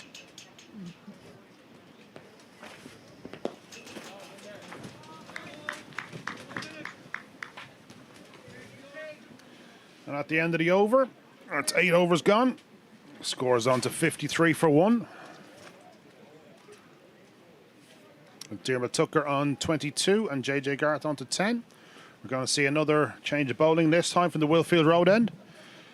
And it's the veteran Paul Ryan. I was talking to Paul earlier on, and as the years have gone on there, he's got quicker in the air rather than slower. He's now proper medium pace at this stage. Still claiming to be off cutters though. Well, I played him last year in the third team. He was playing for Clontarf third team. So he's found his way back into the first team. Obviously David Vincent from Clontarf had cup tied in this competition, having played for Dublin University earlier on in the season. And Killian MacDonald has made the move from YMCA across to Clontarf, but also cup tied. So Paul Ryan's found himself back in the team, and he's taken an awful lot of wickets as well. Yeah, certainly a man for the big occasion is PR. He'll tell you that himself.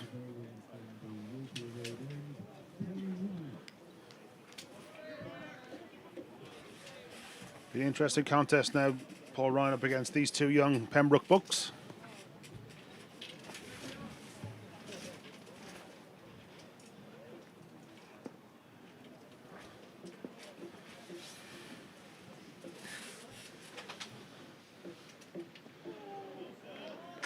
Beats the outside edge straight away. There appears just to be 1 man out at the moment. Just be a deep point. Can't see anyone out on the leg side. Got a catch in mid-wicket and a slip as well, so they're certainly looking to take a wicket here. Very aggressive attacking field to start with.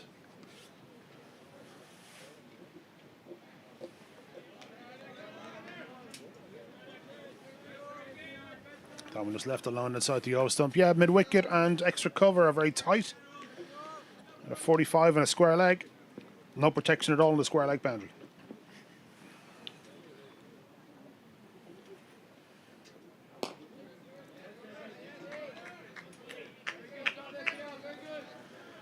In fairness, Paul Ryan's been straight on the money so far.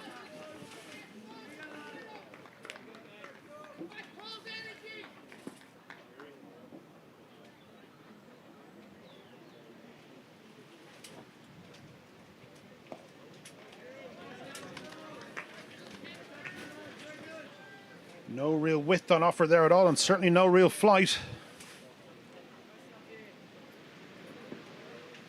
Paul Ryan got to make these guys work for their runs.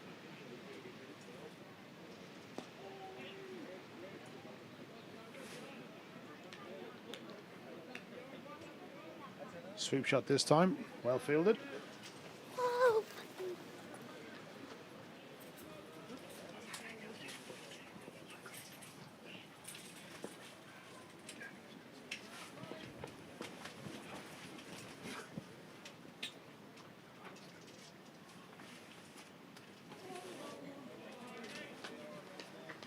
And playing a miss outside the off stump this time. That's 9 overs gone. Just a 1 from that over. The score moves on to 54. For just the loss of 1 wicket.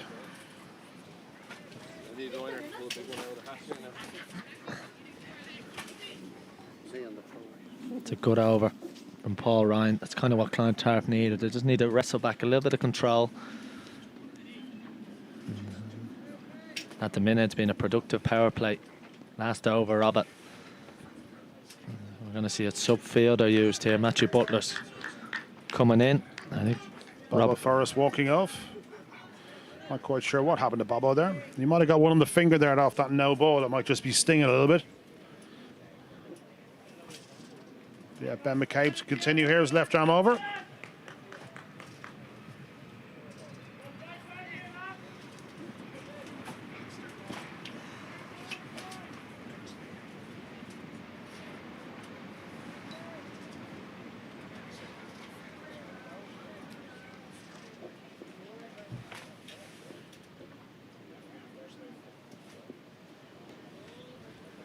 And unfortunately starts off with a wide this time, very far down the leg side.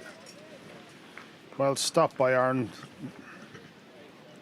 McGeehan.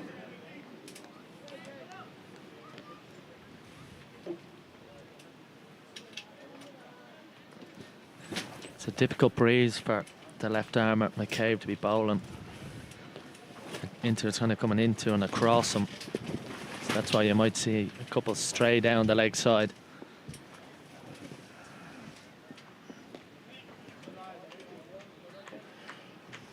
Just tucked away off the hip. Yeah, the wind has certainly picked up again the last couple of minutes. It's gotten very, very gusty and making conditions very difficult to bowl in. And also to stream some cricket in if you're getting any wobble up top. Apologies for that. I can assure you Niall Walsh is doing the best that he can.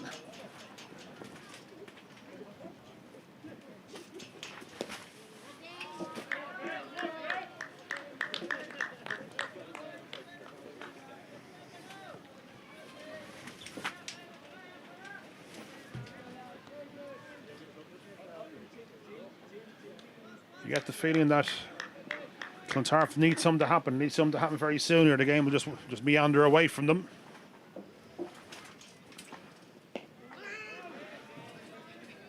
That's well bowled.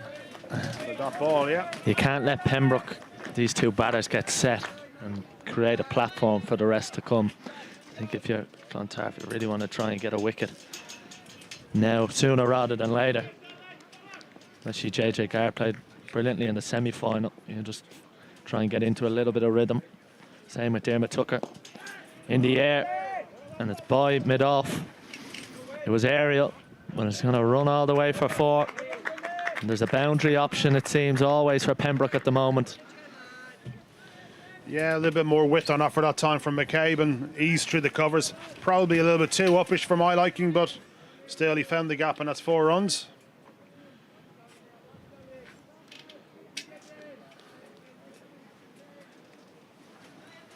If you're a Clontarf fan, you definitely need something to happen very quickly, because this game is just edging away.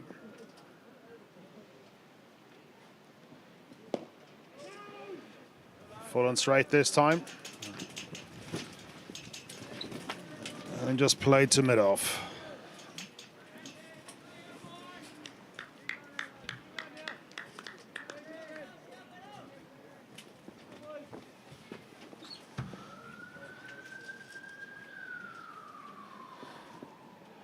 Ooh, beaten on the outside edge this time. Very nicely bowled by McCabe, just finding the ridge.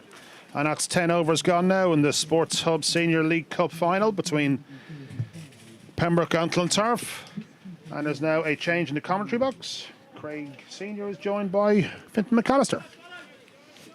Thanks, Jonesy. Thanks, Mark. Thanks, Sean. Seeing the call off to a good start. Pembroke going at a runner ball. 10 overs, 60 on the board. Just the one wicket to fall so far. That is Danny Hogan. Big slash into the slips. But by and large, I think Pembroke will be fairly happy with that start, Fintan. Yeah, I think so. You'd have to say that it's Pembroke's game to lose now, really. Commentator's curse. Set up nicely there. So Ryan to continue from the Willfield Road end. That's the first ball he's given a bit of air to and not really pushed through. Yeah, he's been on the money straight away as Paul Ryan. A bit of experience against the youth here. See what comes out on top. Oh. So yeah, Garth fortunate to get away with that one. It's just falling to the turf. Yeah, just a bit of a slash that came off the outside edge and down for one to short third there. Plenty of seagulls on the ground now. Obviously counting on the sun bringing out their dinner.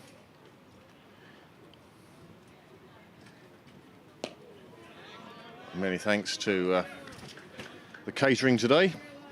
I think all of us got fed nicely at lunchtime. Beautiful lunch. At the tea break.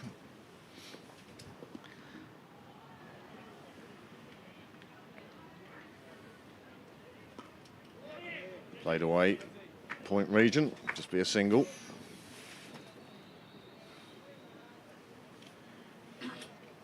But again, the way things are going at the moment, Pembroke don't want to throw away a wicket with a run out.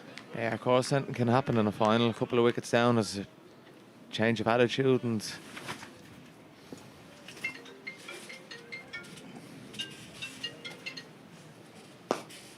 Driven away on the offside, it's through the covers, it's coming round and it's made the rope. 4 more runs onto the total and that's what Pembroke need. yeah, beautiful shot through the covers there, time to perfection and the spare and dive, but couldn't get near it. Certainly put the effort in to get there. Yeah. Unfortunately, just a step short of stopping that one.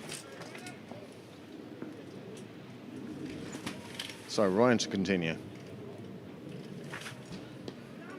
Drops this one in on the legs. Dot ball over up.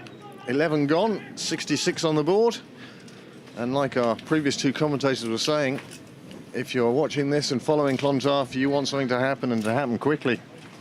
Yeah, definitely. Pembroke on with 6s at the moment, and as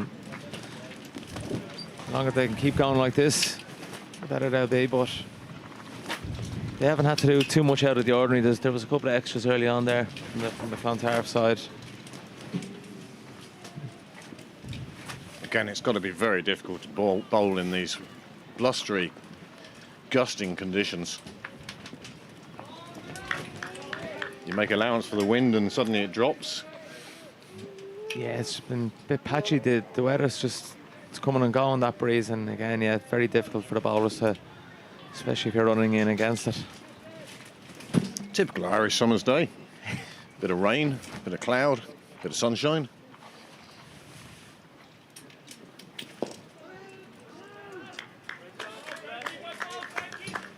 Just a dot ball. Yeah, young McCabe has bowled quite well here. Again, it's tough for the left arm bowler, bowling to a right-hander. The wind taking it down the leg side anyway. I suggest there'd be a fair bit of scrambled seam here today. Definitely. Just played away behind square on the leg side. It'll just be a single. And they're in a nice position here now. Pembroke, they don't need to do anything out of the ordinary or silly. They just need to keep on ticking it around for the moment. Well, with 1 wicket down, still 9 to go, but still 39 overs.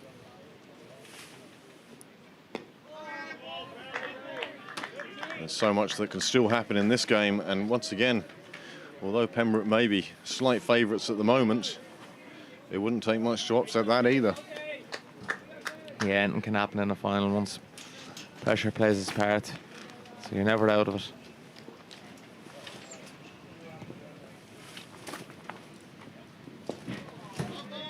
Nice straight back to a nice full length and line.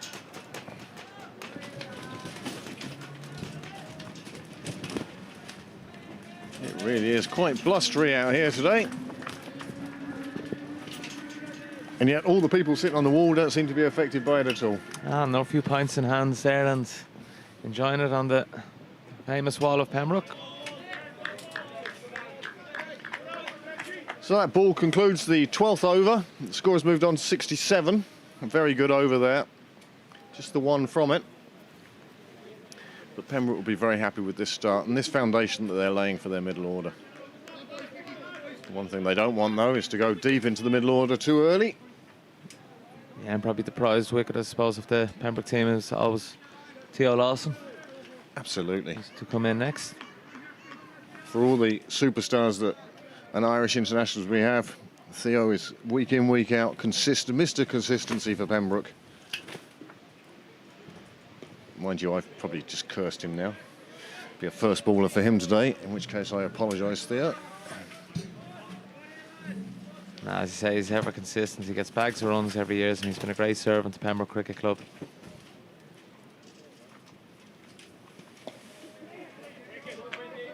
Nicely taken single by Dermot Tucker, just steering it to the left of the fielder. Andrew Pointer having to make the ground. Single getting through.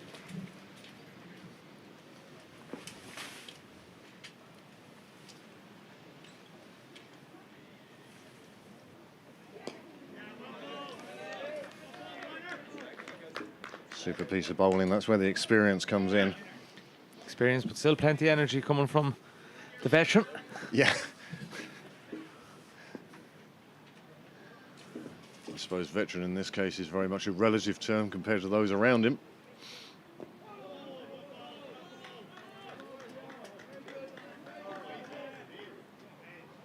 Yeah, Clontarf have a nice blend of youth and experience. Young McGean behind the stumps doing a great job. He's contributed brilliantly to this game. John McNally, Luke Thompson, and then you have the older heads and Andrew Pointer and the likes of Rhino. All right. Just off the edge of the bat between keeper and first slip, and it's run away for 4. And Paul Ryan frustrated by that. Done all the hard work, got the edge of the bat, but not to hand. And just to rub salt in the wound, it goes for 4. Yeah, I probably couldn't call it a drop or anything like that. Probably, or a chance. It was a very tough chance anyway at that. It just really dissected him straight between the middle. First slip maybe taking half a pace closer to the wicketkeeper this time.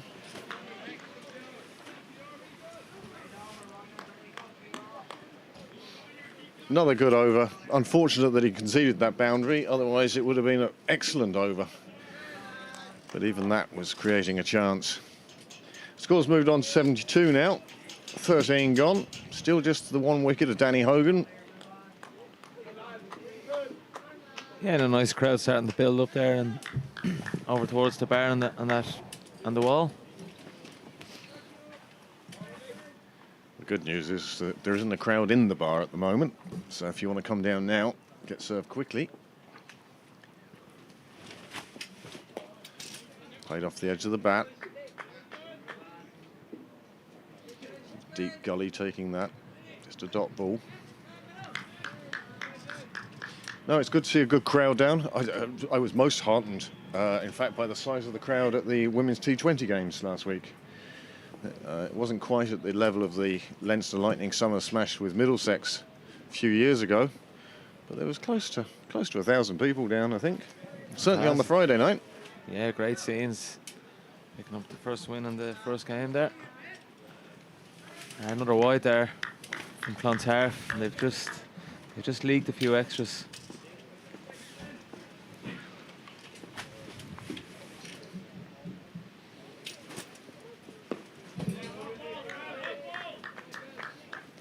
Good comeback.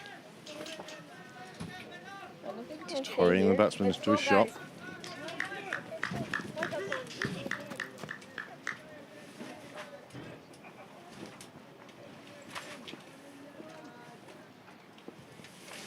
But this has been a good spell by McCabe. Hit straight back down the ground. Yeah, just over-pitched by McCabe there and beautifully hit down the ground for 4 runs. Sort of slipped into the slot. And Dermot Tucker wasn't going to miss out on that. 4 down the ground. And that's all Pembroke need to do is just wait for the ball to put away.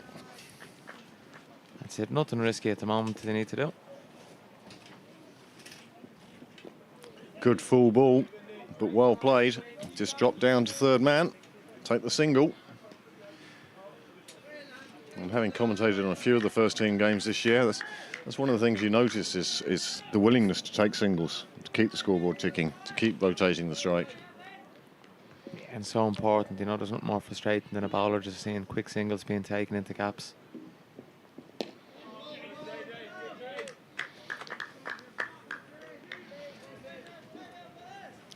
Again, it would have been very interesting to see what the sides would have lined out as if people weren't cup-tied with Trinity, if people weren't on inter-provincial duty. True, yeah, it could be 2 completely different teams now. A great opportunity for the younger members of sides, and have to say a lot of them have stuck their hand up and done a job for their club. Very much so. I mean, Donica Tucker at one stage, I mean, he's taken, what, 13 wickets this year? Just in this competition. Another one who only a couple of years ago was playing Division 14. Yeah, it's amazing how fast they move up through the ranks and They progress. grow up quickly these days. Yeah. But no, it's great to see, and it's great to see the promotion of youth in the club. Yeah, Donica Tucker from a proud cricketing family. Yeah. All the lads, Four boys all playing for the first team. yeah, all having very successful careers, and of course, Lorcan, wicket keeper of the. And not to forget Cleaner Tucker playing for Pembroke first as well.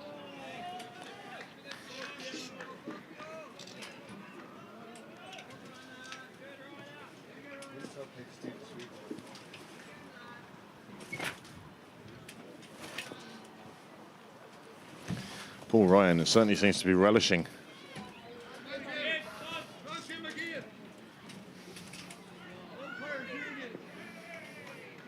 Paul Ryan is certainly enthusiastic about bowling today. You can see he's really into this final.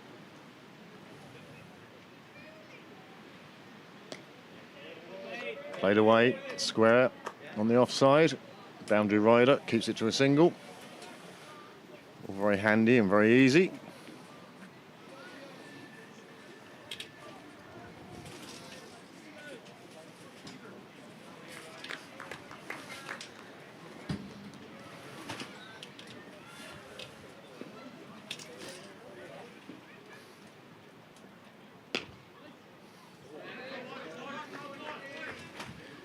Well fielded there from Andrew Pointer. Rolling back the years there. Great set of hands as Andrew Pointer. Took the catch first slip, I think, or second slip, I remember as well. That's a nice shot. One bounce into the rope, 4 runs. Yeah, JJ Garrett just skips down the track, connects with it sweetly, and 4 more runs to his name.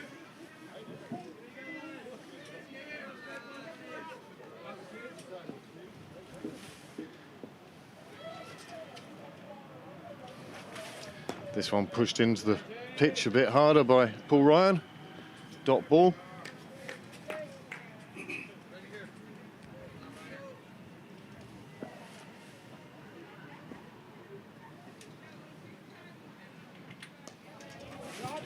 Oh, that's well fielded. That has saved 3 runs there. Brilliant stop there. John McNally, I think it was there, square leg. Diving to his right. certainly fully committed to that and saving his side 3 runs. And after 15 overs, the score has now moved on to 84. Dermot Tucker on 35 and JJ Garth on 26. Change of bowling now. Looks like John McNally. Yeah, Pembroke could be delighted with this start after 15 overs. I think that's one thing you always do as a batting side. You know, you look after your first 15, see where we are, and kind of assess from there. And they'll be delighted with this. Lost of 1 wicket, 84 runs up on the board.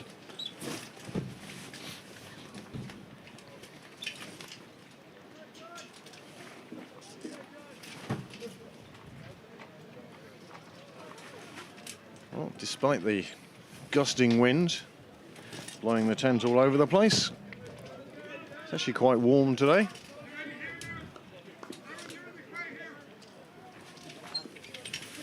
So first ball. Oh, dug into the pitch halfway down. But it didn't get up too high. And Garth was able just to play it back down on the pitch.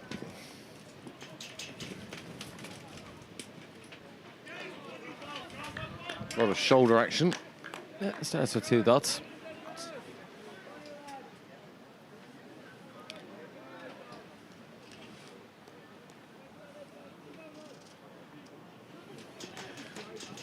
Both of these batsmen batting with sense rather than excitement. Both striking at around 80 at the moment. Yeah, and John McNally settling well into his first over. It's great to see how much the youth have contributed here today. Well taken by McGeehan behind the stumps. JJ were fairly missed out on that one, but that was fine work retrieving by the wicketkeeper. Yeah, great bit of work there by young McGeehan behind the sticks. And yeah, you're right, definitely would have felt like he missed out there. And that's nicely played. Man at third man on the boundary will stop that. But another single onto the total.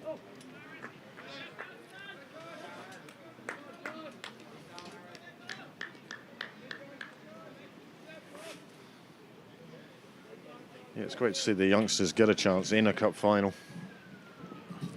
And it's not just the same faces time and time again. As Paul Ryan Another comes one into just a dropped short down to catch. third man.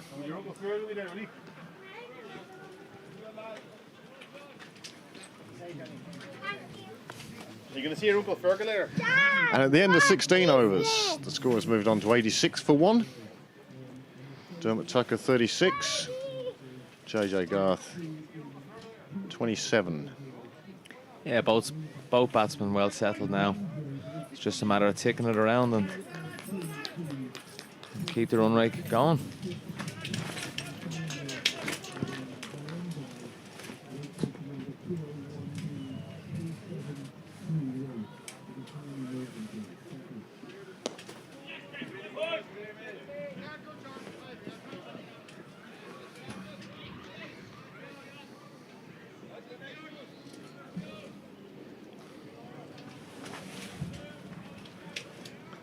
Paul Ryan now bowling his 5th over. His first 4 have only gone for 18.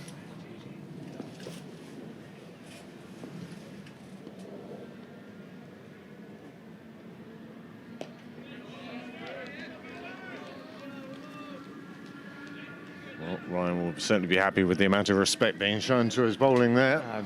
Loving the way Rhino's gone about his business here. Now he's hurrying through the overs. Still plenty of energy in the experienced man.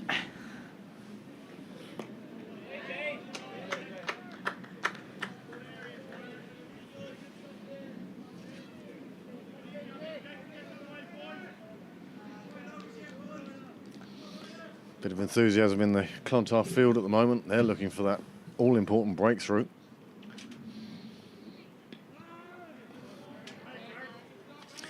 Despite the almighty swing, no contact made, wide ball signalled. Yeah, just let that one go, just down the leg side.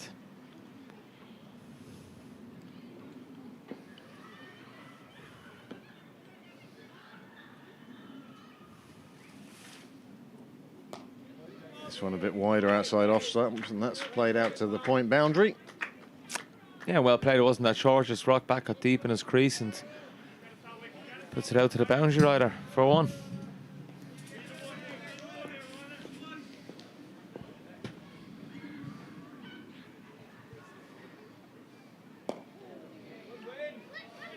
Bit of a false shot there. Yeah, just gave that one a bit more air. Ryan asking plenty of questions, changes in pace and height and flight. Brings in the fielder close on the offside now. Again, Clontarf trying to force it, trying to take this wicket, break this partnership, and they certainly need to.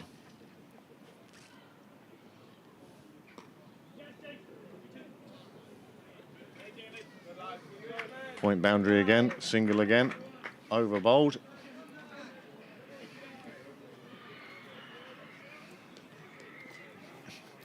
And could we ask whoever it is standing in front of the scoreboard just to take a step to their left?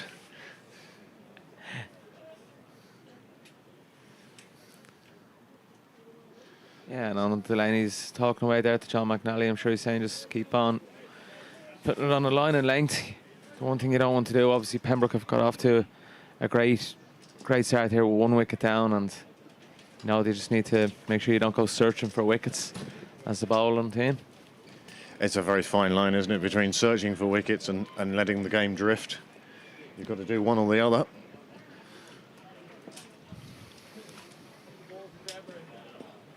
He really is digging that into the pitch.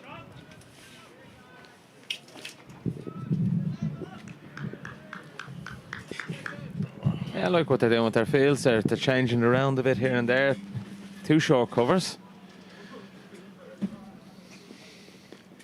It's good by Delaney. He's just trying to pose different questions to the batsmen, give them something different to look at, different to think about.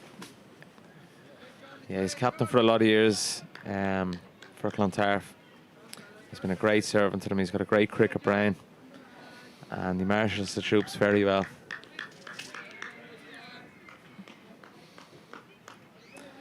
There's plenty of honours in that cabinet as well.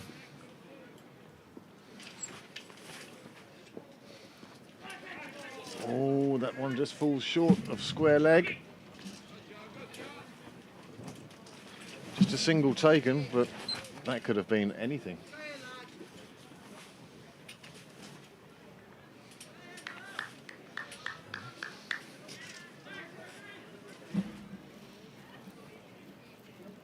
Do we know why Bobo's off the field? I'm not sure. No, I think he got hit in the head earlier on as well now, so maybe that's something I'm not sure about. HIA.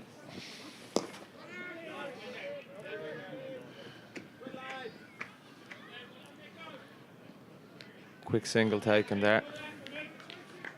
Well, we'll not make any comments about stuff rattling around in his head.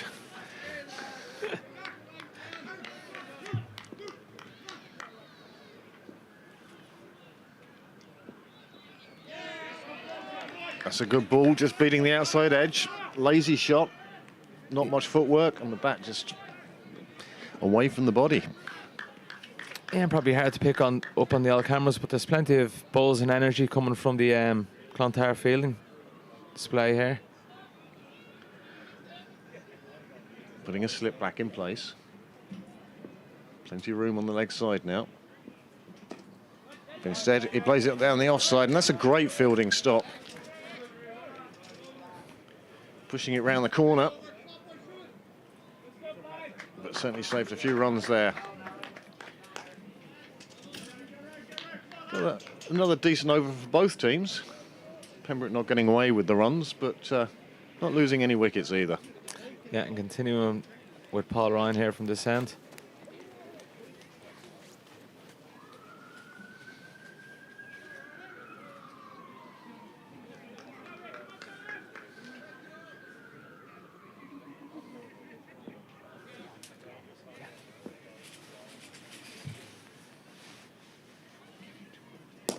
Oh, that's a lovely shot. He's come down the wicket, just altered his footwork, come down the wicket and put it straight back over the bowler's head.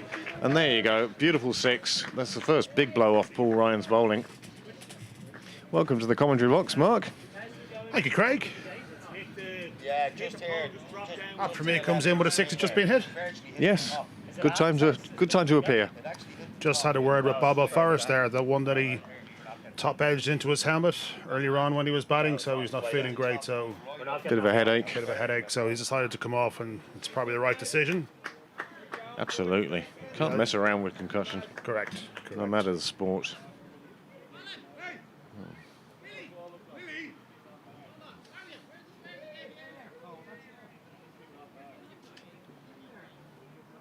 Umpire Willie Clark now, looking at some cricket balls. Ah, look, Willie, they're white and they're round. Remember, it's club cricket here, guys. It's, you're not going to have a box of 25 to choose from, all grade different overs. Out with You the got this suitcase. one or you got this one. Out with the, what's that? Pulp Fiction suitcase. Just a light shining out.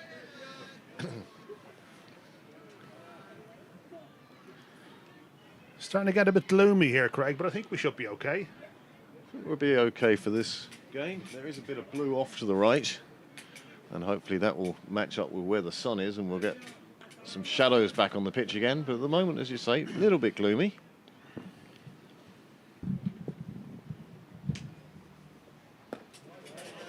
Well, That's what- slower this time from Rhino. and a good reaction from the batsman as well. Having hit the 6, the temptation to do it again. Hop, Always skip, and a strong. jump.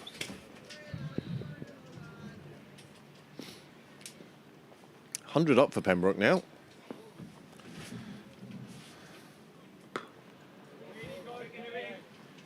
So, with that single, 145 still required by Pembroke, with 31 and a You half got to overs feel to that go. you're in the box seat, Craig. I think Pembroke will feel they're in the box seat. I try very hard not to wear my Pembroke colours on my sleeve. But you are wearing your Pembroke colours on your chest. Yeah.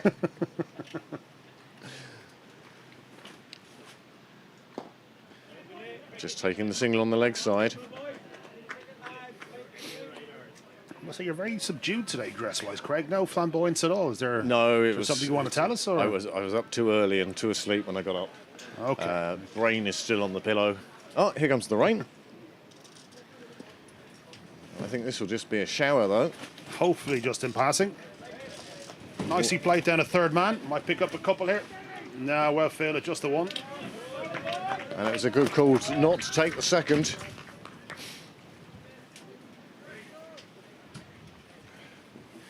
I also knew I wouldn't match your choice in shirts, Mark, so went very subdued. Dialing it down a bit, to be fair. Yeah, just looking out to our right here over the railway tracks, there is a little bit of cloud cover that direction, but it's still quite bright, so hopefully this will just pass over us. Well, both umpires happy to continue at the moment anyway. Although, with the sound of that rain, they may think differently. You'd like to think by the time they get everyone off the pitch and any semblance of a cover onto the pitch, it'll have passed over, so... So many times we see that. But this could be good for the bar takings. Everyone's running for cover, ducking in towards the bar. 19 overs gone, 103 for 1. Pembroke chasing 245. 246 to win, of course.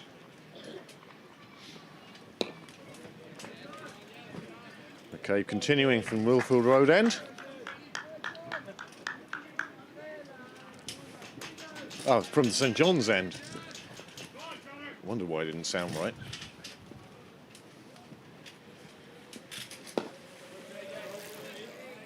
Our technical director heading off on his electric bike. Must be a problem with the camera down the far end. We hope it's not interfering with your enjoyment of the game. It is very windy, so he is having a few issues.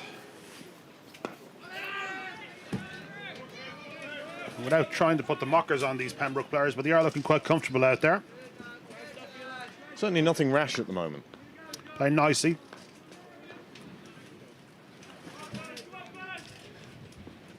They've been together a while now.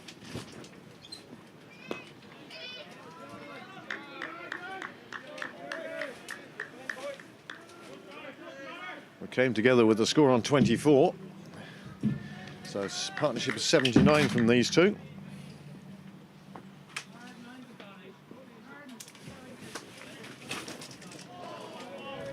Okay, this time choosing to pitch the ball up further, nearly taking the outside edge.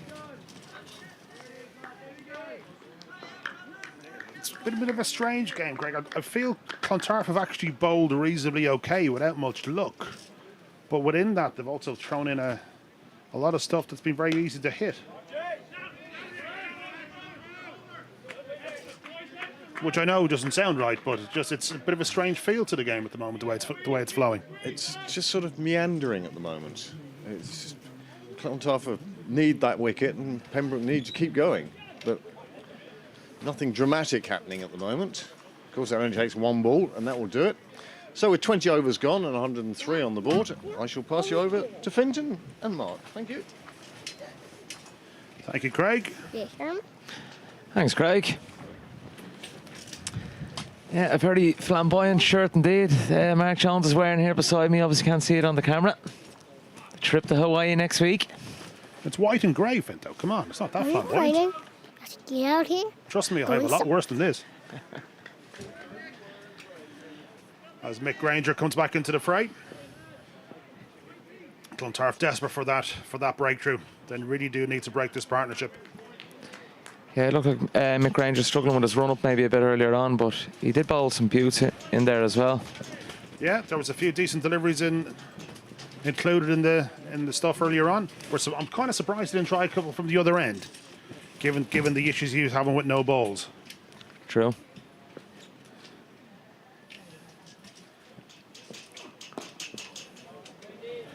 Long half volley this time, played into points. Probably got away with one there, Finto. Yeah, big time, just a bit over pitch there, but straight to the fielder. And yeah, Mick Granger's been over in Clontarf a long time now. Came over as a pro. I think he got spotted by Alex Cusack bowling to him in the nets in Australia for Ireland and was brought over. Yeah, I was talking to Ger Siggins earlier on, and he was mentioning guys who played in the last edition of these two teams in this particular club final. And Mick Granger was actually proing from Clontarf 10 years ago. 10 years ago now. I think 2 years after that he moved over here and is now here full time.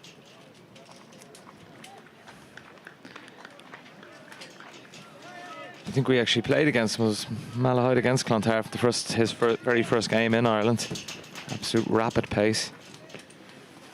Always a little bit wayward though, wasn't he, in his earlier years? He seems to have found a better line of length now in the last couple of years.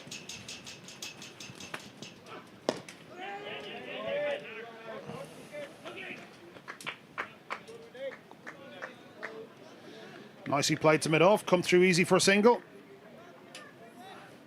I must say I've been really impressed with these two young Pembroke batsmen. They've gone about their work really, really nicely. Nothing flamboyant, just knock the ball around where it's there to be knocked around and put the bat ball away. They've taken very little risk and they've put on 80 now. Yeah, they've set it up perfectly for their team. The lads in the sheds, they've done a great job for them, so. Reminds me of a young Finton McCallister. Opening the batting for the Leinster Lightning.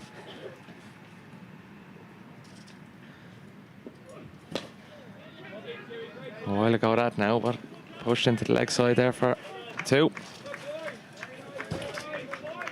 It was an interesting dynamic we had when you were with the Lightning, Finto. There was definitely a 1 within the number you batted at.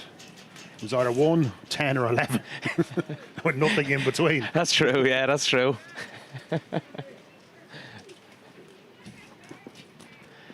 I think there was just no one else open at that time, so they just stuck me up the top there. We took a bit of a risk. Was it up in Strabane, your first time opening? If memory serves. Could have been, yeah, could have been. Lovely bit of time from JJ. And that just races away to the boundary with 4 runs. Owen Delaney's after whacking himself into the shrubbery there. Hopefully he's not done too much damage to himself. In a desperate attempt to pull that one back. Yeah, I gave it a good chase, but just couldn't get there in the end and had enough legs to reach the boundary. Very nice bit of timing. So was it Strabane? Your first time opening up? Strabane, it could have been might have been out in Trinity, maybe Trinity in a tree there. Was it? A tree. Trinity in the tree there.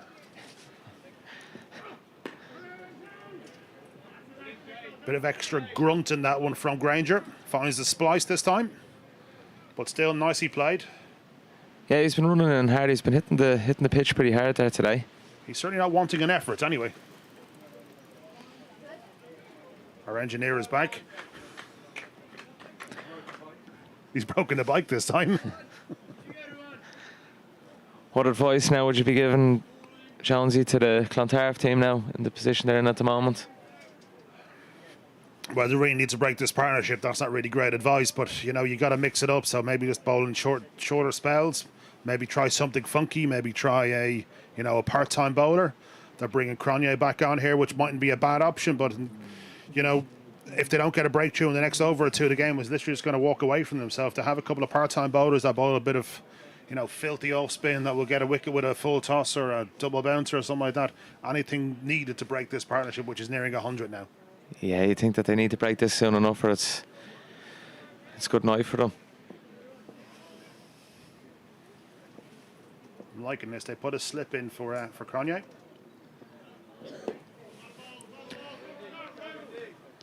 Yeah, I like that myself. Owen Delaney's been a super captain for Clontarf, and he's always thinking outside the box.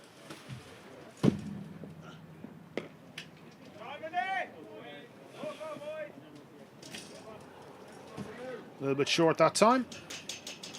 It's bunted into the offside. And the two lads out in the middle there just going about their business, just taking it around, not doing anything risky. And if they just continued like that for the next... Nelson on the board here, Finto. Will something happen? Wait and see. The old superstition.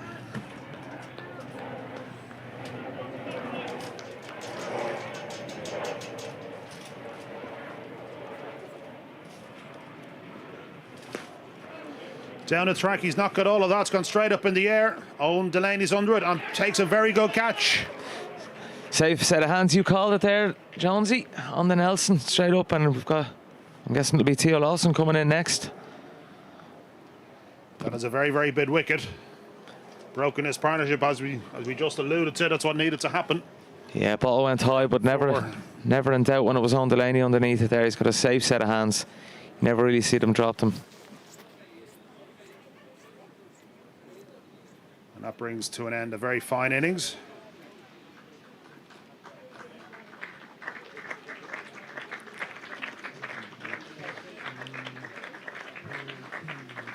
Yeah, he set it up perfectly here for Pembroke as JJ Garrett. Probably be disappointed he didn't go on and get his half century there, but a fine knock. Yeah, 44 runs. Batted really, really nicely.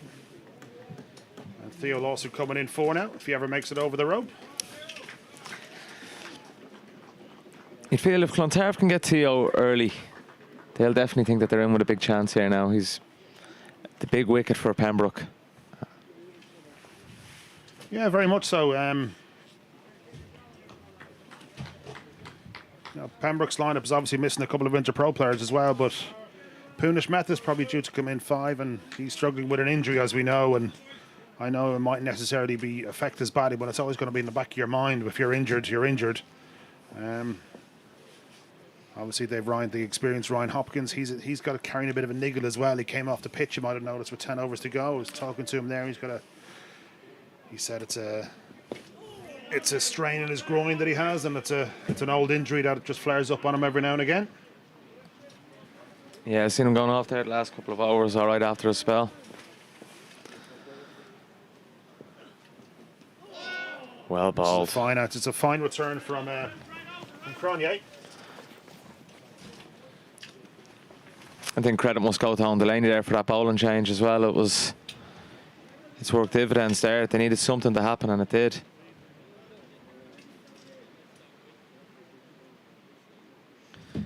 Yeah, very much so. He had to take a gamble at this stage. He brought the leg spinner back on. And in fairness to Cronje, he put the ball in areas where you felt you had to have a go with it. And it drew the false shot. And it was a very fine catch by Delaney in what is swirling conditions. You can only imagine that was up there for quite some time. Yeah, he made it look a lot easier than it was. Here comes another slip. It looks like Andrew Pointer coming into second slip. Yeah, Theo facing up for his first delivery.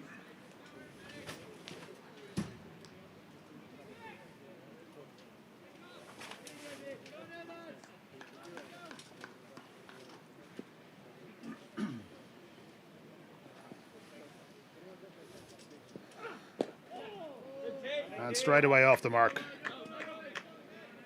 Yeah, Grange just searching for the stumps there and just played nicely into mid wicket.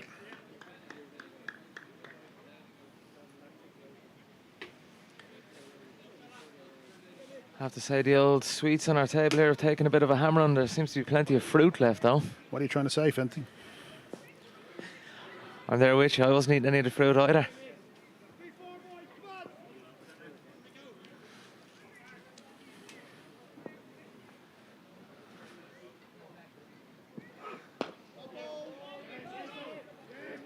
Bit of aggression shown there from Grange. You can tell he's angry. He's an angry Australian.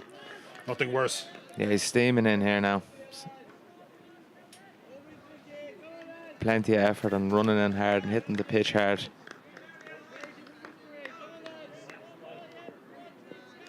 fighting hard for his team here as they search for that third wicket. I'd say that is one thing about Clontarf. They never think they're out of the battle, and they always give it everything. They will fight all the way here, all right. Again, just back of a length.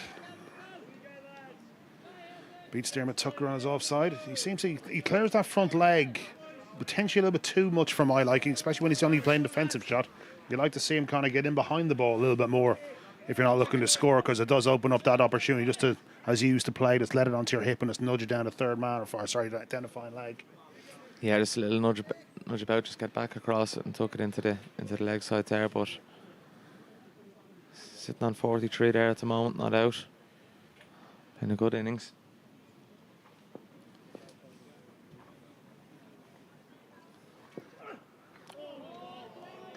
Nearly a repeat of the last ball. That one probably even a bit closer maybe. Yeah. Yeah. You might recall he set Danny Hogan up very similar in the first in his first spell. Yeah. Now, there was three back of a length outside his off stump, and then he threw not so much a floaty one outside the off stump that he nicked, but he certainly threw a one a lot fuller outside his off stump. And you can feel a real lift of energy here coming from the Clontarf out in the field here. Now there's a lot more of a buzz going around, and they might try and make things happen. Yeah, certainly been energised by that wicket.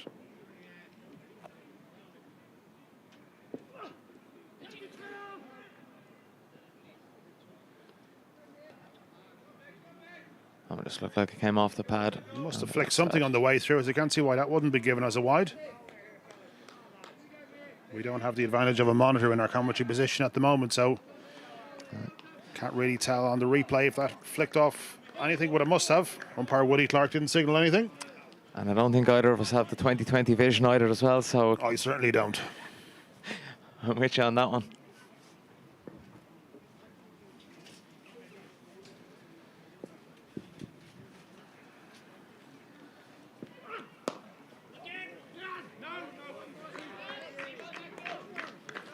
Yeah, runs have tend to dried up here a little bit. That's all it really takes, is just a couple of good overs from the bowlers and start making them feel the pressure.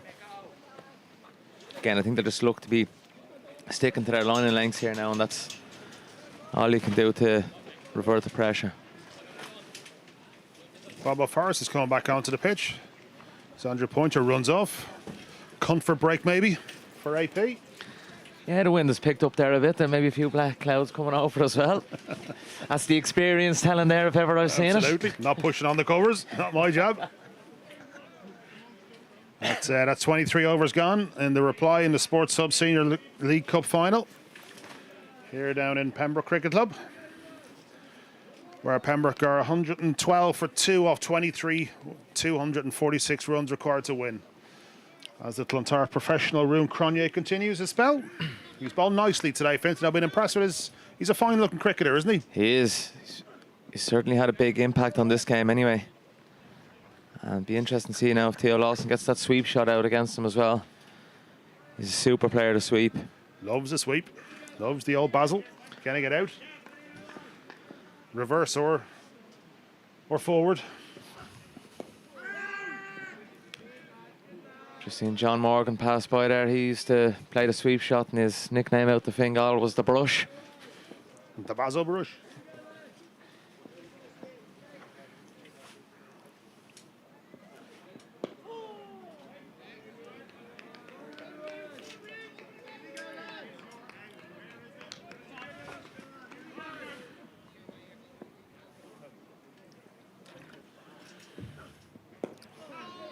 Slightly slower this time, and just Dermot Tuck was slightly early on the shot, but he got away with it.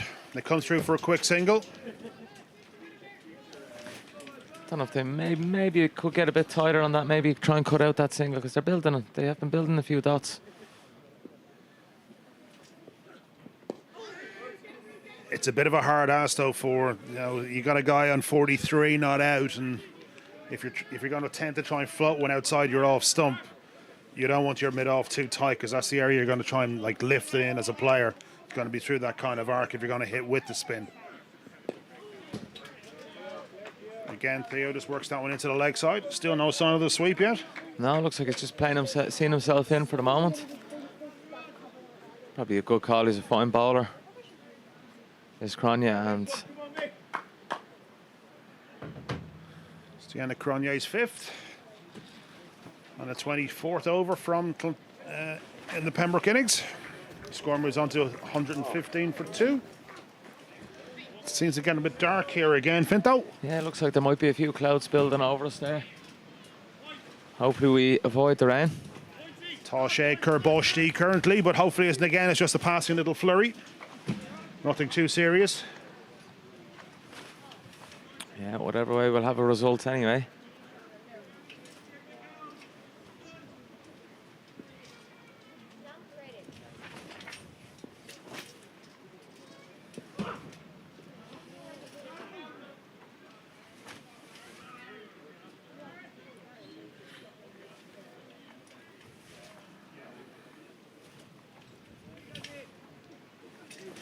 As Mick Granger continues.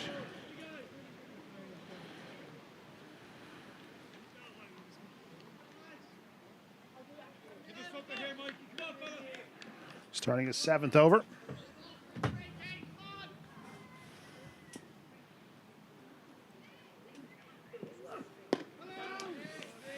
I'm just delighted to see how much the youth have contributed in the Sports Hub Senior League Cup final here today.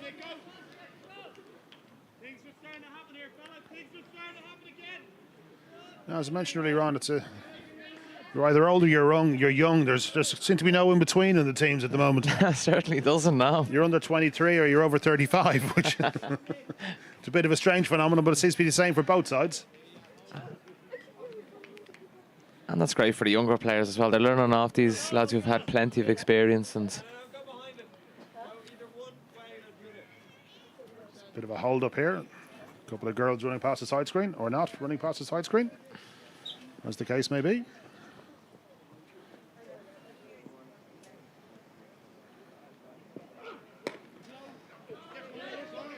Granger back on the money. The no ball seems to have, well, touch wood for him. Don't want to put the commentator's curse on him, but the no ball seems to have dissipated in this spell. yeah, much better second spell here from Mick Granger.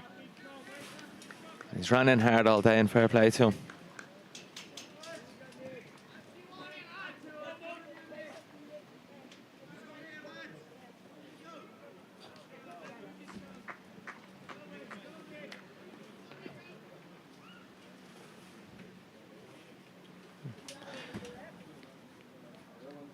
Another call for another slip here as well.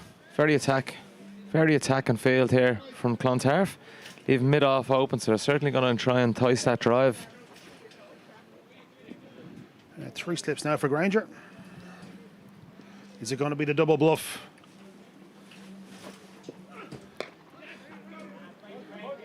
Nicely played, to be fair. Might run through for a sec for a buzzer. The famous buzzers. No buzzers so far. Very well backed up in the end. Yeah, 2 boys are very quick between the wickets there. Now, Theo's a very fit man, in fairness, we keep calling him veteran. What age is Theo? 35? Is he even 35? definitely not. I'd be younger than that now. I'm gonna say 32. 32. You're saying that with a load of confidence.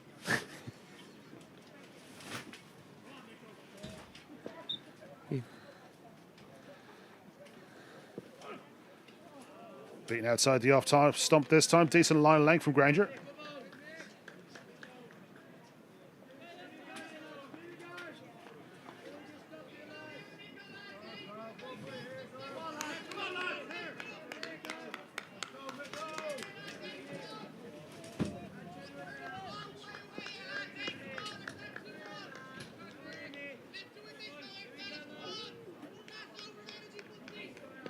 Plenty of energy coming there, and chat from Robert Forrest there in for a slip.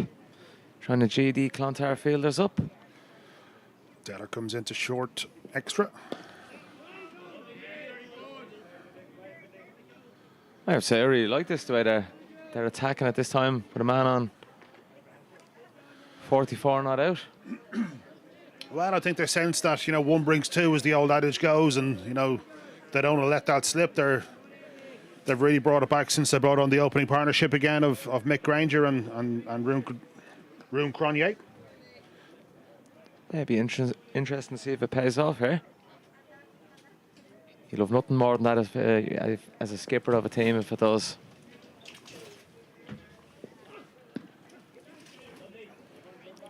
Just off the hip, that'll go through for a leg bite.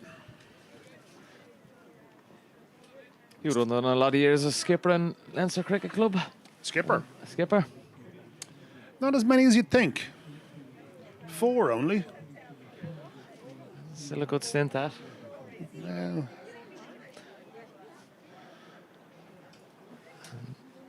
And the Not that I shied away from it, just the way it happened. I never really got to the stage where I was either going to be captain for 10 years or never at all. So I decided I wouldn't be captain at all. I was captain when I was 20 and 21. We won the double. And then I didn't captain again for 5 or 6 years. And I captained one further year just as kind of a gap between two people who wanted to captain, but one couldn't do it for the year that he wanted to. So I said I'd fill in for a year for him. And yeah, we're only having a chat there to Jim Bennett earlier on. He was talking about restrictions with bowlers and stuff, and you would have played a few games when it was 25 overs, both lads bowling 25 overs from one end. The famous draw games, yeah. I played on one of those all right at the start of back in my youth in the black and white days, as they say. It was interesting, you'd had the likes of Tom McDonald would have played for Leinster for years. He was a very fine bowler, very fine medium pacer, and he would have been sharp enough on occasion, but he bowled 26, 27 overs some games, up the hill in Rathmines. That's a good effort, that now. It's a fair stint. It's a fair stint. To a bowler nowadays, you've got to do 27 overs on the bounce. And this is draw cricket as well, like when if you carried on and batted for... you could be in the field for 60 overs at the start of games. That was no fun. Yeah, I can imagine. But if you're batting for a draw, it certainly worked in your technique because you were there to go in and not get out. So you had to be patient. You had to be disciplined, and so it taught a lot, especially as a young kid. Because as you know yourself, when you're 14, 15, coming into a team, you're batting 8, 9, 10. So that was my job, to go in and either box it out of the ground and try and win the game, or bat 15 overs for a draw because you were 60 for 6. Yeah. It must have been tough now. A lad on a bit of a roll, just is low ball over after over after over. You can't really. There's no let up. Yeah, there was a lot of that. All right, it was. Nowadays you can time it well. The pro's going to come off after 3 or 4 overs, so you just got to dig in and see it. Then you kind of, you can just relax, and somebody as quick won't come on. But back then, all right, it was. You have to be sharp. In your opinion, which is the better format of cricket? Which did you prefer? Well, I suppose nowadays is probably a better format of the game because everyone gets to do something. Whereas back then it was, you had teams where you had 3 or 4 very good players who did everything. They opened the batting, batted 3 or 4, opened the bowling, or bowled, first or second change. And there was a lot of teams had 3 or 4 guys who literally just fielded. or they batted 7 and didn't bowl, you know. So it was. I think these days it's more all-encompassing. Of course, yeah, of course. You know, with the limited overs game or the limited number of overs you can bowl, and obviously it's all the tactics are there now as well. It just, you know, we weren't as clued in, I guess, back then. You turned up 20 minutes before a game, you got your whites on and off you went. Or you're batting or fielding, you know. So, but it's like everything. Finto it was of its time. It was always an era. There was some very good cricket play back then. Don't get me wrong. Some very competitive games. Some very good players playing. Without a doubt. There's some very good professionals. Without a doubt. I was only talking earlier on to David Williams about, you know, Chris Kugelheim, who played here in Pembroke. He was my first coach. And then you had the likes of Alan Stimpson, who was a very fine Australian bowler. Guys like that, you know. So going up against those pros was daunting. And that's the end of drinks, and Cronjes to continue. Outside the off stump that time to Dermot Tucker, moves himself on to 45. Yeah, 5 away from his half century here. Dermot, been a top knock. Done a great job for Pembroke. And the Foxies.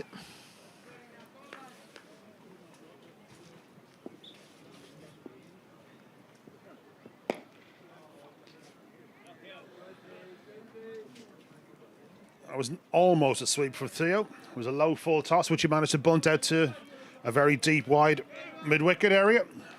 Was come through for the single.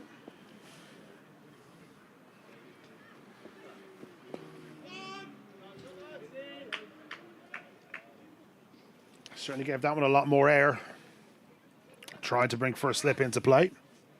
Tell you, a couple of tight overs here now from Clontarf now. They're going to be right in the mixer for this game, and at one stage it was looking fairly daunting.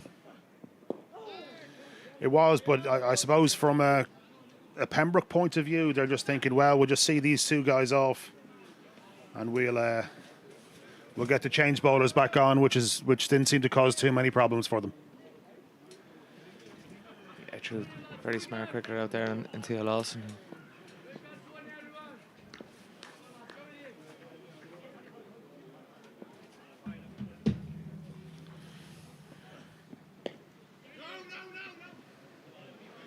Tries to give himself a bit of room on the offside. The evergreen Paul Ryan makes I think he made a bit of a meal of that, did he? Diving away to his left when he could just walked around and picked it up. Like a leaping salmon. It's very nicely bowled, trying to intense the full shot, but that's the end of Cronje's 6th over. Pembroke have moved on to 122 for 2 off 26. Former president Derek Dockrell just strolled past again. Yeah, it's actually great to see a lot of neutrals from around the different clubs down watching. Seen a few lads from the Hills, Malahide, Leinster. You're just naming clubs now, Finton, are you? As many as I can. You're struggling after 3 or 4, eh? Young Luke Thompson into the attack. Yeah, Granger comes off after that short spell.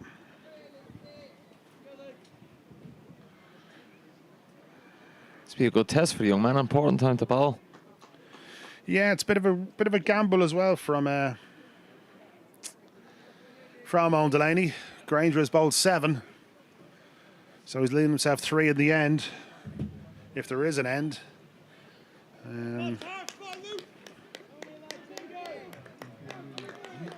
Yeah, this young man works very hard at his game. He's come right up through the Leinster youth system and in school in CUS.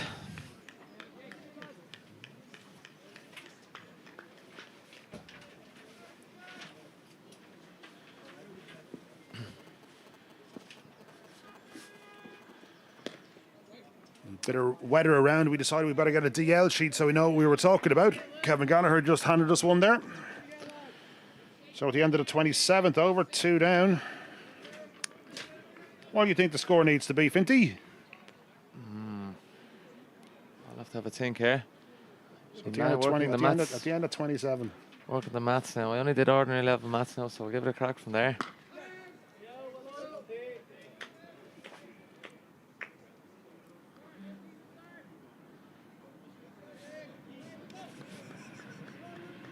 Have you ever seen that scene in The Matrix where the green lines are flashing? That's what Finto's eyes are looking like at the moment. So the score needs to be 103 at the end of this over, so Pembroke are well ahead at the moment.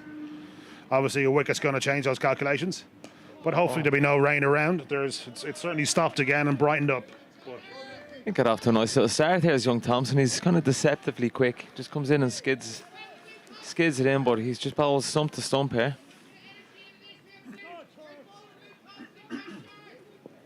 And as you could probably hear, Bobo Forrest is back on the pitch. He's obviously feeling a little bit better.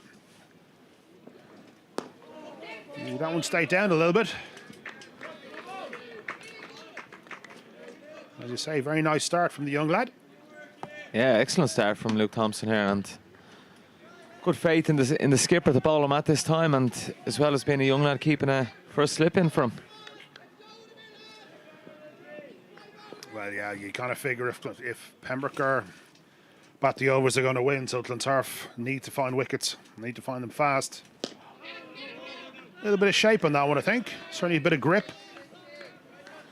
I think the little flurry of rain we had would probably might juice up the hybrid pitch a little bit, make it skid on a little bit. So what's the difference from these hybrid pitches? They're meant to last a bit longer, is it? Is that the thinking behind them? Yeah.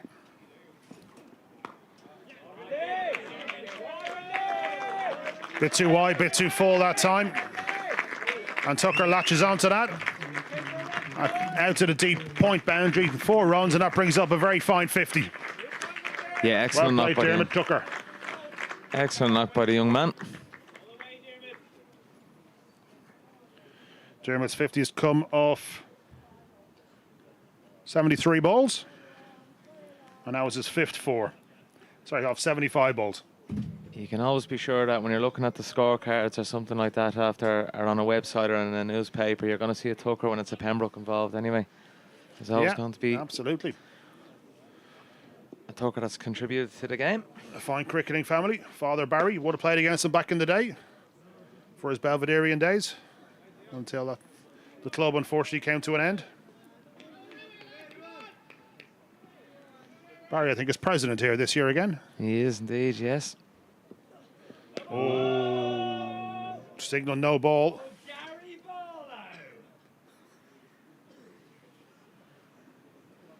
I think that one slipped out of the back of the hand from Cronje. It's going to be a free hit this time. Theo on strike. Where do you think this one's going to go, Finto? I think they're going to target probably the shorter boundary here, over towards the wall. Down with the sweep. I'm going down for the sweep. He'll sweep it, you think? I'm going for a sweep, yeah. Conventional or reverse? Oh, I'm going slog sweep. You're slog and sweep. Slog sweep. I'm going to predict a reverse sweep. He's going to float it outside his off stump. And that's where the gap is. No man, a third man. Well, a couple of no balls. Unfortunate enough for Clontarf here today in this innings. They've got away with a few of them, though. And the field can be changed because the batsman did cross.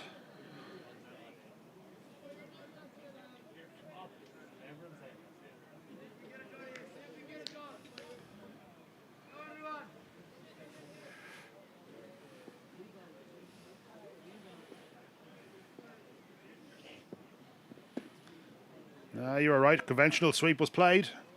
Probably should reverse it though, Finty. What do you think? Yeah, a bit of a gap there now. All right, little run down. That's the worst thing, I suppose. With sometimes with free hits, you grip the bat a bit harder. You try and hit it a bit further than you usually would.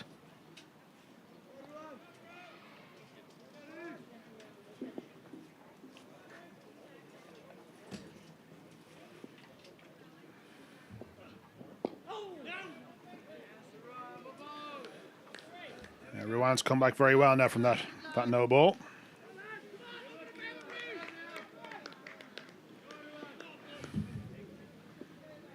You would have been playing, Jones, when free hits were introduced within the Leinster Senior League? Yes, I'm not that old.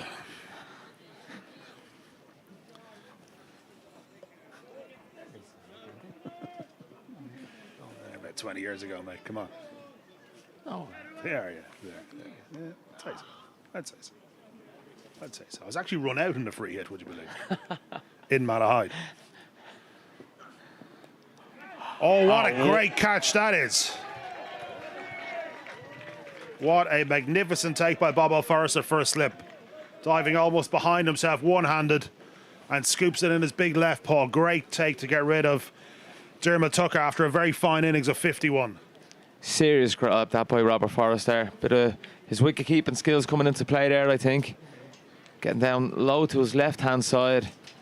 A smart grab, but as you said, Jones, that's been a great innings from young Dermot Tucker. Yeah, very fine innings. Comes to an end. 51 and is replaced by Punish Mehta. Now we'll see how Punish's injury is going. He was struggling when he was bowling.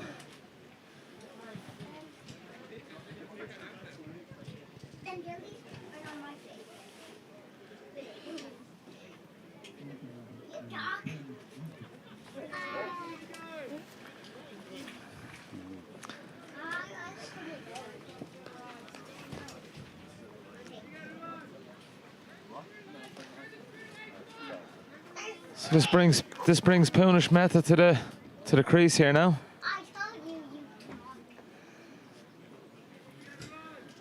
Tuck shop is back open again. We're getting burgled here, Jonesy. You didn't offer them the fruit, I noticed, Vinton. I think he'd be like us and he wouldn't take it either.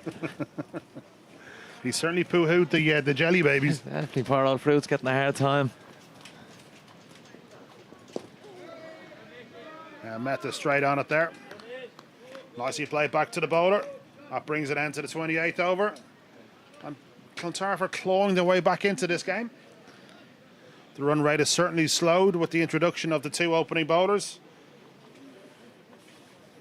Yeah, it'll be And interesting. also Luke Thompson's first over there was very fine as well.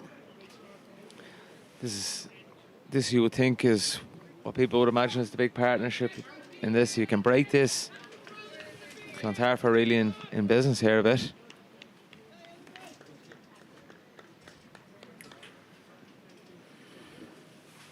Yeah, you get the feel the match is at the crease at the moment.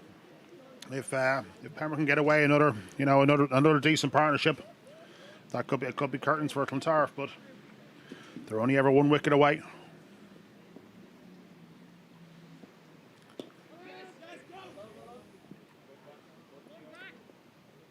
Yeah, and a fine grab that from one of the magic moments of the match so far.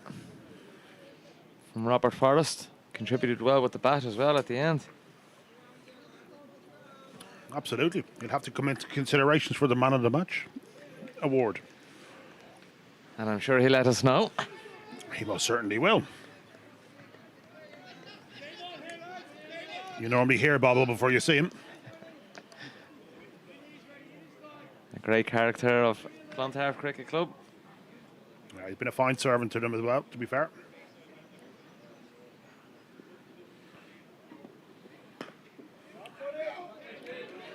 With too much width on offer this time. Mehta off the mark there after a slight misfield at point.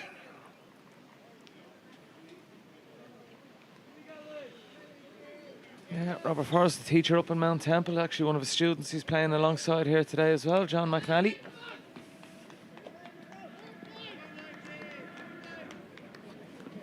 Do you reckon Bobo insists on calling him Serge throughout the game? Oh, of course. Only right. Only right.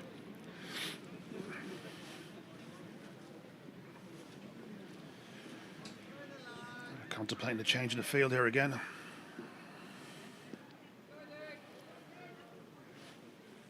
Deller thinks better of it.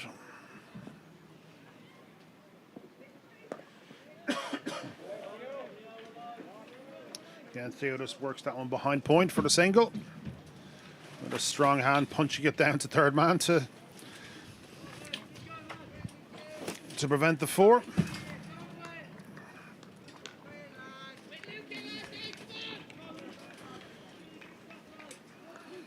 Certainly been a fine couple of good opening overs from from young Luke Thompson.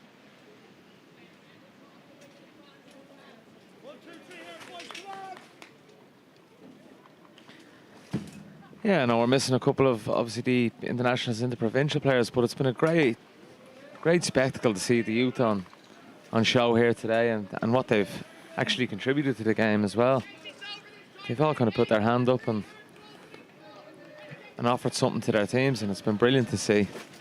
And it's great the way the both captains have put their faith in them as well. With you know, both sets of openers with the bat have been quite young. You know, if you look at the make of the Clontarf side with their normal 1, 2, and 3 being PJ Moore, David Delaney, and Fionn Hand. And Fionn Hand all out today, playing up with the Leinster Lightning and various other interprovincial teams. You know, they opened up with two of the younger lads as opposed to, you know, one or maybe a Robert Forrest or someone along those lines. You know, they put their faith in these guys, which is great to see. Yeah, and I think credit must go to these two clubs as well for they've obviously invested heavily in their youth systems, and they're reaping the benefits of it now. That's 29 overs gone in the Sports Hub Senior League final. Pembroke have moved on to 134 off for the loss of 3 wickets. I think the game is very finely balanced now. I didn't think we'd lasted to 20 overs out with the way it was going 5 or 6 overs ago. I thought the game would be put to bed by now. Maybe not over, but put to bed. But you know, Clontarf have really fought back well. They have. I'd say probably you'd still say in Pembroke's favour at the moment, but a wicket can definitely change that here. You know what it's like in a cup final, you're sitting in the change room and there's been the nerves will be at you. The old nerves be jangling all right. Croney's bowled really well on this second spell of his. I've got the crucial wicket of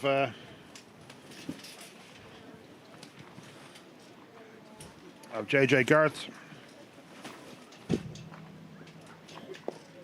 Now into his 8th over.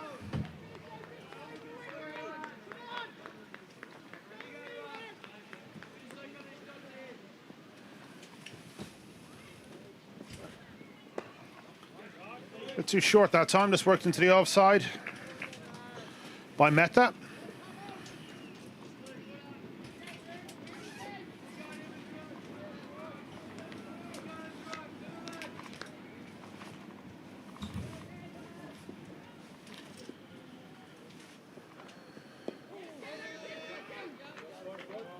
And nicely played there by Theo Lawson, very smart cricket, just coming across the stumps and working down into the leg side for a single. Yeah, you always know a good player when they can tuck it into that little gap, just get across it, bang, one gets you off strike. Keeps it nice and simple. Nice and simple. Shorter this time. Pulled away into the deep, but there's plenty of cover out in the mid-wicket boundary. And that brings an end to the 29th over.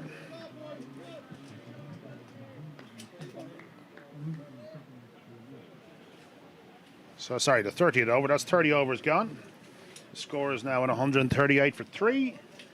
And that's an end to the stint of myself and Fintan McAllister. And we welcome back to the commentary box Craig Senior and Sean Hussey. Yeah, and that's my last bit of action today. And it's been great to be a part of the Sports Hub Senior League Cup final.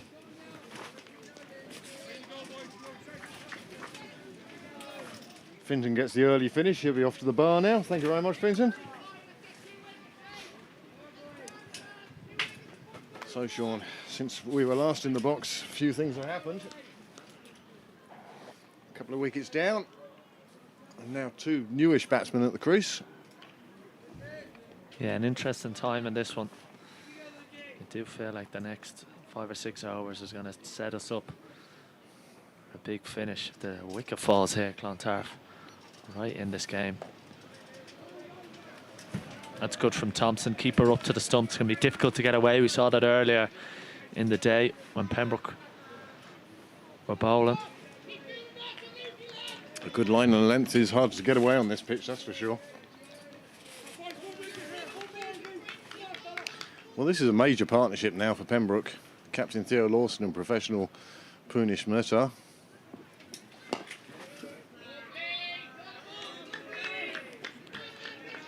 Punish certainly provided his contribution to the game with his bowling stint. 10 overs for 11 runs. Even with an injury. I just think Clontarf got their tails up a little bit. There's a little bit of energy out there for them. They feel they're right in this game. They just want one more wicket. And again, good bit of fielding there. No run in the ring. This is all helping Clontarf here. This is what they need to do. They've got to find a way of prizing one of these two batsmen out.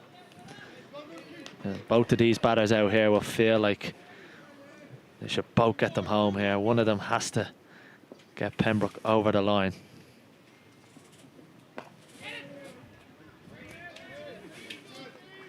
Yeah, you get the feeling this game is bubbling up quite nicely now to quite a dramatic finish.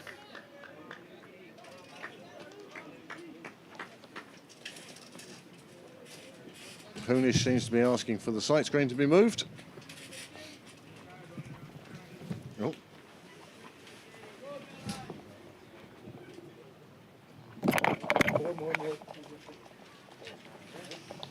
Just making sure Niall's microphone, ground microphone, is safely perched on the sight screen. One of the new additions Niall's brought to this coverage this year, giving you the sounds and atmosphere on the ground. That's well bowled right up in the block hole. There wasn't much that Punish could do with that.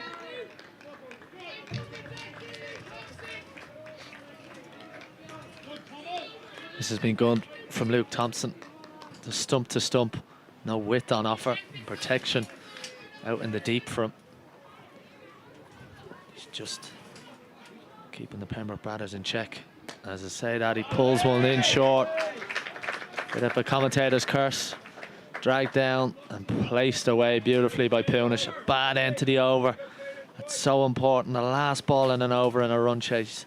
You always think something's going to happen. Thompson goes away, disappointed. That's a good shot by Punish Mehta. It was a good over up until that last ball, Sean. Yeah, at the end of 31 overs, Pembroke are 142 for 3.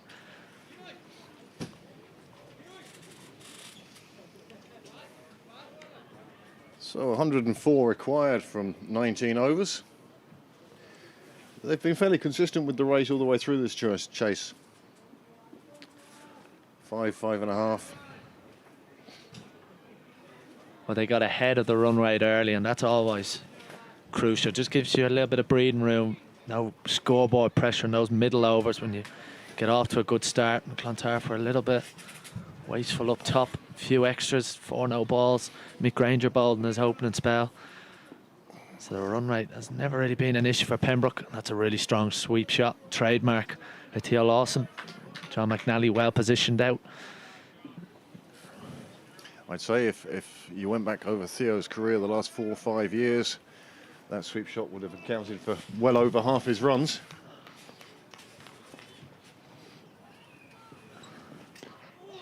But I think it's the evolution of it as well. I mean, you see him, particularly last year when he won the Baton Cup in Cricket Leinster, was his ability to sweep all kinds of bowlers, whether it be leg spinners, off spinners, left armers, or even, you know, really strong pace bowlers. And you just can't set a field to it almost, because he still has the ability to score all around the wicket as well. But his main strength is forcing the opposition to set in fields that leave gaps on the offside as well, and he's certainly good enough to exploit them.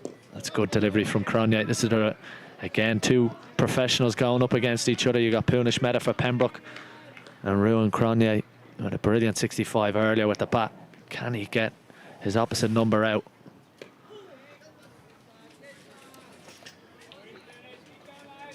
It's always good to see the pros against each other, and where's the value for money?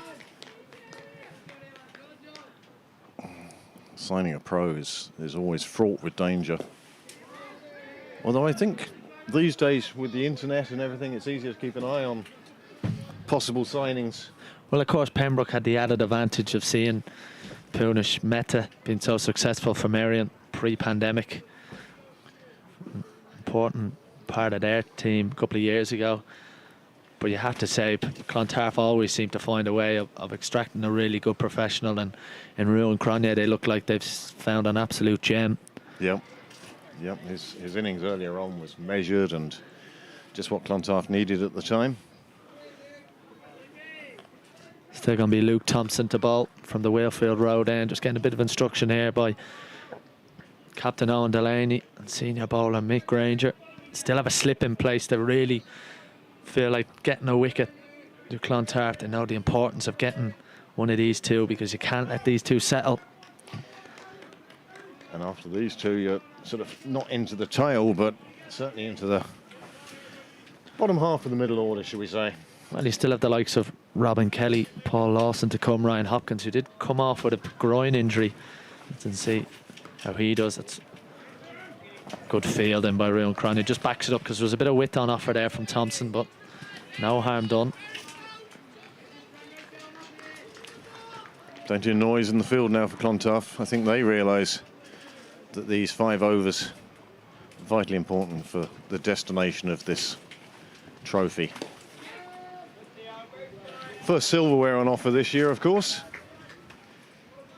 The Sports Hub Senior League Cup.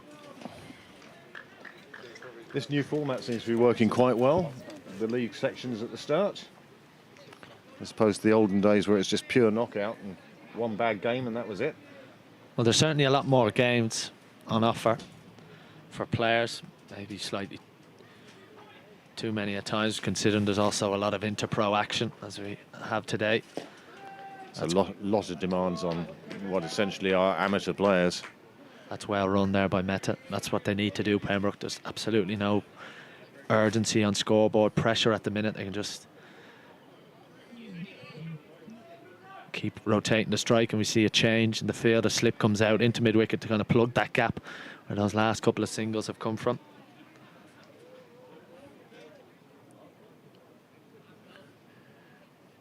Delaney just looking to cut off the scoring quick singles and try and build some pressure on the batsmen now, force them to look to get through the ring.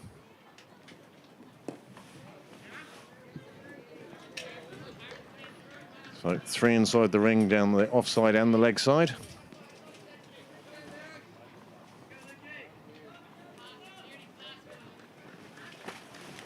So 12 and a bit overs to go.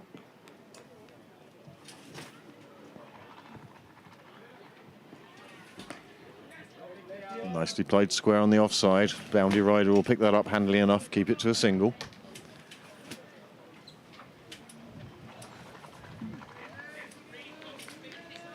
You think how important Bobo Forrest's late order runs could be yet. Think of the way he managed that last few overs for Clontarf and got them up beyond 240. Slower ball by Thompson, well weighted by Meta. Just be a single. Yeah, that was an absolutely vital knock for Clontarf. But again, Bobby Forrest has been in that position before. Knew exactly what was needed. And although he turned down a few singles towards the end, he made up for it with a couple of very big blows. 33 overs now gone. Pembroke up to 147 for the loss of 3 wickets. The 2 key men for Pembroke, Meta and Theo Lawson, their skipper, and their professional, both at the wicket.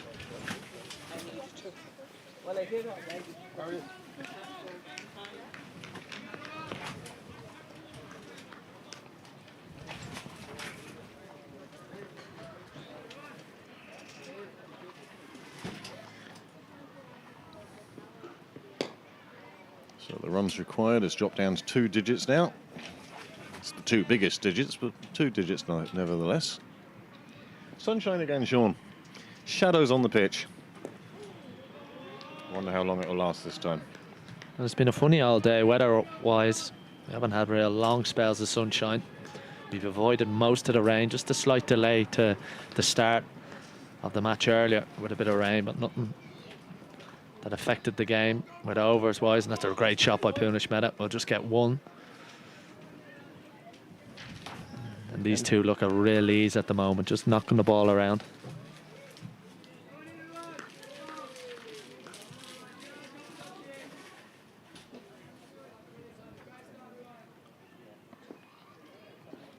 Hopefully we get the sunshine for a bit longer. Lawson sweeping the full toss, just taking the single down square leg. Well, Pembroke don't need to do anything. This is Cronje's final over. He's already taken 2 wickets. Just happy to see him out. We saw that happen earlier when Cronje was facing Punish Mehta. Cronje was happy for Mehta's 10 overs to pass.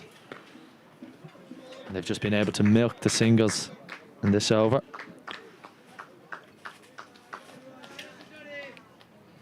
Still overs, 3 left for Granger to bowl. And the likes of Ryan, Thompson, McNally still have overs to bowl.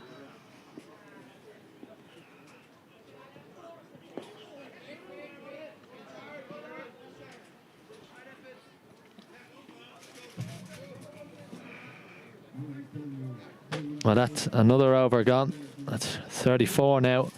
Pembroke have moved on to 150 for the loss of 3 wickets. And Rian Cronje, well, his day's done with the ball.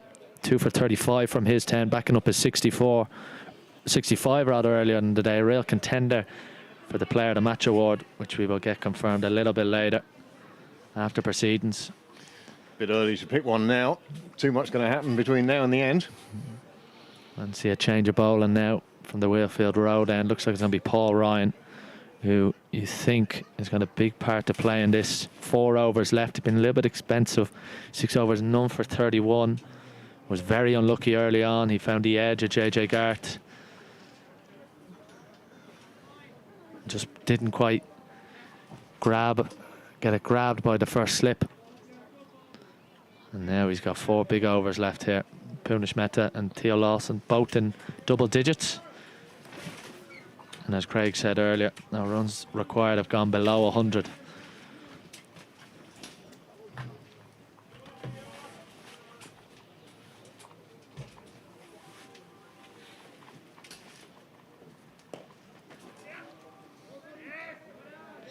Well fielded.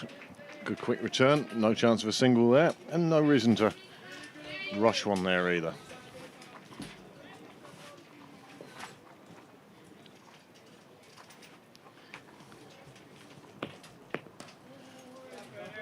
Sweep out square leg for the single. Yeah, these two played last weekend as well. There was only 16 runs in it then. Looks like it could be another close one today. Even if you take the interprovincial players out, they're still extremely well mixed again. It's not going to be a lot that is the difference between these two sides. Mid-on and mid-off in the ring for both Lawson and Mehta to Paul Ryan. So I wonder if that is an option for Theo Lawson if one does get bowled into his arc. Sweepers out on leg side and offside.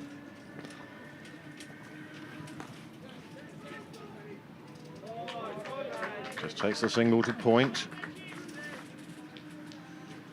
Again, presenting the bowler with a different problem, different batsman. No changes in the field though.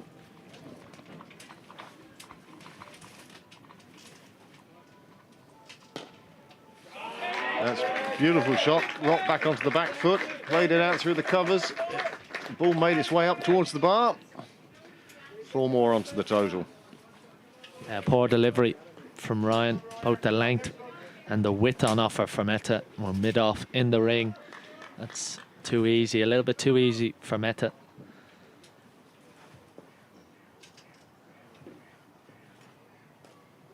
This time swept.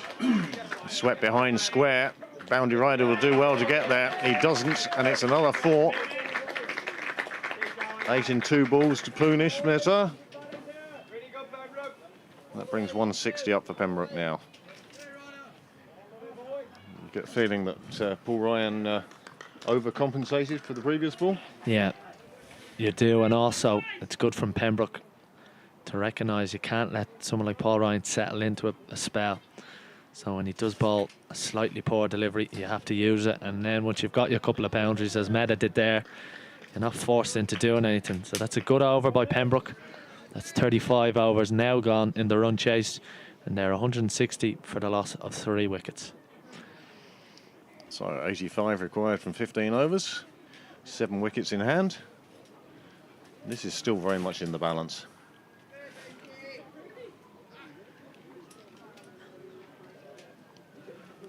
Well, about an hour's play left. And then before we know the winners of the Sports Hub Senior League Cup final winners. We're going to see another change in bowling from the St. John's Road end. We're going to have Ben McCabe, who we saw a little bit earlier. 4 overs, none for 21. Struggled bowling with that breeze that's coming across the ground. But he's back in. A little bit more pace on the ball.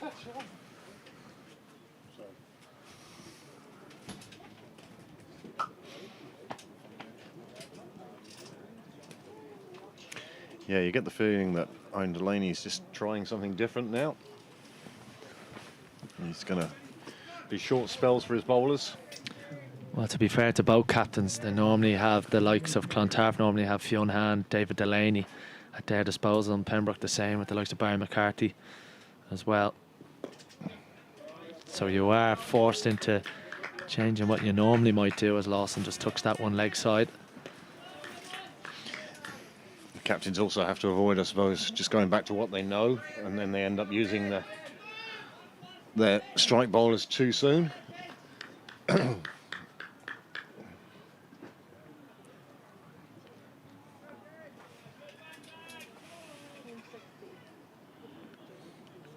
Field well spread now.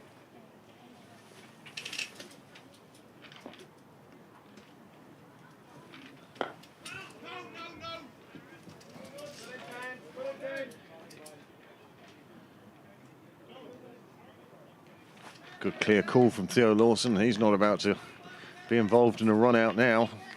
Really, it wouldn't be what Pembroke need.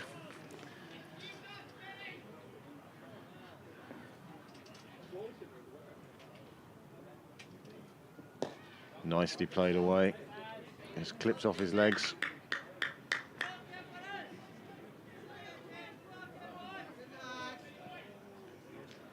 Still plenty of chat and encouragement amongst the Clontarf team. They certainly haven't written this off yet. They know they're only a couple of balls away from being right in this game.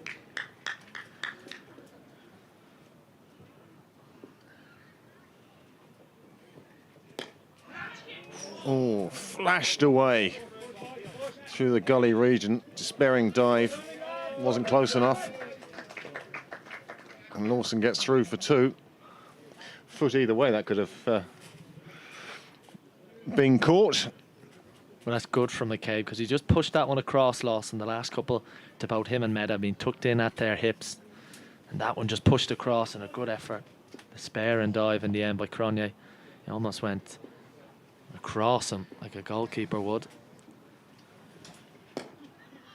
Yeah, even though it went to his left side, he seemed to dive with his right hand across, almost trying to backhand it.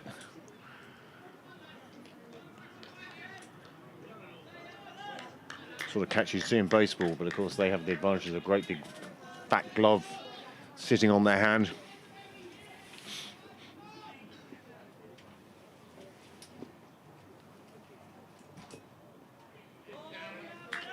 Lawson just letting this one go through to the keeper. That brings up the end of the 36th over. The score's 6-4 for 3. Both batsmen on 21.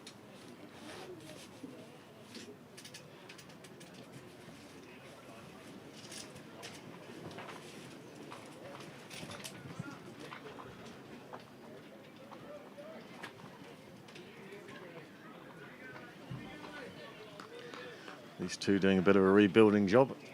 They've put on 31 together now. They'll be looking to push on a lot further than that. But it's the ease as well, Craig, that they put on the 31 runs. Hasn't really been a shot in anger.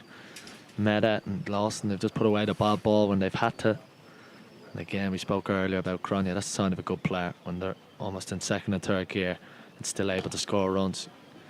Played out to the cover boundary. Again, Paul Ryan still bowling on the Wheelfield Road end. The sun is starting to come out, Craig. The crowd have come. Nice and busy along the wall. I suspect the bar has a queue.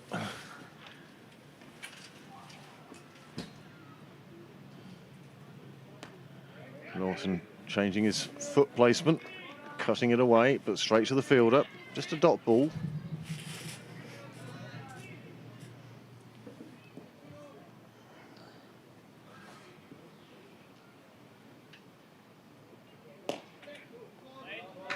Nicely played. Takes another single. Although the way that Lawson was setting up there, he was looking out to cow corner. He was nobody out there. Only has to clear the infield.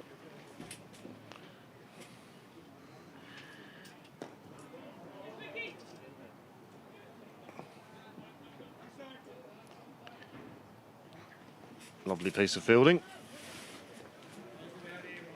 But again, Pembroke not feeling the need to take on the second run, take on the throw. Well, that's the luxury they have, Craig. They can just go about this at a canter almost. Just need to make sure they're risk-free.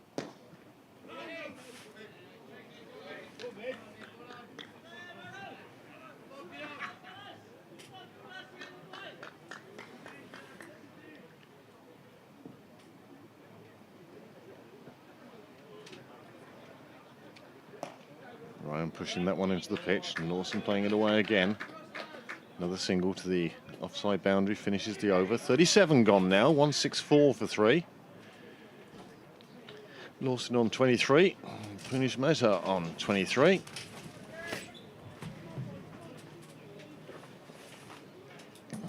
.78 required then, 13 overs to go.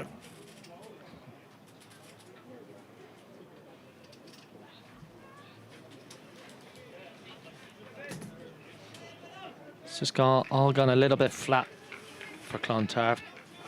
Robert Frost there at mid-wicket, trying to encourage his teammates. They've got to find a way, otherwise they're going to wilt him towards the finish line in Pembroke. And with these two are in cruise control, need to find a way of fighting back here.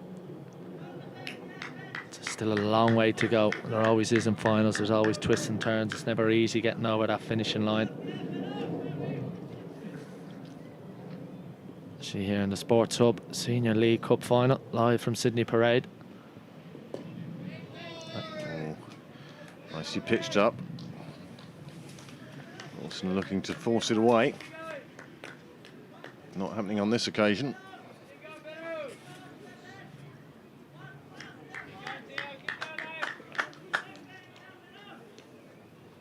Once again, Cricket Leinster and Pembroke putting on a showcase final.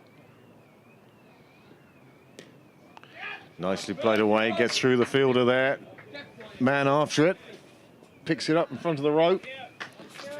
Doesn't stop Theo Lawson picking up 2 though. You can see just how good his eye is, because the way he cuts that, the power he gets through it, similar to the way he plays his sweeps. You can tell he's just got a great eye. And certainly last year when he was in form, it was so difficult to bowl to him. And even here, we've seen the sweeps earlier. That was just, again, controlled cut shot played with such power. Chance of a run out, direct hit would have been gone, and there's nearly a chance for buzzers. That was an interesting single. I don't think the two batters are happy. Cronje had, well, a couple of stumps to aim at, and he just missed. It was a good piece of fielding, but maybe, just maybe, that might have been a half chance for Clontarf. I think Punish Mehta had almost given up the ghost. It almost seemed more a negotiation for a run rather than a call. And it's that hesitation that provided the chance. Sometimes it just needs something like that to happen in a cup final. Clontarf was close from Cronje. He was very lucky that Pembroke didn't look for any overthrows. There would have been a chance for it. They need to keep that sustained pressure. Try and get a couple of wickets here. Have to find a way. It can be difficult.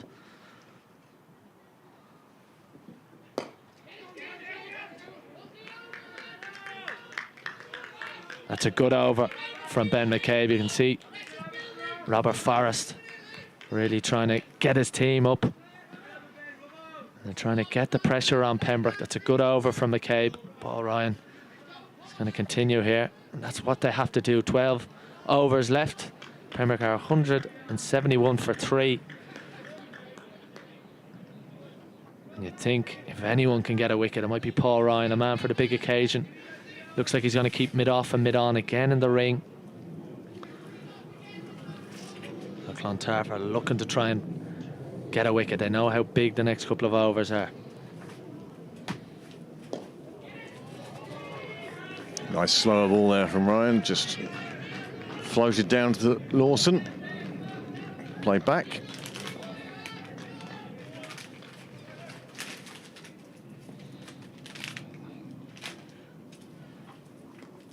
Lawson into his trademark sweep. He doesn't even really run for that one. He knows that's gone for 4. Takes the score on to 175. And that will take Lawson on to 30 himself. That's a stunning shot, but you might just question 45's position, especially to Lawson. Be a touch more wider, a little bit too straight. Just needs to come up towards the umpire more, you think? I think so. I just think with Lawson very rarely sweeps behind square like that. That was a really good shot. Now to have a man out on that boundary and that one race by him. Good start to the over. It's going to be a wide. Ryan doing his best to tempt Lawson outside the off stump.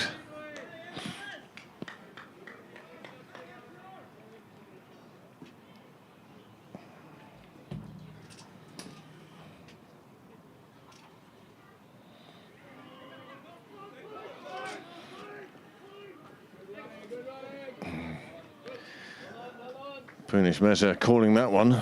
He'd be safe, but Lawson from the sweep position having to get up and run 22 yards was in a bit more danger. But he got there. Again, it's good running. Not letting dot balls happen. Clontarf, they're going to try and find their way back into it by creating pressure through dot balls. But Pembroke aren't letting them do that. This has been a good over for Pembroke so far for the home side. Done a wonderful job hosting this, the Senior League Cup final. Sports Hub, our wonderful sponsors. He needs a wee.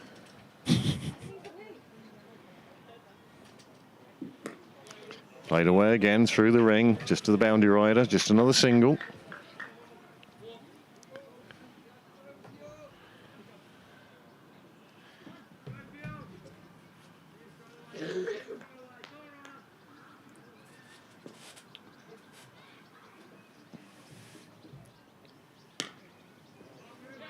Oh, this one just bursts through the fielder's hands, lets them pick up another single. Takes the score on to 180. And that's 39 gone.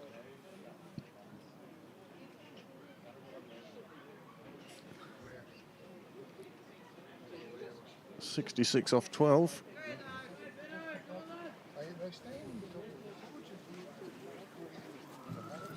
Again, 5.5 and over required. Paul Ryan just has 1 over left, been a touch expensive. 9 overs, none for 54. We're going to see Ben McCabe to bowl his 7th, 6 overs, none for 28. Just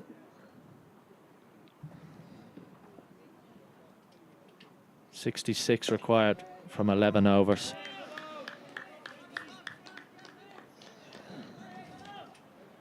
Oh, it's very much in Pembroke's hands, just slightly over a run of ball now. Partnership has moved on to 49.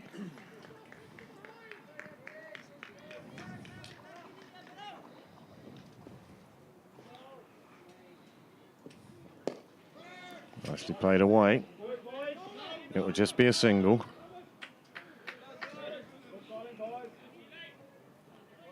I don't know who that is on the boundary, but he's covering a lot of ground. Yeah, John McNally has been busy out there. Doing a fine job as well. At least he's got the wall behind him. There for Luke Thompson, field in front. Around the dart line there. That's a big boundary, but he's all alone out there. It'll be a difficult place. That's good from McCabe. He's bowled really well in this second spell of his. A bit expensive up top.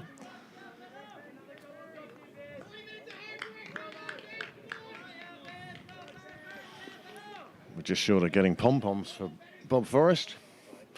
Cheer leading there for the Clontarf side, but he's quite right. It's a really strong sweep shot. Great work in the deep by Mick Granger. Again, you see the ability of Theo Lawson. And McCabe's not too slow. He's not slow by any means, but he was just so at ease playing that shot. But no, I agree. Bob Forrest doing a really good job for your team. Sometimes you need someone like that when the game is drifting away from you. Just trying to keep everyone going. It's invaluable, and oftentimes something can happen off the back of it. Making sure sides going out on their sword. If they are to lose this, you don't want to almost limp to the end. You want to keep going. That's what Clontarf are doing here. You can just see trying to get a bit of energy in the field. A couple of dot balls can do that. Even again, that a piece of fielding by Granger. Just try and reduce the boundaries. Try and give Pembroke, make them work as hard as possible.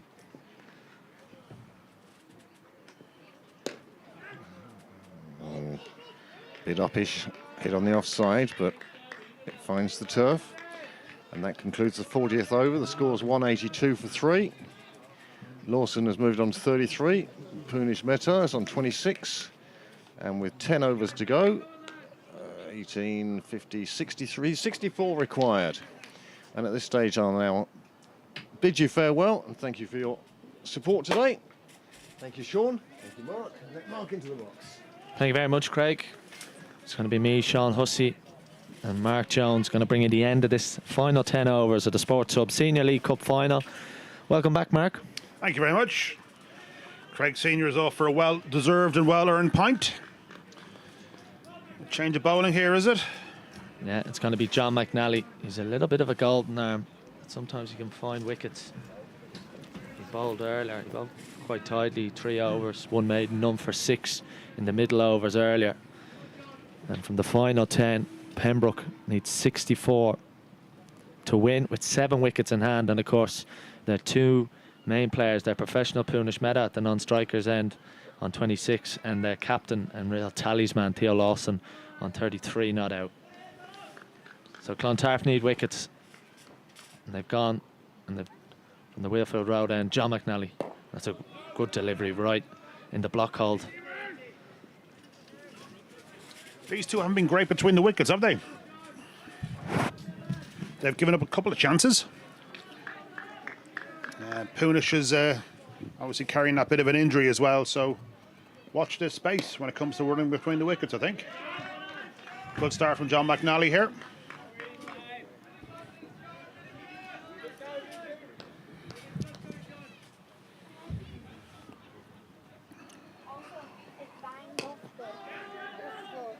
That's 3 very full deliveries. Oh, and again, a direct hit could have been interesting, but well run this time.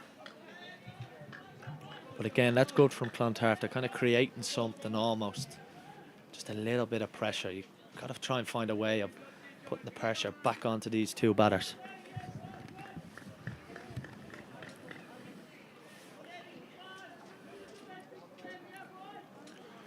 And the sun has finally come out here, broken through the clouds for the final bit of this game.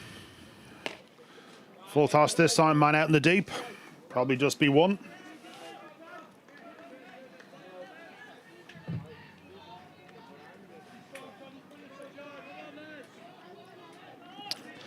It's going to make for a very interesting end. Clontarf have certainly found their voice in the last 5 or 6 overs, making sure Pembroke batters know that they're in a game. This is good for McNally. Again, stump to stump. Only been 1 boundary in the last 5 or 6 overs, so they've done really well, Clontarf. They're crawling their way back. Delaney wants to bring himself all the way to the long off boundary. Of course, power play's done. Or allow 5 men out. That's 3 out in the deep on the leg side, and 3 out on the offside, 2 on the leg side rather. And that's good from Lawson. Really well placed. And they're going to get 2. That's really well timed, isn't it? Yeah, played that nice. He didn't try and overhit it, just found the gap. That was a long run in the deep. Well cut off and well fielded. That's 41 gone. Score has moved on to, has it clicked over? 186.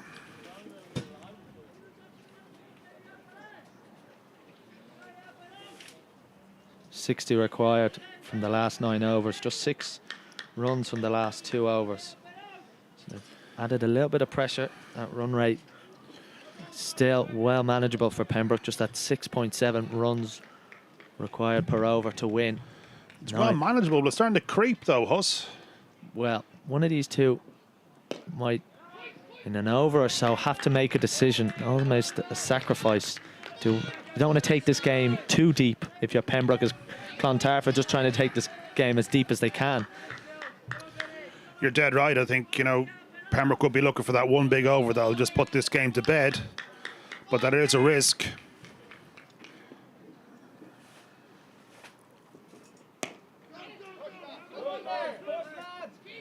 Played nicely out into the deep, and again, just a single, well cut off. Fine bit of feeling out in the deep.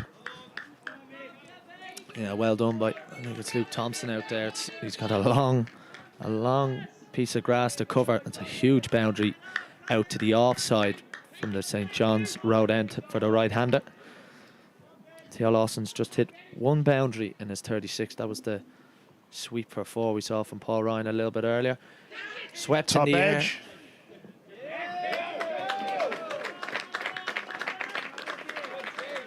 Got enough on that to find 4 runs down the very fine deep fine leg boundary. Mick Granger couldn't come across and cut that off. Well, he was a very wide fine leg. Again, I presume that's for the sweep option that Lawson likes to play, but a top edge. Properly hit sweep, so yeah, he really had no chance to come around and cut that one off.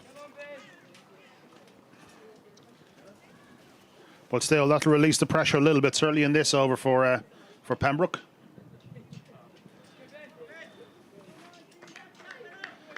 Will Theo keep on attacking here? You have to also be clever if you're Pembroke. Leg side, the shorter the 2 boundaries, that's a really strong sweep. Well fielded by John McNally, but they're also hitting with a little bit of breeze as well. So if you are to target 1 boundary, it is from the St. John's Road end to the leg side for the right-handers, hitting back towards the wall here at Pembroke. Yeah, very much so. It's still a fairly decent-sized boundary, but it is the shorter of the 2. Pretty much a centre wicket here today in Pembroke. Fairness, Dale has the ground looking fantastic this time of year with all the inclement weather we've had recently. Beautiful shot from Meta. 2 full this time.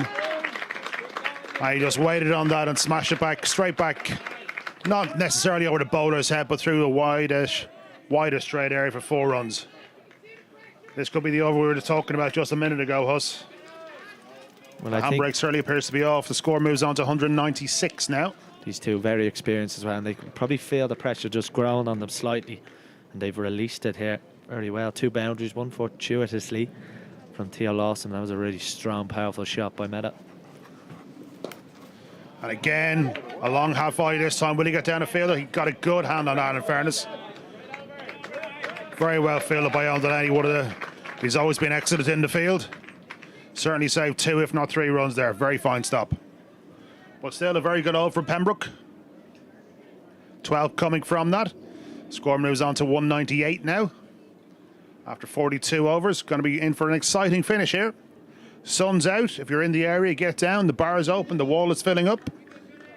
For the end of this very exciting Sports Hub Leinster Senior League Cup final. 8 overs left, and Pembroke just need that 48 runs for victory. They've had a really successful run of it the last couple of years. Of course, their first ever Irish Senior Cup, I think it was in 2019.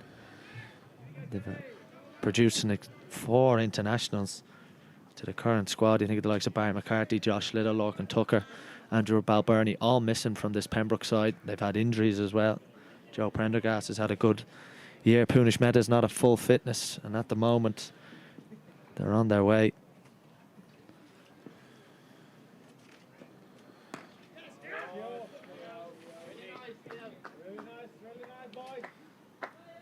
McNally continues from the Wilfrid Road end. Lawson just pushes that one into the deep again to come through for a nice comfortable single. Be their first win in this competition for Pembroke since 1999. So a long wait. It would be their 13th win. Clontarf, more recent winners back in 2018 on this very ground. Appeal for LB, the Clontarf crowd getting involved, but Willie Clark had no interest. Yeah, could see all 3 sums from here. I don't think that was ever hitting anything. Comfortably beaten leg. Good decision from Willie.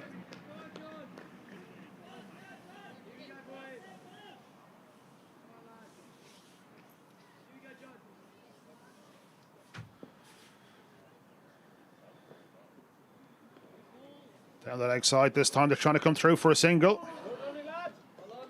which they have done. So white ball single has 2 runs to the total. That brings up to 200 for Pembroke. Psychologically 200 on the board, 201 now with 3 wickets down.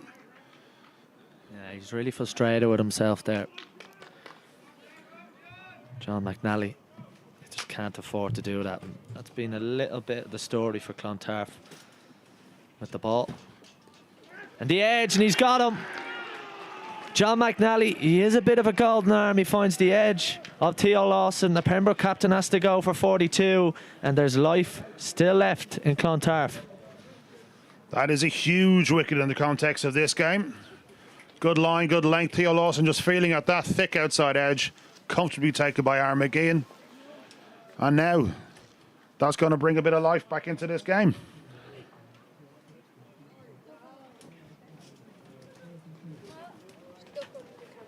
Don't look at it.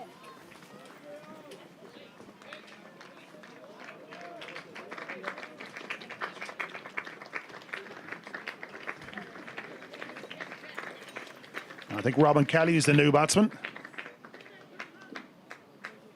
He played a few games earlier on in the season.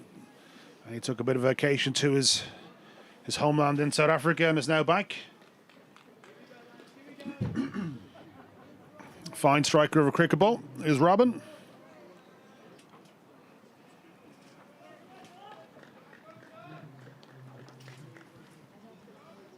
"16 years of age, John McNally's destined for a big future in the game. And can he produce a bit of cup final magic? He's getting a couple of words of encouragement from Mick Granger and his skipper Rowan Delaney. He's got the big wicket of Theo Lawson. And he's keeping Clontarf in the game. And he's on the bowl now to the left-handed Robin Kelly, which adds another little dimension. And as Pembroke were sort of cruising their way to victory, they've met a stumbling block here. Clontarf really have to go for the juggler. They got to find a way of getting another one, preferably meta, you would think. With a swing and a miss, bit of a loose shot first up there from Robin Kelly. That wicket brings to an end a 70-run partnership between Mehta and Lawson. But now all the pressure is on, well, it appears to be on Mehta at this stage. Robin Kelly just in, his job will just be to hold up an end and try and give the strike away to Mehta. This is where the lack of scoreboard pressure from Pembroke helps them, because dots aren't a huge issue to them. Of course, Clontarf need to keep the runs down, of course, but Pembroke still only require 45. But that's good from McNally, really good. That's the big over they needed. They got the wicket from it. And there's 7 big overs left in this Senior League Cup final sponsored by Sports Hub.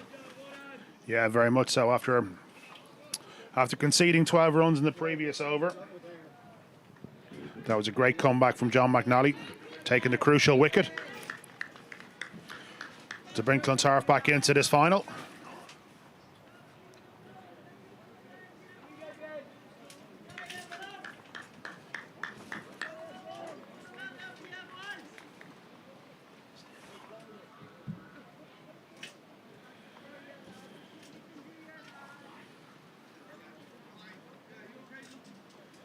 Ben McCabe now to continue. Bowling his 9th over.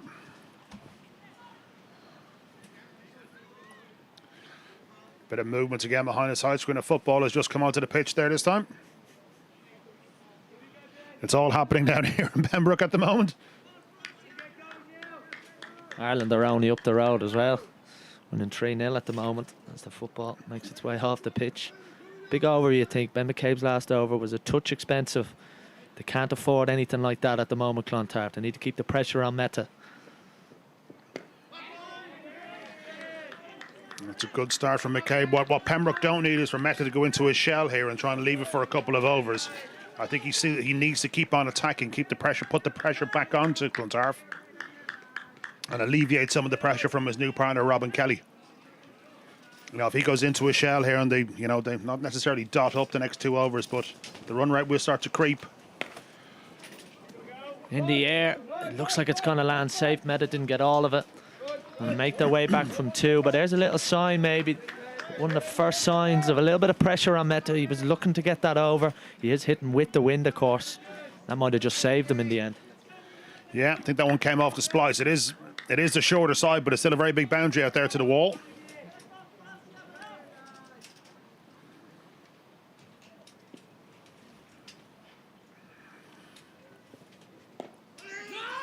Back of a length again from McCabe.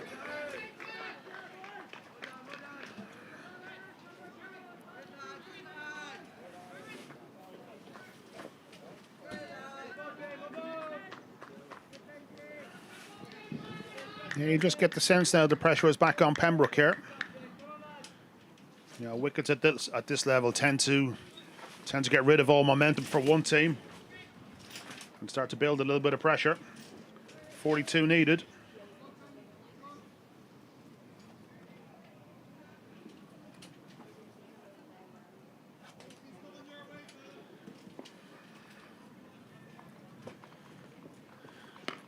Slower this time for McCabe. Just worked into the deep by Punish Mehta.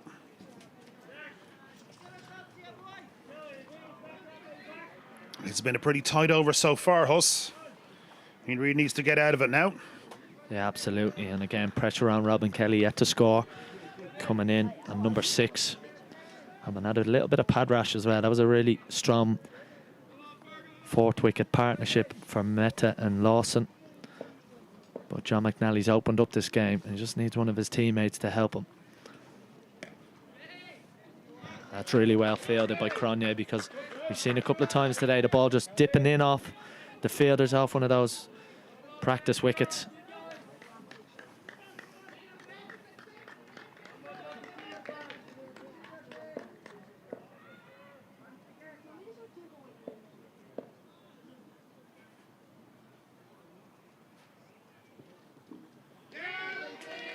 Was offered a little bit of width outside his off stump there. Robin Kelly played and missed. That ends a very fine over from Ben McCabe. Just a couple of runs coming from that. Score has moved on to 204 now for 4. With 6 overs remaining.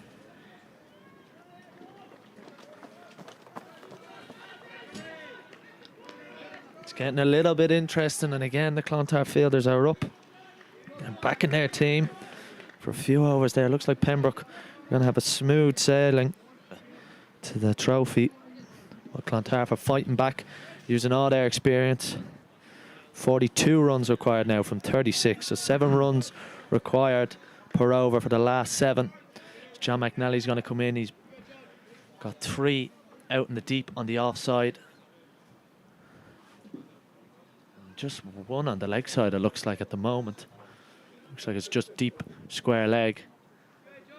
Yeah, interestingly, he's kept the long on in.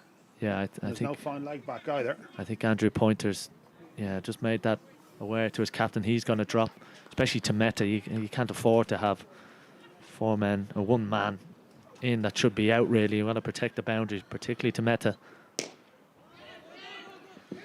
Tight single. Oh, the mix up here. Oh, misfielded by Granger at mid-on. Let them off the hook there. Batsman nearly collided. That's not the worst result for Clontarf at all. Mehta down at the non-strikers end. Robin Kelly on strike. It's getting a little bit interesting now. You can feel the pressure. You just see the Pembroke team over to our left. They were a little bit more excitable earlier when Theo Lawson was in. Now there's just feel like something has come across the ground. McNally back in. Robin Kelly opens his shoulders. A bit of a long half volley that time from McNally. And he bunted that over mid-on. 4 runs, very nice shot. That'll relieve a little bit of pressure. Yeah, it's some way to get off the mark. Just lifts it over mid-on. Owen Delaney had brought mid-on and mid-off into the ring, trying to build the pressure on Robin Kelly. Only 4 men out, and I think Owen Delaney is sending Mick Granger back out to the boundary as a result. So same field for Robin Kelly. 3 out on the leg side, fine leg, deep square leg along on, and then 3rd man and a deep cover. The men out on the boundary.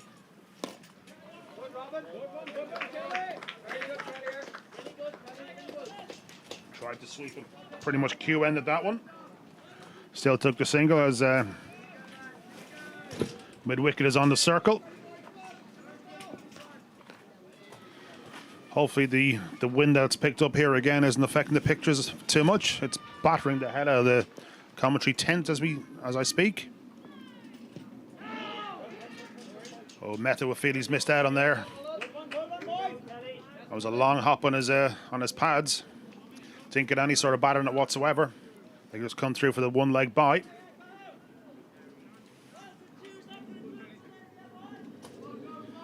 .35 off 32 is the equation. See how much it bounds. He just relieves that pressure slightly. Clontarf got to find a way of getting it back on. That's in the air. It was a short ball. Enough of it. He's got enough of it. It's gone all the way. I think Robin Kelly's been given license here in this over to go and have a wipe, have a dig at it.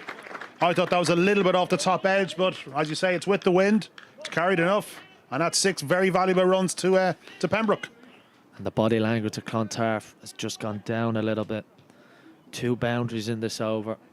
McNally, who got them back into the game in his last over. The pressure just seems to have gone. The need to get a wicket here. Robin Kelly's doing a very good job taking the pressure off Punish Mehta.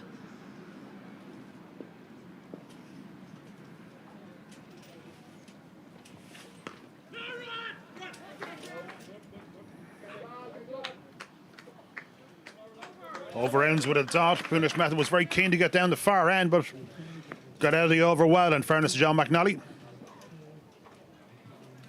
So at the end of the 45th over, Pembroke are now 217 for 4. Requiring another 29 runs to win. So 29 off 30 balls. What do you think, Huss? Where's your money? Well, where's your €5? The safe bet would be with Pembroke. But I think with everything that goes on as well, it's not going to be a safe fiver, I don't think. Clontarf are still well in this game. And it's going to be Mick Granger, who's had a few issues overstepping, certainly in his first spell. He doesn't look 100% in the field. He's got 3 overs left. And it looks like he'll bowl the 3 from this end, the 46, the 48 and the 50th, if it is to get that far. He's just setting his field out. Yeah, I did comment when I was last on comms that I was surprised that Owen left 3 overs left, but he's been proven right. Like these 3 overs of Mick Granger, who has bowled okay with just been no luck. What will frustrate Owen Delaney is that last over, just relieving the pressure. I mean, if Mick Granger was to come on with the run rate just a little bit higher, it gives you more of a chance. But Mick Granger, he's done in the past for Clontarf. Of course, first coming over as a really strong overseas professional. He's going to be bowling to the current Pembroke professional who's on 38 and he's looking to see his side home. And you think earlier, Punish Mehta's 10 overs, going for just 11, 4 maidens. Even with an injury, he's having such a huge impact on this cup final. Very, very much so. So here we go, 5 overs left. Granger to Mehta. Wide outside the off stump. Should just be a single down to 3rd man.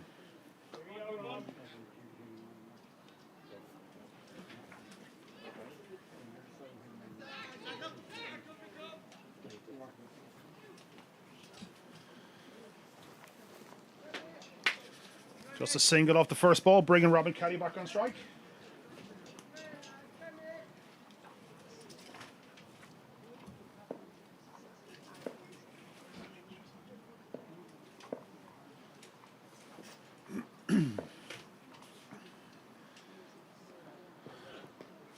Oh, he's picked that up beautifully. Fine leg was brought up into the circle. Granger strays onto the leg stump pad. And Robin Kelly just flicked that off his pad over the shortest fine leg. 4 very, very valuable runs. Yeah, the added pace from Granger just enabled Kelly to do that. And again, you always feel at this stage in the game that as a captain, you're probably 1 fielder short. You maybe want to have 3 out on both the offside and the leg side. They've gone for 3 on the offside for Robin Kelly, just deep mid-wicket and long on the leg side of Robin Kelly. And that one he was just able to help over 45 with the extra pace. It does put double Nelson on the board though. First Nelson got a wicket. This time, nah, safe single. This has been a beautiful cameo from Robin Kelly. 23 needed off 27 balls now. Your fiver's looking very, very safe at the moment, Huss. You're looking very happy. I'll be able to get a Mars bar at the end of it. We have a few bourbon creams left over here. Craig Sr. obviously wasn't a fan of them. Can Granger get Meta? Give his side any hope. That's well played by Meta. Looks like he's got all the time in the world playing that one. Very nicely played down at third man.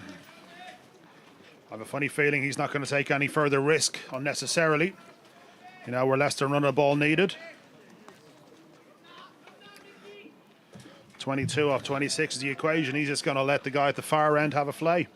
Well, and it's worked so far. Well, you think how disappointed Clontarf will be with the start they had with the ball. They just let a few too many extra go, excuse me, a long day. And then, of course, 4-0 balls from Mick Granger in his opening spell. That's just going to come back to haunt him. One fails. Coming off. Yeah, beautifully balled there from Granger, just hitting the ridge, running past the outside edge of Robin Kelly, who tried to run that down to the third man area.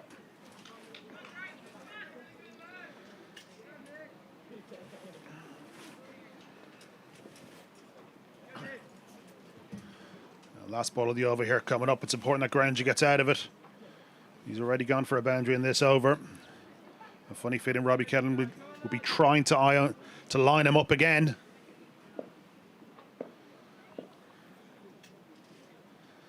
Nothing funky. If I was the batter, I'd be trying to hit him back over his head if he pitches it up straight. Nicely played. They're going to look for two on this. Andrew Pointer. Can't cut that off. Too much ground to cover. That's a very good, very, very good over for Pembroke.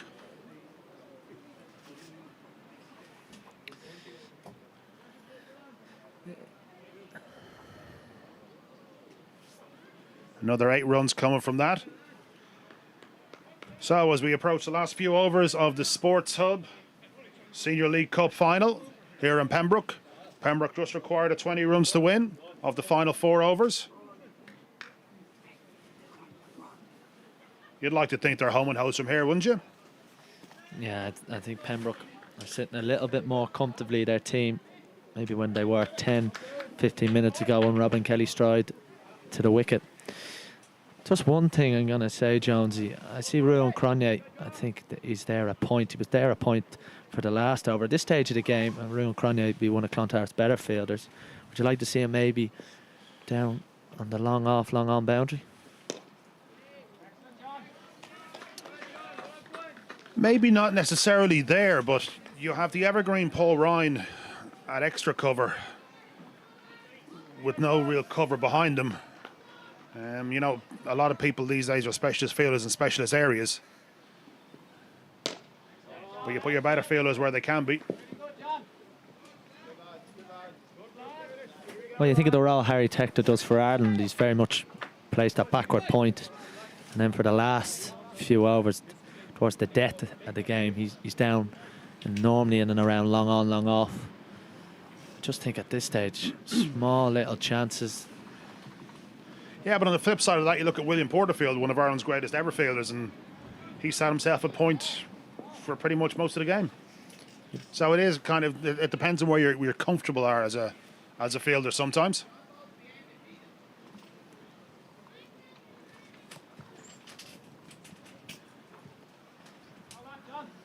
McNally now into his final over.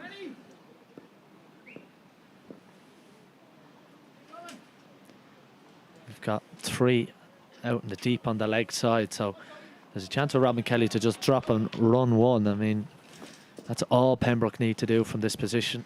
I don't think he has to do anything too fancy. He tried to go for the big heave. I don't think that's really the right option when you look at that field. Yeah, but he's been trying to hit the downwind, smaller boundary. And as I said, he's probably been given a license to do that. Apologies, it's not McNally's final over. Block goal this time. He come through for the single.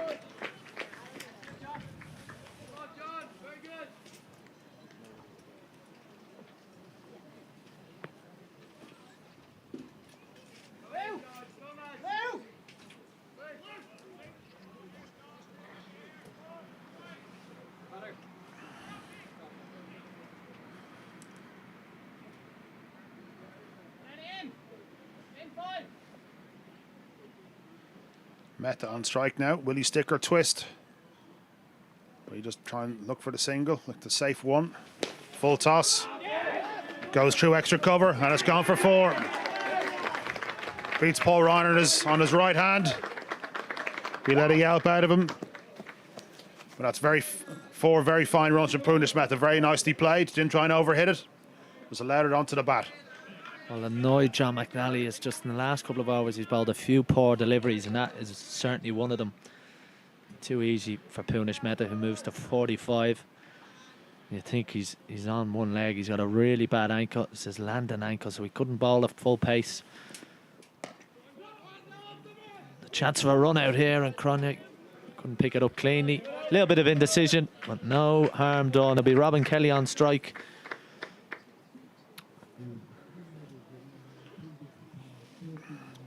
So that's 47 overs gone in the Sports Hub Senior League Cup final. Pembroke required 13 runs to win from the next 18 deliveries. Quick change of bat there for Punish. Obviously bringing out the finishing stick. You often see that in the IPL where a player breaks his bat and about 10 of them come out. And it's a great luxury to have. I wish I could have that. Yeah, it's amazing when you think about it. Like, these guys are bringing out about $2,000 worth of cricket bats onto a pitch.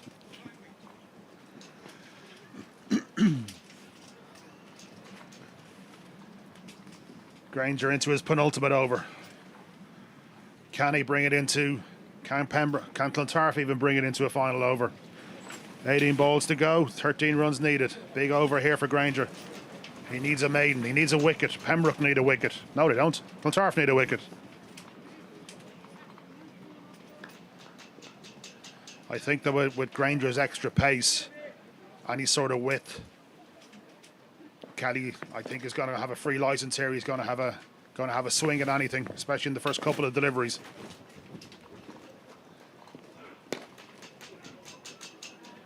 Yeah, that one was up to him. Didn't quite catch all of it. Inside edge to mid-wicket. You're either nervous or tired, Huss. I'm not sure which one it is. No, I just think something could A happen. little bit here. jittery. A little bit jittery. It's been a fabulous day's cricket, to be fair.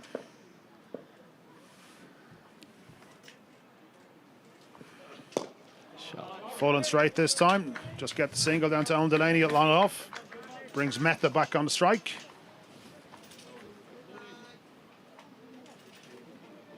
$12 off 15 is the equation.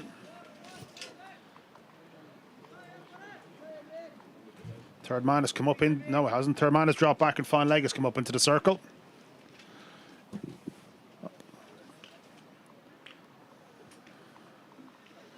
Been a great day here. We, of course, had the Cricket Leinster patrons lunch earlier.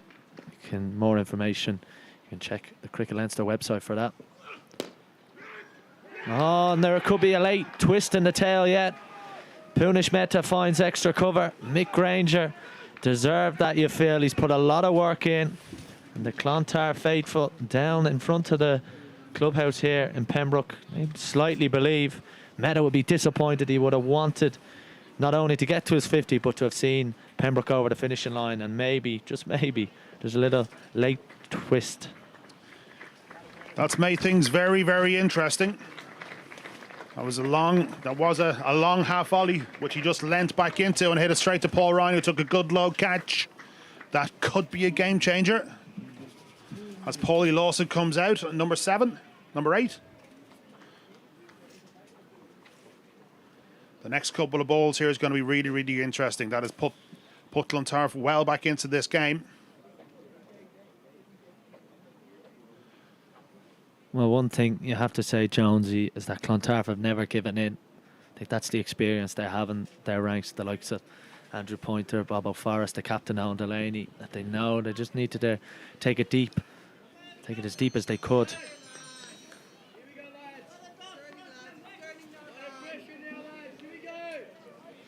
Pressure on the new batsman, which is Paul Lawson. He's going to be facing Mick Granger.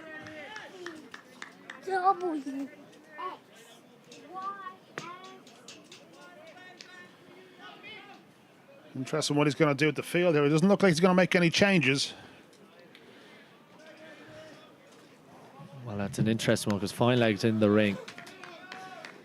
Certainly would have brought one of the straight men back in. And I would have even gone attacking and maybe put in the slip. Now he has dropped back the Fine Leg and brought in the mid-off just onto the circle. Is there a late collapse? Beaten on the outside edge. Very nicely bowled from Mick Granger. Clontarf are bringing themselves right back into this. They're certainly making it exciting for the neutral anyway. 100%, mate. 12 off 13 needed. Edge of your seat stuff in the Sports Hub Senior Cup final. What an over this has turned out to be. You said it, Jonesy. You said he either needs a maiden or a wicket. Well, he's got a wicket. And he's putting the pressure back onto Pembroke. And Owen Delaney, he kept 3 overs of Mick Granger. Spare. It seems to be working so far. And another beautiful delivery. Flies by the outside edge. Beautifully bowled from Granger. Absolutely beautifully bowled. Huss is so nervous he's walked to the back of the commentary tent. I'd like to see a slip in though. That's 2 it's beating the outside edge. You know, gets a decent chunk of change on that one and flies away for 4, but it could be out. The McGeans just walked past lap number 200 of the day. Granger in for the final ball of the over. Swing. Oh, just about beats the infield. Just over Bob O'Forrest's head there at mid-wicket. They come through for the single. That ends a very fine over from Mick Granger. He's doubled over. He's given it all this time in this over.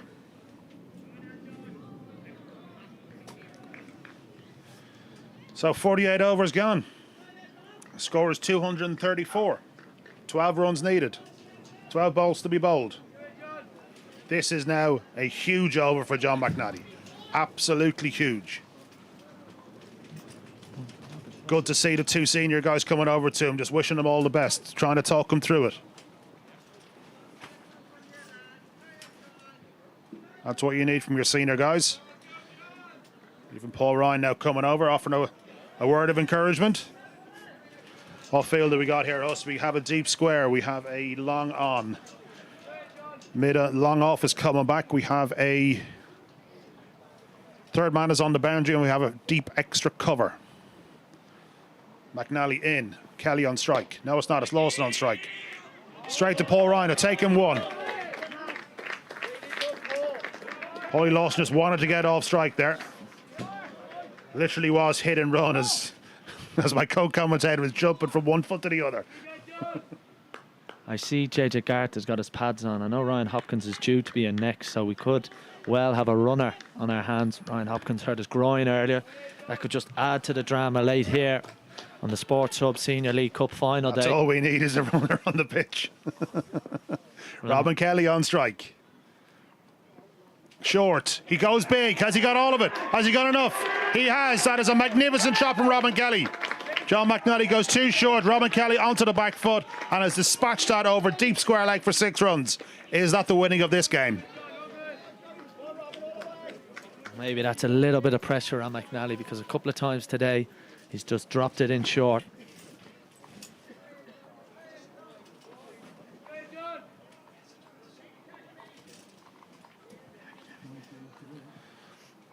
So 5 runs needed. McNally into Kelly again. Goes down and sweeps on one knee. Just through to Paul. Paul Ryan has jumped out to the deep mid-wicket boundary. 1 run. He's still annoyed with himself, McNally. You can see visible in him. That could well have been the game. And again, Mick Granger in the 46th over. There was the over previous by McNally that put him under pressure. And again, this over. And you just feel like Mick Granger's last over might be inconsequential. Chance of a run out here for Drake. Oh, it's Andrew Pointer has just fumbled it.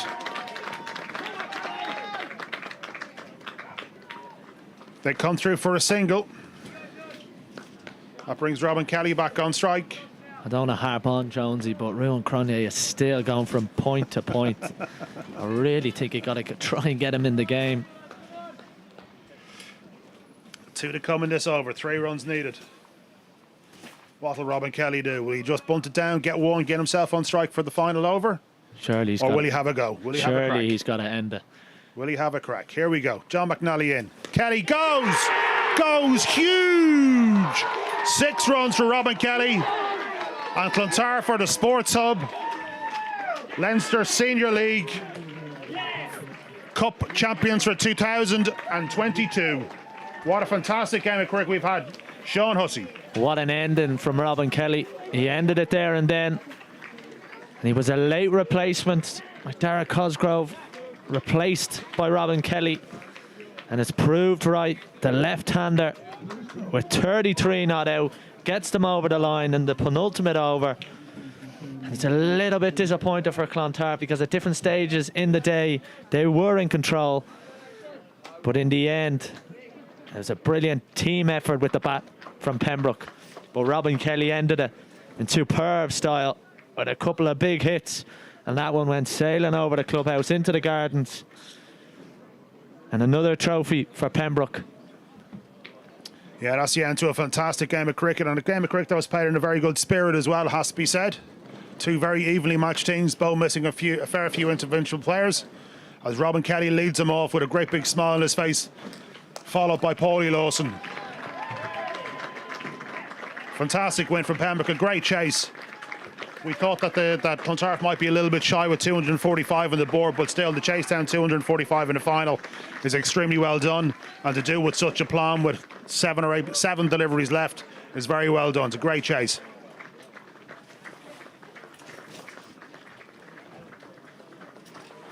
As the team shake hands.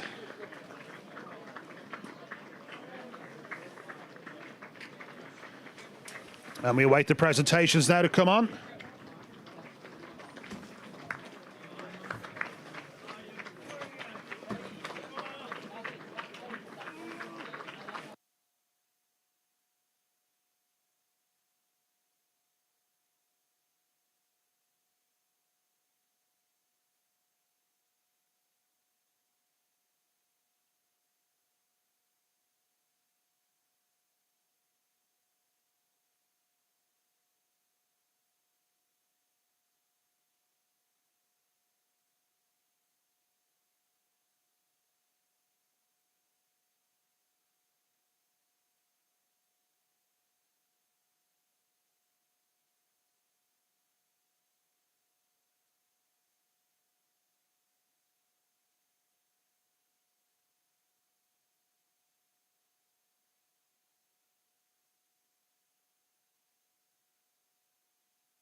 the presentation party.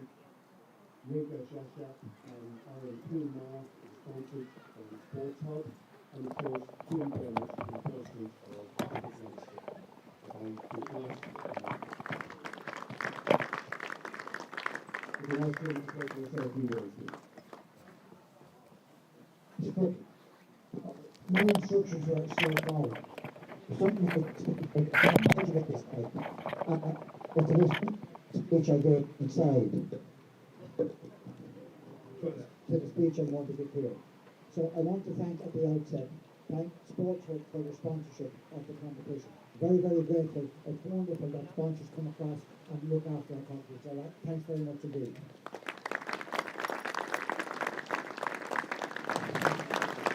To Pembroke Cricket Club who are so good to us.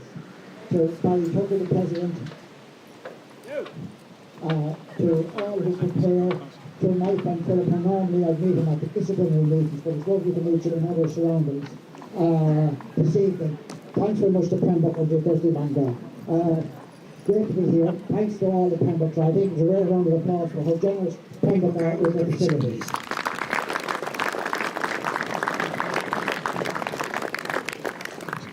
Our media team under Niall Walsh, and everybody that was involved with providing commentary today, for our friend Marty here as well. That's partially driven my blog. I put a whinge in that I got to know the cricket where I knew what was happening, and then we got Marty blog. So some things you win and some things you don't win. So thanks very much Marty and our media team.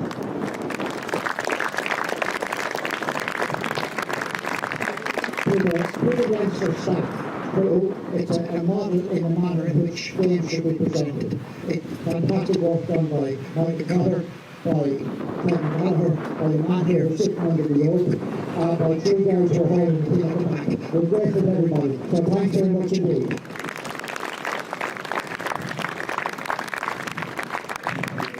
To our players, that's a fantastic game. Loved it, saw some magnificent batting, bowling, fielding. It was a pleasure to see possibly the two best teams around by distance. So well done to both sides. It was a lovely game, played in a great spirit. Congratulations to both sides.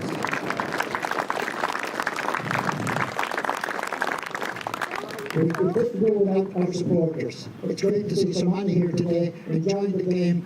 So for all the support that we get, our patrons that were inside and everyone out there, thanks very much for the support that you continue to give to cricket. So thank you. Now, we want to get into the nothing ring now, so the umpires, Marty, do you want to start? Our two umpires, Steve Wood and William Clark, some medals here for you lads. Thanks very much.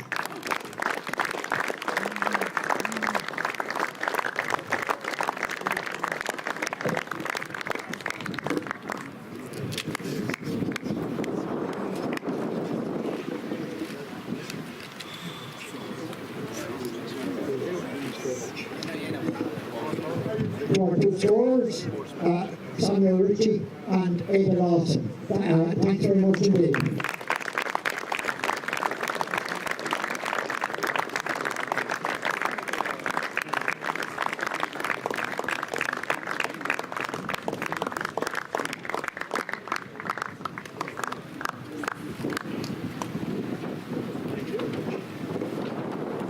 Now we have an interesting concept. The moment of the match. Do you want to call out that, Marty? Give him a mic. The moment of the match, courtesy of Skellig 618, and it goes to Paul Lawson for the dismissal of Pulish Minter. So, No. Try again. All right, sir. sorry. All right, Kevin Gallagher wrote down the wrong thing. Paul, I've been making mistakes all afternoon, so just another one. Sorry, it goes to Paul Ryan.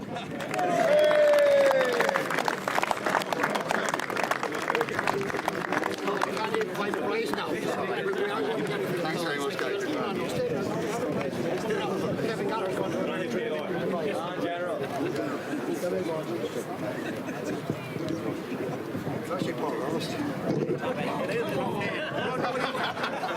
We will set it, yes, it is yours. Coming back in a minute.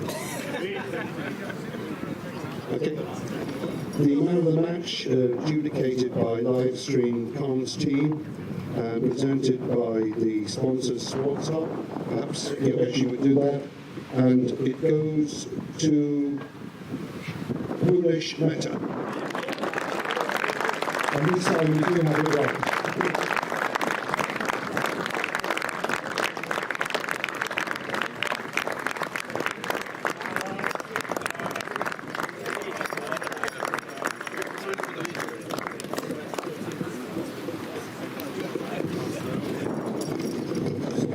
And now we come to the runners-up medals. Maybe we could have the skipper of Clontarf to come up here and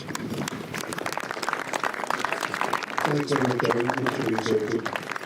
Aaron, would you help to present the medals for the runners-up? Aaron McGean.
I'll make this quick. First of all, thank you very much to Pembroke, all the supporters and everyone who contributed to making today a fantastic occasion. Thank you to the umpires, the scorers, and to all my own team, all our supporters who came out today. A fantastic day. Unfortunately, we've ended up on the wrong side of it, but Pembroke fully deserved winners, so congratulations and enjoy your evening.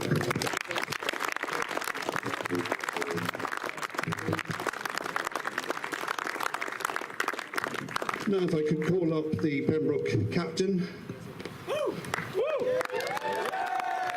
Thanks, Theo. Thank you very much indeed. Perhaps you could call out your teammates and Jim about the. Jim, you're going to give out the medals. Cool. Darren Tucker. Danny Hogan. JJ Garth, Peter Schmatter, Robin Kelly, Paul Lawson, Ryan Huff, P.U. Sharma, Donica Tucker, Sumit Kumar, McDarrett Cosgrove.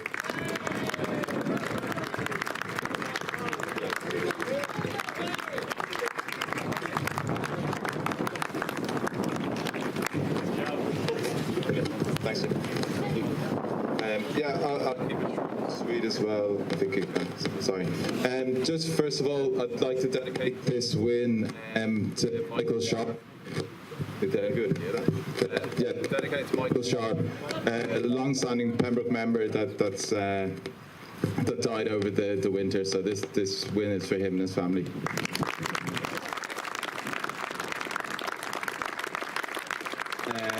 Then yeah, just thank you to the sponsors. These events couldn't happen without sponsors. So thank you, lads.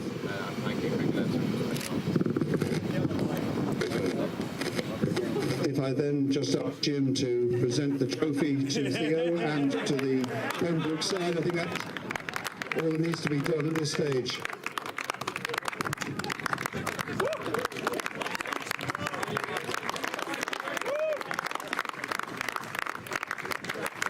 Congratulations.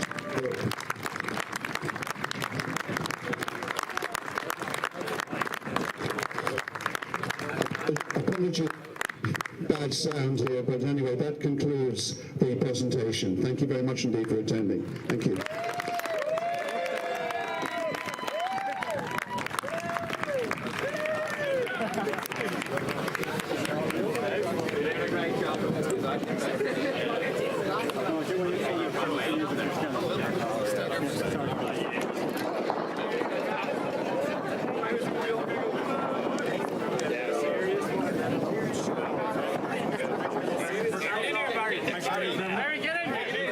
Don't go away to say your friends and presentations. We want to get a photograph.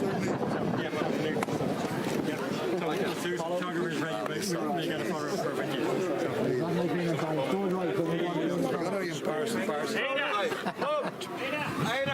What time? Can't have the World Cup without Brazil. We told I was